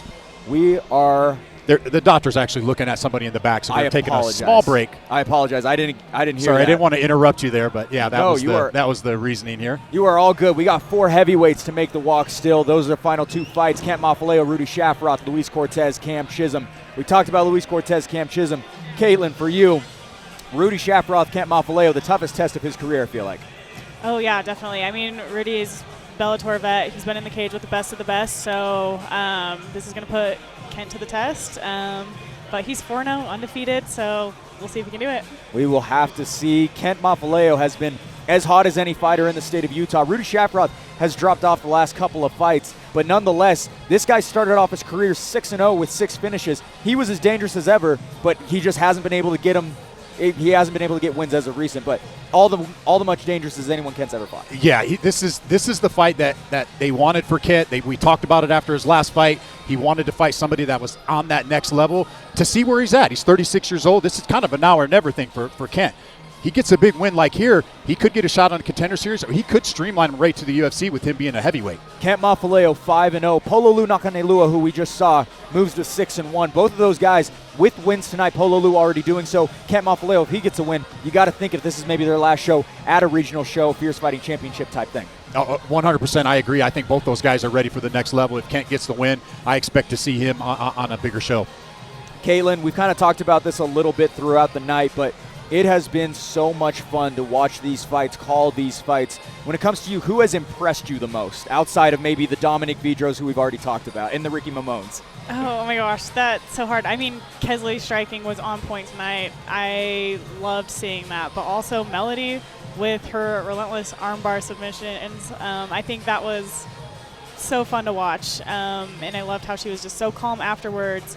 And Aaron's arm looked pretty bad afterwards, so I think that was kind of fun to watch. Jason, have you heard anything in the cage walking around of anything that's going on with Aaron Shite in terms of her arm? No, I have not. All I got was word from Jackson that said the doctor was checking on somebody. He didn't say who that somebody was. And maybe Thomas, because that was the fight before and he took a lot of damage.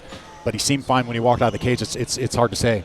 I apologize. I'd be remiss if I did not mention and give my props to Sammy Saunders. We were talking about it a little bit, but Jason, he looked nothing like a 4-6 fighter in there tonight. He looked nothing like a 4-6 fighter. He looked nothing like a 39-year-old fighter in there tonight.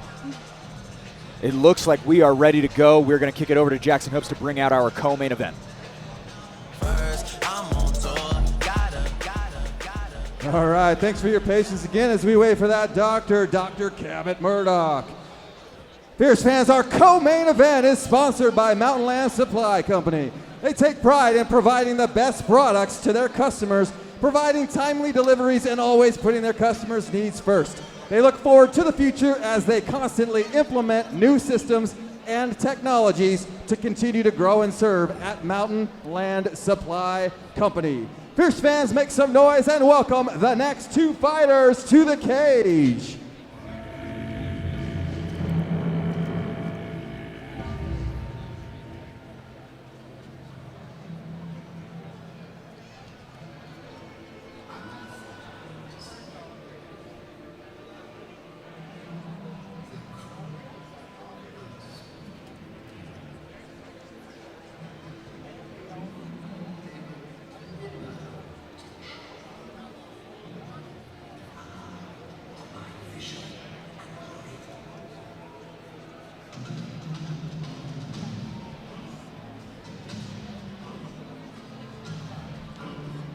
Walk number 4 in 10 months for that man, Cam Chisholm. The 29-year-old faces opposite one of the biggest names in Idaho MMA here tonight in Luis Cortez. Caitlin, being in front of thousands, knowing that you are not the hometown favorite, how does Cam deal with that mentally? I mean, Cam just needs to realize that he has a job to get done and really zone in and shut out the crowd if needed. But, you know, sometimes it's kind of fun to be the villain. Luis Cortez, Cam Chisholm. Luis Cortez to make the walk in just a few moments. But they both are very, very similar. 38% win percentage. All wins by finish. All wins by KO. Both currently on a 4-fight skid. But both of them have faced really tough competition. Cam Chisholm, 4-fight losing streak, but the combined record of those 4 opponents, 11-3. He hasn't faced anyone easy. There's been no layups throughout his professional career. No, not at all. His last fight, he fought Ben Moa, and he was actually in the fight. He gave some shots. He ate a lot of big shots. He's got a rock-solid chin. This is going to be a great fight for a co-main event. Both fighters average wins in under 1 minute. They have both been against some of the toughest names. Them facing each other seems like a perfect matchup in my opinion. Yeah, this is perfect matchmaking tonight with both of these guys, both on 4-fight losing streak. One of these guys is going to be on a win streak after this.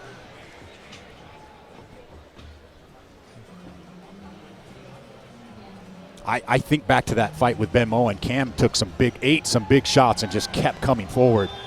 It was.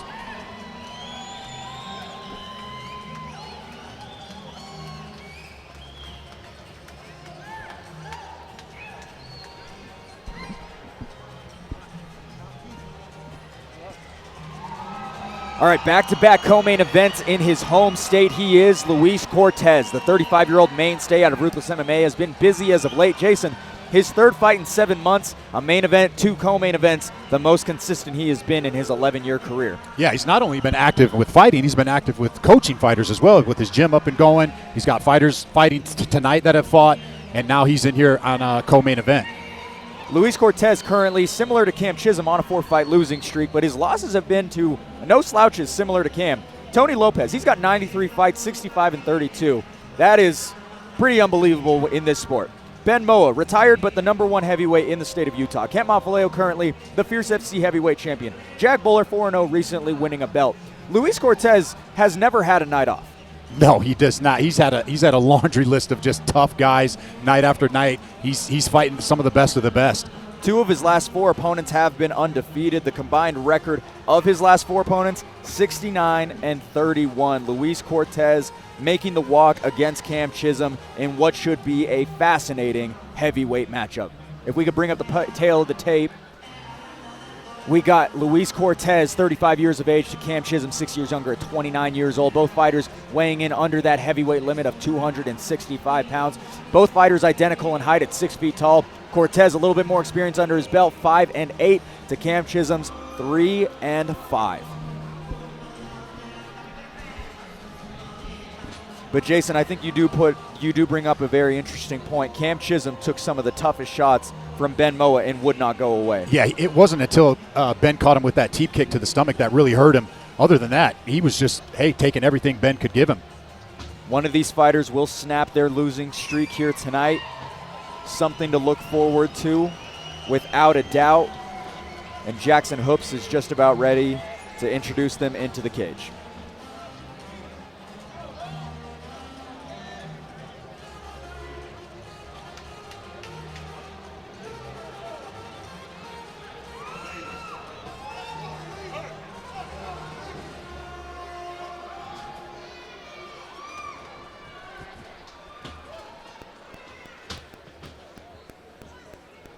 Fierce fans, this fight is sponsored by Mountain Land Supply Company. This fight is a professional heavyweight bout scheduled for 3 5-minute rounds, and when the fight begins, the referee in charge will be Tom Supnet.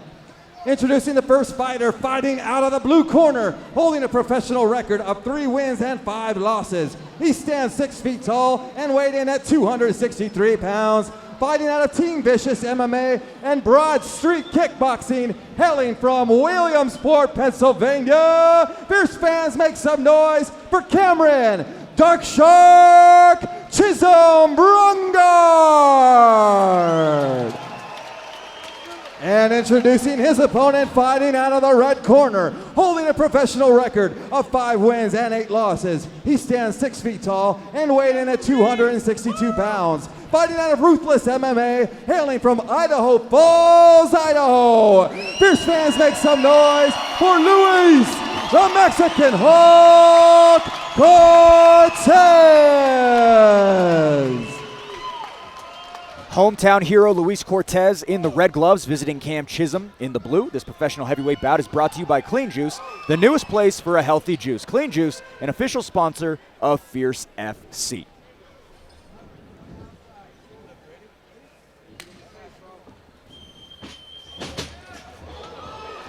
Luis with a pop early and blitzing. Throwing caution to the wind are the 2. Cam Chisholm. Down goes Cam Luis. has Luis hurt. Cam Chisholm, the first in over 2,000 days. Wow, impressive. Fired up and rightfully so. It's Cam Chisholm. Quick work right here by That Cam. was quick work by Cam Chisholm. Luis came out with a ton of steam, and Cam just shut it down. Shut that down quick. Caitlin, the blood rate is pumping. I'm hoping we can get a replay. We're going to bring it up right now.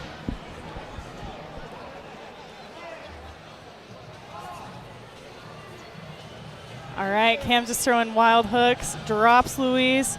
Ref stops it, pushes him off. He's a big boy to push off. So he got the job done. And I did talk to Cam's fight manager last night, and they said that he is a brawler. And then when he puts it together mentally, he really shows up. So I think he showed up tonight. 4th win for Cam Chisholm by KO. His first win in quite some time.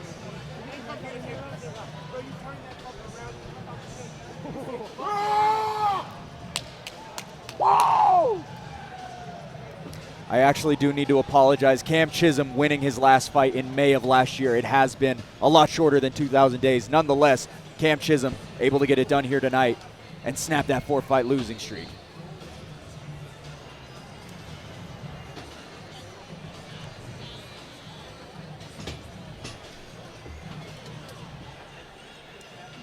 There was nothing to call, Caitlin. I mean, it was just wild. Punches and bunches. And within that bunch was a finishing blow. Yep.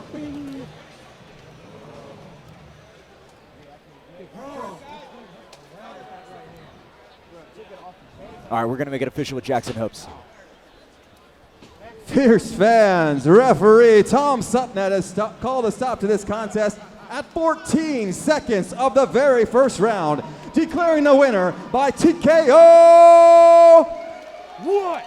Cameron Dark Shark Chisholm Brungard.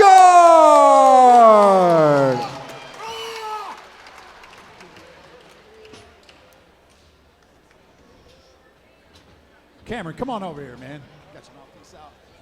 Ladies and gentlemen, I'm here with your winner, Cameron Chisholm. Cameron, you just shut the crowd down with that quick performance, man. How you feeling tonight? I actually feel really good, actually. I mean, I'm kind of hungry, but I'm good. Was there anything that threw you off? He came straight forward, started throwing some punches right off the bat. Were you expecting him to come out that hot? Nah. So I watched film on him, right? And a lot of times he steps back and skirts on the back of the cage. So I was like, my brother, what is this? Oops, this is new. You ain't never done this before. So that kind of threw me off, and I was like, you know what? We're going to bite down. We're going to throw a bomb, earn his respect, and we'll go from there. So it was take it one punch at a time, you know, and see what happens. So. But that was good. You look great tonight. Quick finish. You snapped the losing streak. What's next for you, man? Probably do one more heavyweight fight, and then I plan on going down to 205 because dudes like that hit too damn hard, bro. Like, I don't like that. That's not cool. But I do want to say one thing real quick. A lot of people don't know this, but June is Mental Health Month. So do me a favor. Check on your friends. Check on your homies, guys. I know we don't do that often. But that's a big thing to do because you never know when it might be the last time you talk to someone. Also, happy Pride Month to anybody part of that community. Thanks for having me. Appreciate it. I'm going to leave now. Ladies and gentlemen, give it up for your winner, Cam Chisholm. Back where it all began, Price, Utah for Fierce Challenger Series 6. Show you guys and the rest of the world that I belong in the pro divisions. Every shot has such an impact. All I'm going to say is don't blink when Andrew Mickelson is in the cage. All it takes is one for this guy. Big shots, man.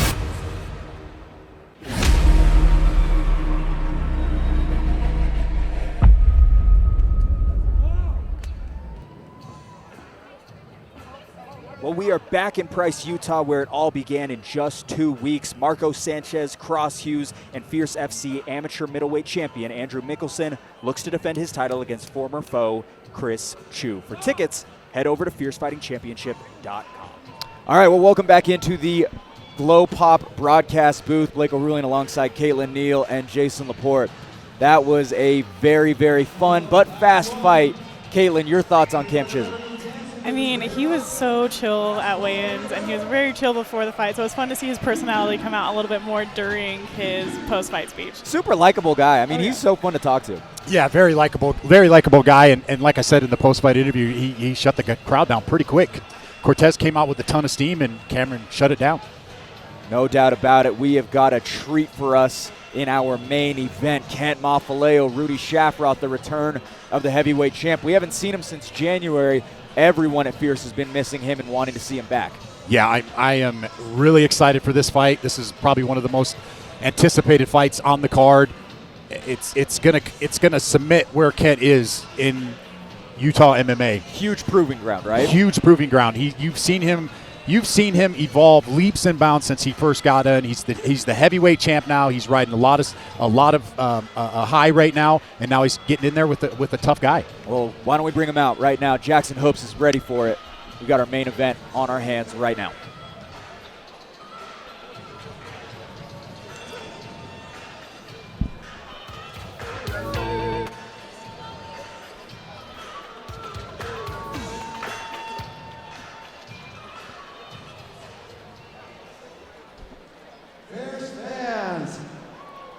We have arrived to the main event of the evening, and that is sponsored by Clean Juice.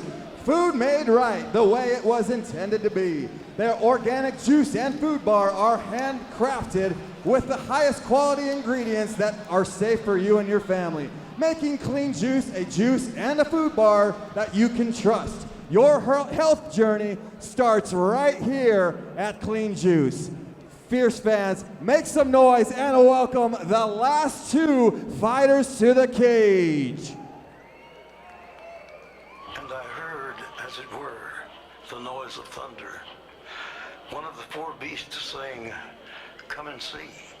And I saw, and behold, a white horse.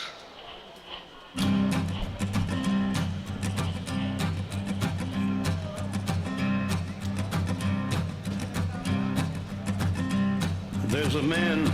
A new face to Fierce to headline our main event. He is Rudy Shafroth, the Bellator veteran, bids for a belt here tonight against Fierce FC heavyweight champion Kent Mafaleo. Caitlin, a 100% finish rate, 90% coming in the first round combined between these two. What's your level of excitement? I couldn't be more excited for this fight. With the high percentages of finishes between both fighters, there's no way this fight is going to go to the distance, so I'm pumped to see how it will end. I probably asked you that question about 15 times tonight, so I really appreciate you dealing with me throughout the entire night. But Rudy Shafroth, the Bellator veteran, a 5-2 AMI, 6-2 as a professional. When Rudy became a professional, Kent was 2-0 as an amateur and only 7 months into his career. He's got some miles on him, but no doubt about it, he's a veteran of this game. Oh, he's definitely a veteran of the game. He's fought some of the who's who's. He's fought in Bellator. He's fought in the big promotions. And like I mentioned earlier, this is a huge step up for Kent in competition. State champion in high school as well as an All-American in college. Rudy won 10 in a row from 2014 to 2018, 8 of them by finish.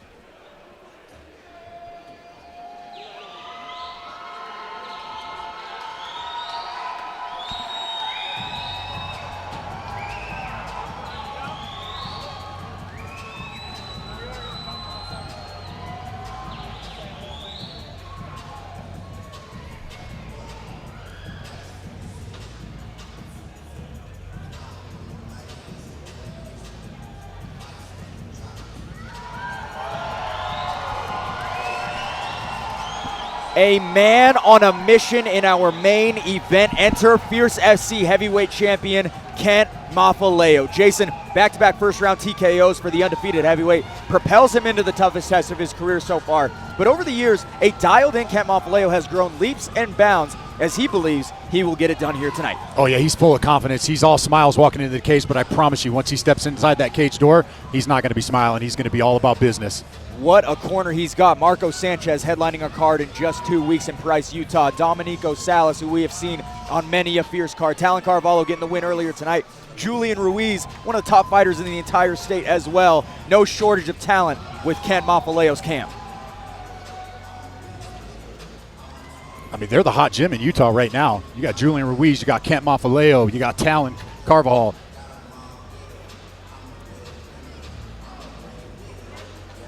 And Caitlin, you spend a lot of time with Marco Sanchez training at Agema. Mm-hmm. Your thoughts on him kind of heading the corner here tonight? He's a great coach. He's a great striking coach, and he owns his own gym up in Park City. So, I mean, he is an awesome coach to have in your corner. Marco Sanchez training very closely and coaching a lot at Rise Boxing up in Park City, as well as Classic Fight Team out in California. The heavyweight champion back in the Fierce Cage, first time since January. Jason, I think it's safe to say a lot of people have missed him. Oh, yeah, we always miss Kent when he brings in there because you know it's going to be fireworks. Tail of the tape is up on the screen right now. 36 years of age for both fighters. Kent Mafaleo right under that limit of 265 pounds. Shafroth, 261 pounds. Mafaleo, 6'2". Shafroth, the tallest opponent of Kent's career at 6'4". Mafaleo, an undefeated record of 4-0. Shafroth at 6-3. And just like I said, that smile is gone from Kent's face the second he walks through that cage door. And he knows the magnitude. I've spoken with him about this. He knows the magnitude of this fight. He knows this is a big fight. He knows he got a tough challenge ahead of him.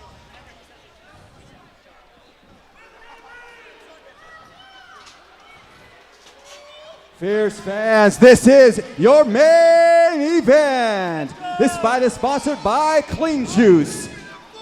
And when the fight begins, the referee in charge will be Nate Decker. This fight is scheduled for 5-minute rounds for the Fierce Fighting Championship Professional Heavyweight title. Now, one more time, I need everybody tuning into the pay-per-view and everybody here at Hero Arena inside the Mountain America Center, from the upper suites to the arena seats, all the way down to cage side. Put your hands together and make some noise! Introducing the first fighter, fighting out of the blue corner, holding a professional record of 6 wins and 4 losses. He stands 6 feet, 4 inches tall, and weighed in at 264 pounds. Fighting out of American Top Team Portland, hailing from Clackamas, Oregon. Fierce fans, make some noise for the challenger, Wreck-It Rudy Shafroth!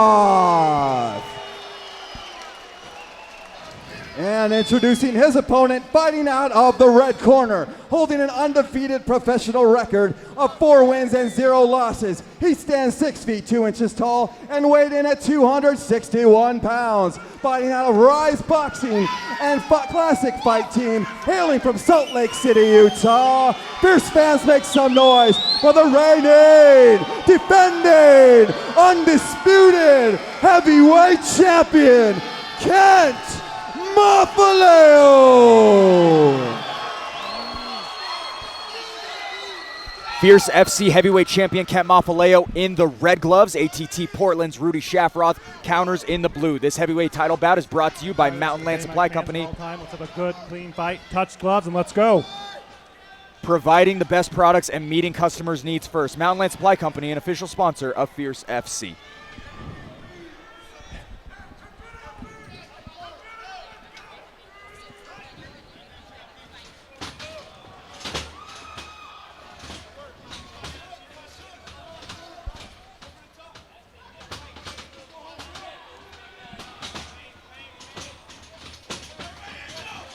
Kent's looking for that right hand. He lands one there in the storm. Mafaleo backing up a bit. Shafroth, foot on the pedal.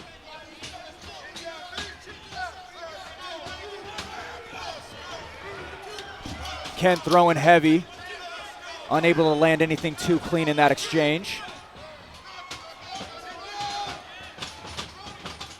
Shafroth's last win dating back to 2018 and 25 years ago. 5 years ago, I apologize. This is where you've seen Kent's game evolve right here up against the cage. His knees and elbows are relentless once he gets up here. Rudy's landing a couple. That looked a little low from Kent. Nice elbow landed by Shafroth. Kent taking some damage. And wobbled is the heavyweight champ.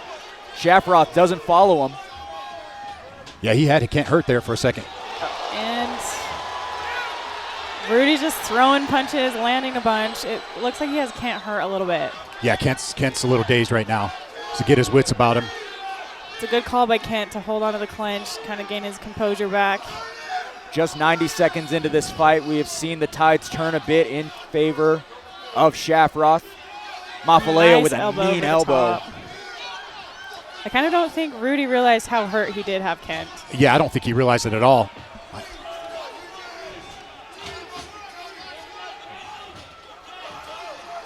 Both fighters trying to find that finishing blow early. We will have to see how these 25 minutes potentially play out.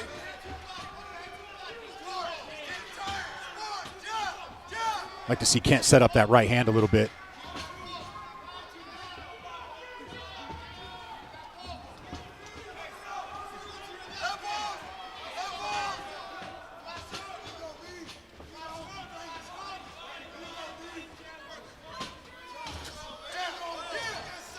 Kent digging to the body there with that kick. Now trying to close in is Mafaleo. He's kneeing the inside of Rudy's leg.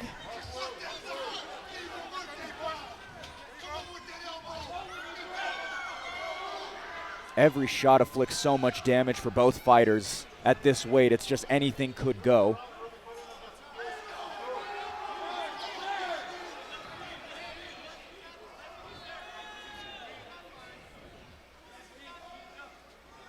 A little bit of hand fighting as Mafaleo lands a beautiful Oh, and a big elbow. right hand by Kent. Shafroth returns. And Kent's hurt again.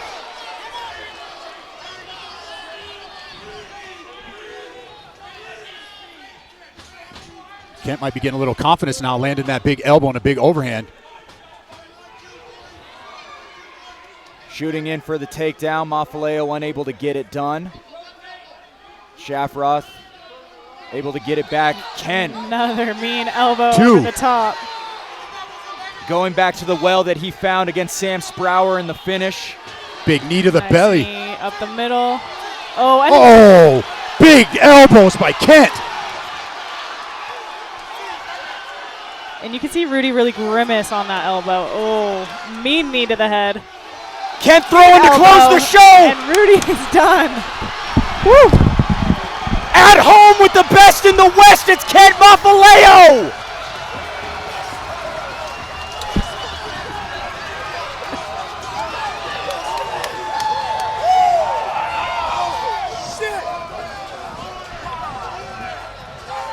Kent Mafaleo gets it done in the first. Caitlin, not the easiest path to victory, but he gets it done. No, he got it done. I mean, he definitely took some big shots, but he was able to deliver and get the finish. We're going to jump over to that replay right now. Right here, he lands an inside leg kick. Kind of flurries into a takedown. Right there.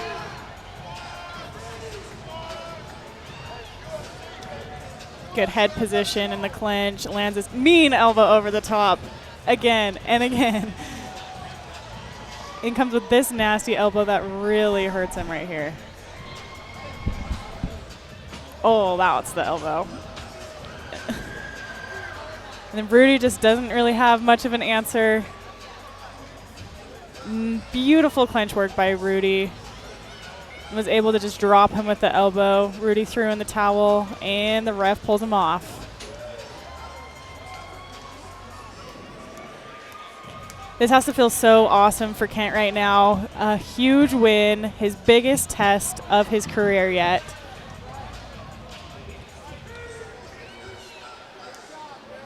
Looks like we got a pretty nasty cut on Rudy Shafroth there. Kent Mafaleo afflicting some damage to close the show. I mean, those elbows definitely opened him up. It looks like we are just about ready to make it official for the final time here tonight. We are going to Jackson Hoops.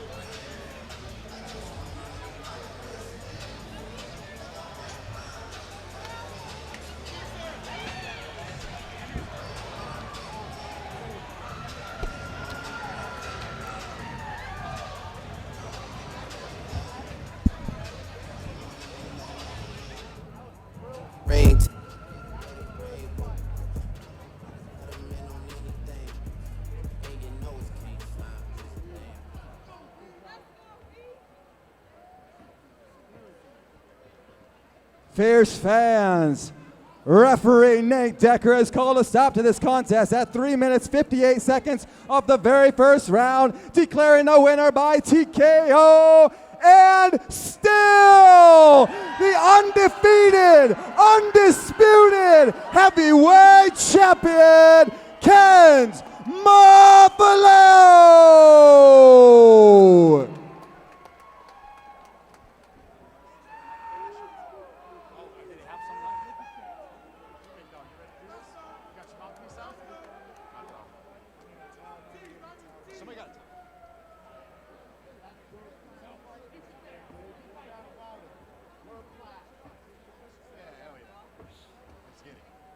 All right, ladies and gentlemen, I'm here with your winner, Mr. Kent Mafaleo. Kent, great performance tonight. Walk me through that finish. It looked like he had you hurt a little bit in that first round. Talk me through that. First off, I want to say thank you, Rudy. Rudy's a great competitor. I knew he was going to be durable in my toughest match. I'm not happy with that performance, but I'll take it. And I appreciate everybody coming out to support me. I'm barely getting started. I wanted to show a better performance, but I'll take what I could get. That was a pretty impressive performance. Like I said, he caught you with a few good shots. You stayed composed. When did you feel like you had the fight won? Really? I didn't think I had it won. He hurt me several times, and I just knew I wasn't going to quit, so I was just trying to give it back like he was giving it to me, and he served up some good shit tonight. So you're 5-0. What is next? I'll take whatever I can get. I just want to fight. I love Fierce. I love Zach. I love you. I love Cody. I thank everyone for giving me the opportunity to showcase my hard work. I just want to thank all you guys. Fierce, Idaho, you guys have been great. I love you guys. Sponsors, friends, you want to give a shout out to? My first sponsor, 22 Salute. You guys need to get behind them. They're a great company. Part of the proceeds go to preventing veteran suicide and helping the first responders. Elite Smoke and Vape, as always. Glow Pops, Water and Wellness, Regenerative Health and Wellness. And everybody who stands behind me, I love you. Thank you. One more. And most importantly, I love you, God. It's been an honor calling your fight, ladies and gentlemen. Congratulations, kid, and still fierce fighting heavyweight champion.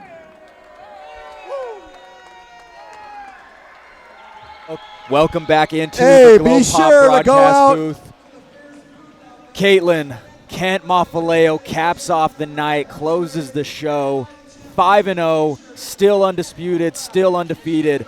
But that might be the last time we get to see him in this cage. It might be, It was a great performance. He weathered some of the storm. He was able to show how tough he is, and then get the finish in the first round with some beautiful elbows, great clinch work. He deserved it. What impressed you the most with Kent here tonight? I think that he was able to take those hard shots from a tough veteran and be able to push through that controversy and get the finish. He really had some big adversity to dig out of because he was the one who was rocked. He was the one on wobbly legs stepping backwards against Rudy because Rudy landed some clean shots in those early exchanges. Yeah, definitely. And once you get hit like that and rocked, that really messes with your confidence in the cage, and you know that like one shot can put you out. So it was nice to see him come back from that. Such a fun night. 12 fights in. 12 incredible performances by some of our winners. Kent Mafaleo, Cam Chisholm, Pololu, Nakanelua, the last couple, just to name a few. But Caitlin, it has been so much fun. Last time I'm going to ask you tonight, who blew you away? Oh, I'm going to have to go with Ricky Mamon, sticking with my guns. That one-punch knockout, love to see it. One of the most exciting finishes for Ricky Mamon. As well, following suit is Kent Mafaleo, who closed it out. We are going to be back in Price, Utah in just 2 weeks, where it all began, Fierce Fighting Championship, or Fierce Challenger Series 6, and we are very much so looking forward to it. Marco Sanchez in the corner of Kent Mafaleo. He's going to be making the walk in our main event, the return of Andrew Mickelson defending his amateur middleweight title. We cannot wait for it. For everyone watching at home, thank you so much for watching. We hope to see you in 2 weeks in Price, Utah, and we will see you all next time. Fierce Fighting Championship 26 Idaho Falls is brought to you in part by Ogden's Own, Wholesome Health and Aesthetics, Comfort Maker, Gold's Gym, BK Auto Group, Rudy's Garage, Treasure Auto Group, Ross's Diesel, Watkins Distributing, Clean Juice, Glow Pop, and Mountain Land Supply Company. And if you want tickets to our show in Price, Utah on July 8th, head over to fiercefightingchampionship.com.